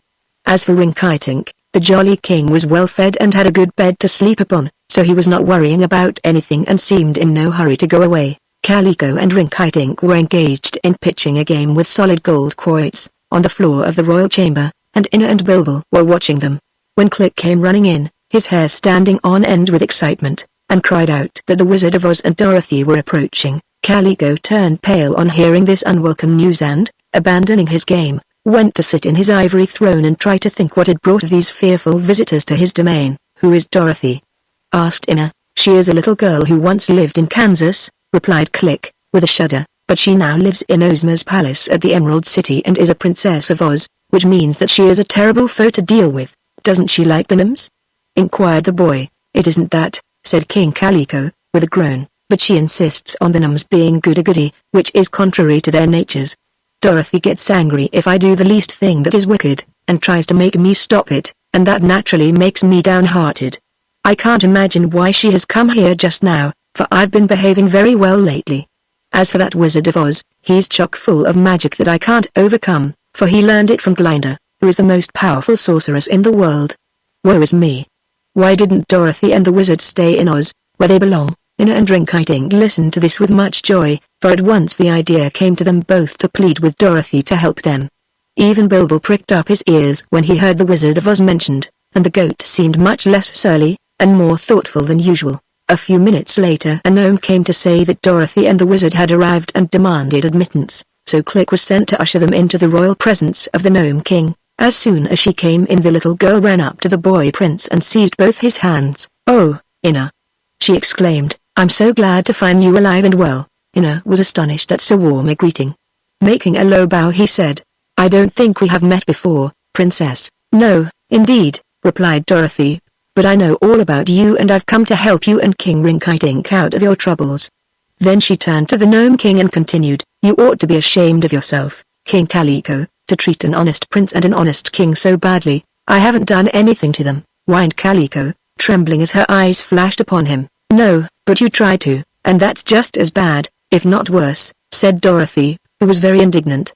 "And now I want you to send for the King and Queen of Pingaree and have them brought here immediately." "I won't," said Calico. "Yes, you will," cried Dorothy, stamping her foot at him. "I won't have those poor people made unhappy any longer, or separated from their little boy." "Why, it's dreadful, Calico, and I'm surprised at you. You must be more wicked than I thought you were." "I can't do it, Dorothy," said the Gnome King, almost weeping with despair. "I promised Kingos the First to keep them captives. You wouldn't ask me to break my promise, would you?" "Kingos was a robber and an outlaw," she said, "and perhaps you don't know that a storm at sea wrecked his boat, while he was going back to Regos, and that he and Queen Cor were both drowned." "Dear me!" exclaimed Calico. "Is that so? I saw it in Glinda's record book," said Dorothy. "So now you trot out the King and Queen of Pingaree as quick as you can." "No," persisted the contrary Gnome King, shaking his head. "I won't do it. Ask me anything else and I'll try to please you. But I can't allow these friendly enemies to triumph over me." "In that case," said Dorothy, beginning to remove the cover from her basket, "I'll show you some eggs." "Eggs!" screamed the Gnome King in horror. "Have you eggs in that basket?" "A dozen of them," replied Dorothy. "Then keep them there, I beg, I implore you, and I'll do anything you say," pleaded Calico, his teeth chattering so that he could hardly speak. "Send for the King and Queen of Pingaree," said Dorothy. "Go, Click," commanded the Gnome King, and Click ran away in great haste, for he was almost as much frightened as his master. It was an affecting scene when the unfortunate King and Queen of Pingaree entered the chamber and with sobs and tears of joy embraced their brave and adventurous son.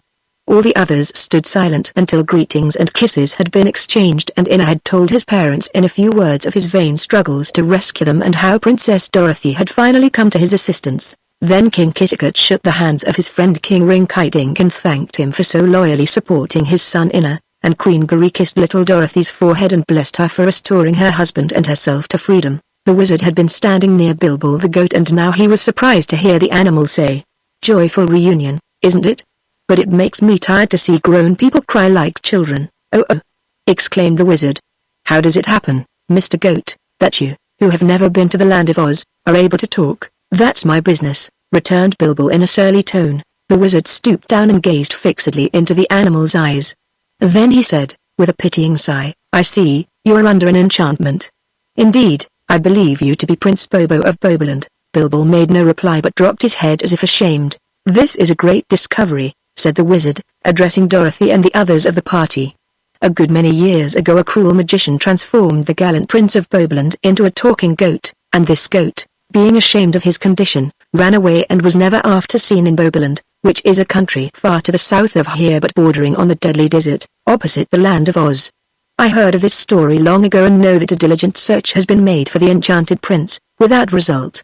but I am well assured that, in the animal you call Bilbil, I have discovered the unhappy Prince of Boboland." "Dear me, Bilbil," said Rinkitink, "why have you never told me this? What would be the use?" asked Bilbil in a low voice and still refusing to look up. "The use?" repeated Rinkitink, puzzled. "Yes, that's the trouble," said the wizard. "It is one of the most powerful enchantments ever accomplished, and the magician is now dead and the secret of the anti-charm lost. Even I, with all my skill, cannot restore Prince Bobo to his proper form. But I think Glinda might be able to do so, and if you will all return with Dorothy and me to the land of Oz, where Ozma will make you welcome, I will ask Glinda to try to break this enchantment." This was willingly agreed to, for they all welcomed the chance to visit the famous land of Oz. So they bade goodbye to King Calico, whom Dorothy warned not to be wicked anymore if he could help it, and the entire party returned over the magic carpet to the land of Oz. They filled the red wagon, which was still waiting for them, pretty full, but the sawhorse didn't mind that and with wonderful speed carried them safely to the Emerald City. Chapter 21 Ozma's Banquet. Ozma had seen in her magic picture the liberation of Inna's parents and the departure of the entire party for the Emerald City, so with her usual hospitality she ordered a splendid banquet prepared and invited all her quaint friends who were then in the Emerald City to be present that evening to meet the strangers who were to become her guests. Glinda, also, in her wonderful record book had learned of the events that had taken place in the caverns of the Gnome King, and she became especially interested in the enchantment of the Prince of Boboland. So she hastily prepared several of her most powerful charms and then summoned her flock of 16 white storks, which swiftly bore her to Ozma's palace. She arrived there before the red wagon did and was warmly greeted by the girl ruler. Realizing that the costume of Queen Guri of Pingaree must have become sadly worn and frayed, owing to her hardships and adventures, Ozma ordered a royal outfit prepared for the good queen and had it laid in her chamber ready for her to put on as soon as she arrived, so she would not be shamed at the banquet. New costumes were also provided for King Kitticut and King Rinkitink and Prince Inna, all cut and made and embellished in the elaborate and becoming style then prevalent in the land of Oz, and as soon as the party arrived at the palace Ozma's guests were escorted by her servants to their rooms, that they might bathe and dress themselves. Glinda the sorceress and the Wizard of Oz took charge of Bilbil the goat and went to a private room where they were not likely to be interrupted. Glinda first questioned Bilbil long and earnestly about the manner of his enchantment and the ceremony that had been used by the magician who enchanted him. At first Bilbil protested that he did not want to be restored to his natural shape, saying that he had been forever disgraced in the eyes of his people and of the entire world by being obliged to exist as a scrawny, scraggly goat. But Glinda pointed out that any person who incurred the enmity of a wicked magician was liable to suffer a similar fate, and assured him that his misfortune would make him better beloved by his subjects when he returned to them freed from his dire enchantment. Bilbil was finally convinced of the truth of this assertion and agreed to submit to the experiments of Glinda and the wizard, who knew they had a hard task before them and were not at all sure they could succeed. We know that Glinda is the most complete mistress of magic who has ever existed, and she was wise enough to guess that the clever but evil magician who had enchanted Prince Bobo had used a spell that would puzzle any ordinary wizard or sorcerer to break. Therefore she had given the matter much shrewd thought and hoped she had conceived a plan that would succeed. But because she was not positive of success she would have no one present at the incantation except her assistant, the Wizard of Oz. First she transformed Bilbil the goat into a lamb, and this was done quite easily. Next she transformed the lamb into an ostrich, giving it 2 legs and feet instead of 4. Then she tried to transform the ostrich into the original Prince Bobo, but this incantation was an utter failure. Glinda was not discouraged, however, but by a powerful spell transformed the ostrich into a Tottenhot, which is a lower form of a man. Then the Tottenhot was transformed into a Mifkit, which was a great step in advance, and, finally, Glinda transformed the Mifkit into a handsome young man, tall and shapely, who fell on his knees before the great sorceress and gratefully kissed her hand, admitting that he had now recovered his proper shape and was indeed Prince Bobo of Boboland. This process of magic, successful though it was in the end, had required so much time that the banquet was now awaiting their presence. Bobo was already dressed in princely raiment, and although he seemed very much humbled by his recent lowly condition, they finally persuaded him to join the festivities. When Rinkitink saw that his goat had now become a prince, he did not know whether to be sorry or glad, for he felt that he would miss the companionship of the quarrelsome animal he had so long been accustomed to ride upon, while at the same time he rejoiced that poor Bilbil had come to his own again. Prince Bobo humbly begged Rinkitink's forgiveness for having been so disagreeable to him, at times, saying that the nature of a goat had influenced him and the surly disposition he had shown was a part of his enchantment. but the jolly king assured the prince that he had really enjoyed Bilbo's grumpy speeches and forgave him readily.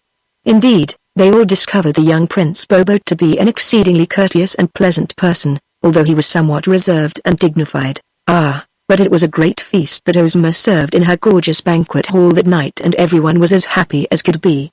The Shaggy Man was there, and so was Jack Pumpkinhead and the Tin Woodman and Cap'n Bill.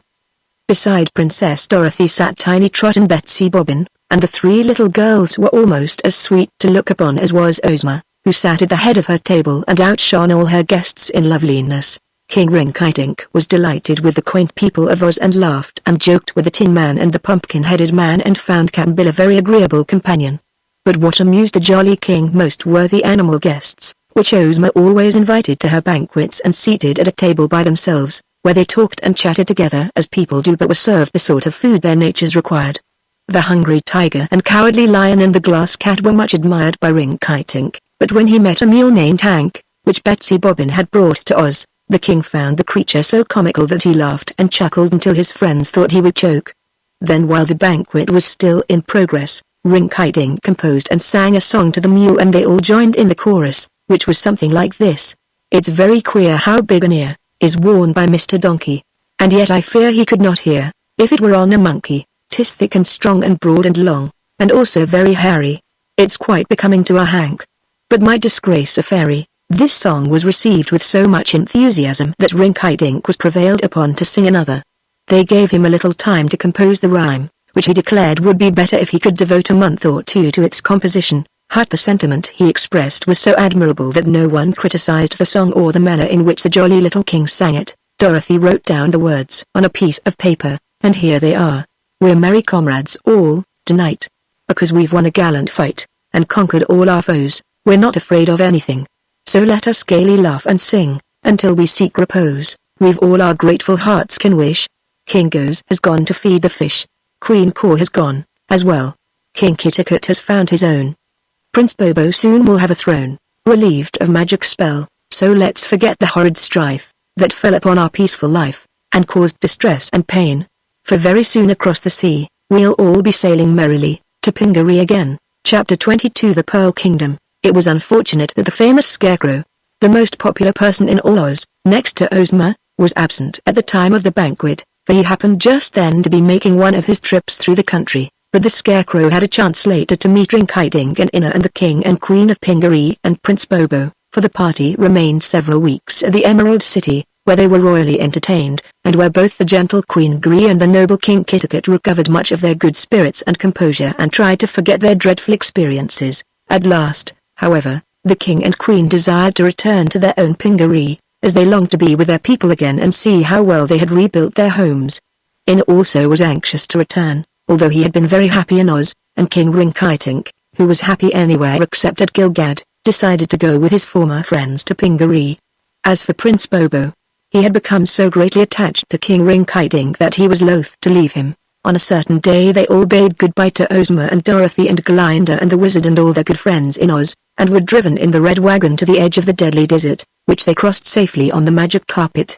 They then made their way across the Gnome Kingdom and the Wheeler Country, where no one molested them, to the shores of the Nonistic Ocean.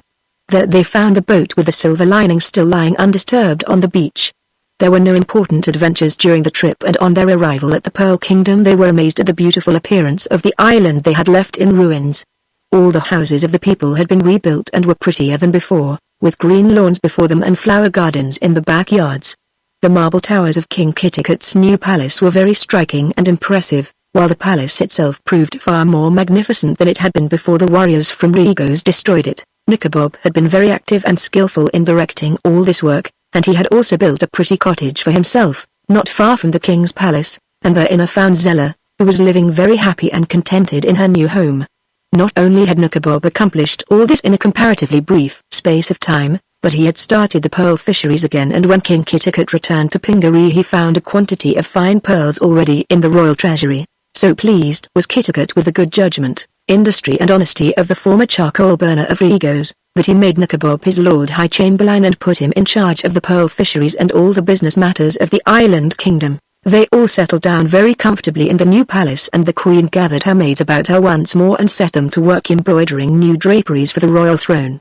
Inna placed the 3 magic pearls in their silken bag and again deposited them in the secret cavity under the tiled flooring of the banquet hall, where they could be quickly secured if danger ever threatened the now prosperous island. King Rinkitink occupied a royal guest chamber built especially for his use and seemed in no hurry to leave his friends in Pingaree. The fat little king had to walk wherever he went and so missed Bilbil more and more, but he seldom walked far and he was so fond of Prince Bobo that he never regretted Bilbil's disenchantment. Indeed, the jolly monarch was welcome to remain forever in Pingaree, if he wished to, for his merry disposition set smiles on the faces of all his friends and made everyone near him as jolly as he was himself. When King Kitticut was not too busy with affairs of state he loved to join his guest and listen to his brother monarch's songs and stories. For he found Rinkitink to be, with all his careless disposition, a shrewd philosopher, and in talking over their adventures one day the King of Gilgad said, "The beauty of life is its sudden changes. No one knows what is going to happen next, and so we are constantly being surprised and entertained. The many ups and downs should not discourage us, for if we are down, we know that a change is coming and we will go up again, while those who are up are almost certain to go down." My grandfather had a song which well expresses this, and if you will listen I will sing it. "Of course I will listen to your song," returned Kitticut, for it would be impolite not to, so Rinkitink sang his grandfather's song. "A mighty king once ruled the land but now he's baking pies. A pauper, on the other hand, is ruling, strong and wise. A tiger once in jungles raged but now he's in a zoo. A lion, captive born and caged, now roams the forest through. A man once slapped a poor boy's pate, and made him weep and wail. The boy became a magistrate, and put the man in jail. A sunny day succeeds the night. It's summer, then it snows. Right oft goes wrong and wrong comes right, as every wise man knows." Chapter 23 The Captive King. One morning, just as the royal party was finishing breakfast, a servant came running to say that a great fleet of boats was approaching the island from the south. King Kitticut sprang up at once, in great alarm, for he had much cause to fear strange boats. The others quickly followed him to the shore to see what invasion might be coming upon them. Inna was there with the first, and Nikobob and Zella soon joined the watchers. And presently, while all were gazing eagerly at the approaching fleet, King Rinkitink suddenly cried out, "Get your pearls, Prince Inna, get them quick." "Are these our enemies, then?" asked the boy, looking with surprise upon the fat little king, who had begun to tremble violently. "They are my people of Gilgad," answered Rinkitink, wiping a tear from his eye. "I recognize my royal standards flying from the boats. So, please, dear Inna, get out your pearls to protect me. What can you fear at the hands of your own subjects?" asked Kitticut, astonished. But before his frightened guest could answer the question Prince Bobo, who was standing beside his friend, gave an amused laugh and said, "You are caught at last, dear Rinkitink. Your people will take you home again and oblige you to reign as king." Rinkitink groaned aloud and clasped his hands together with a gesture of despair, an attitude so comical that the others could scarcely forbear laughing.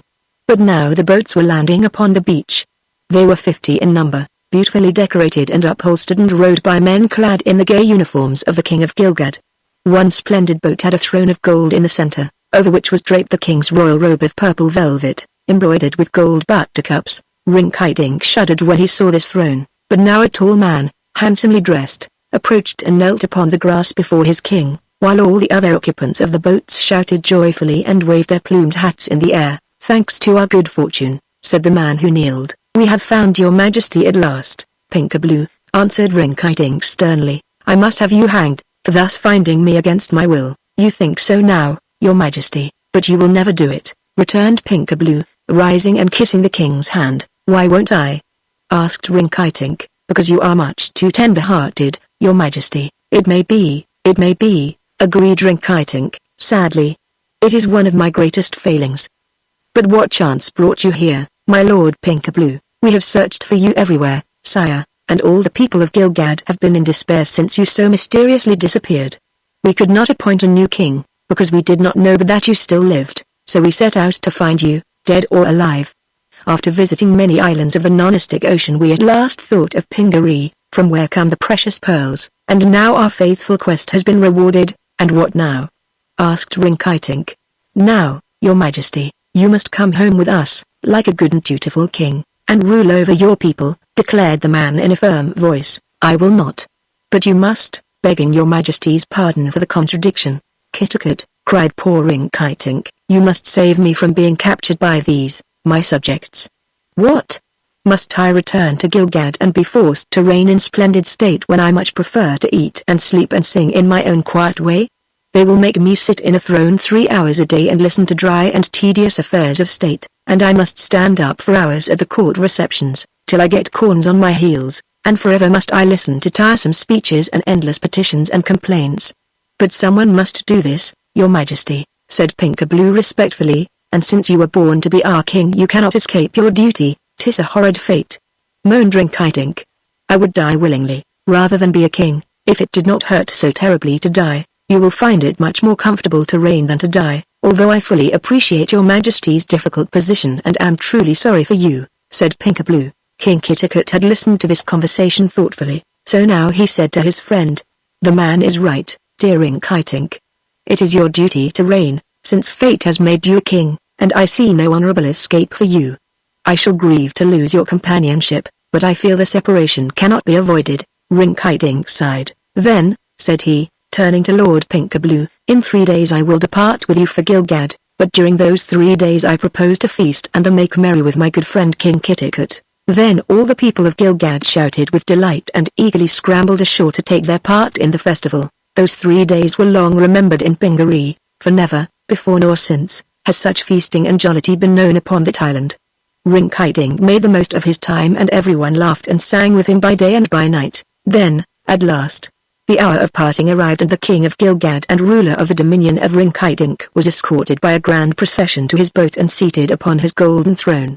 The rowers of the 50 boats paused, with their glittering oars pointed into the air like gigantic uplifted sabers, while the people of Pingaree, men, women and children, stood upon the shore shouting a royal farewell to the jolly king. Then came a sudden hush, while Rinkitink stood up and, with a bow to those assembled to witness his departure, sang the following song, which he had just composed for the occasion. Farewell, dear Isle of Pingaree the fairest land in all the sea, no living mortals, kings or churls, would scorn to wear thy precious pearls. King Kitakut, 'tis with regret, I'm forced to say farewell, and yet, abroad no longer can I roam, when 50 boats would drag me home. Goodbye, my prince of Pingaree. A noble king sometime you'll be, and long and wisely may you reign, and never face a foe again. They cheered him from the shore, they cheered him from the boats, and then all the oars of the 50 boats swept downward with a single motion and dipped their blades into the purple-hued waters of the non-istic ocean. As the boats shot swiftly over the ripples of the sea, Rinkitink turned to Prince Bobo, who had decided not to desert his former master and his present friend, and asked anxiously, "How did you like that song, Bulbul? I mean Bobo. Is it a masterpiece, do you think?" And Bobo replied with a smile, "Like all your songs, dear Rinkitink, the sentiment far excels the poetry." The end.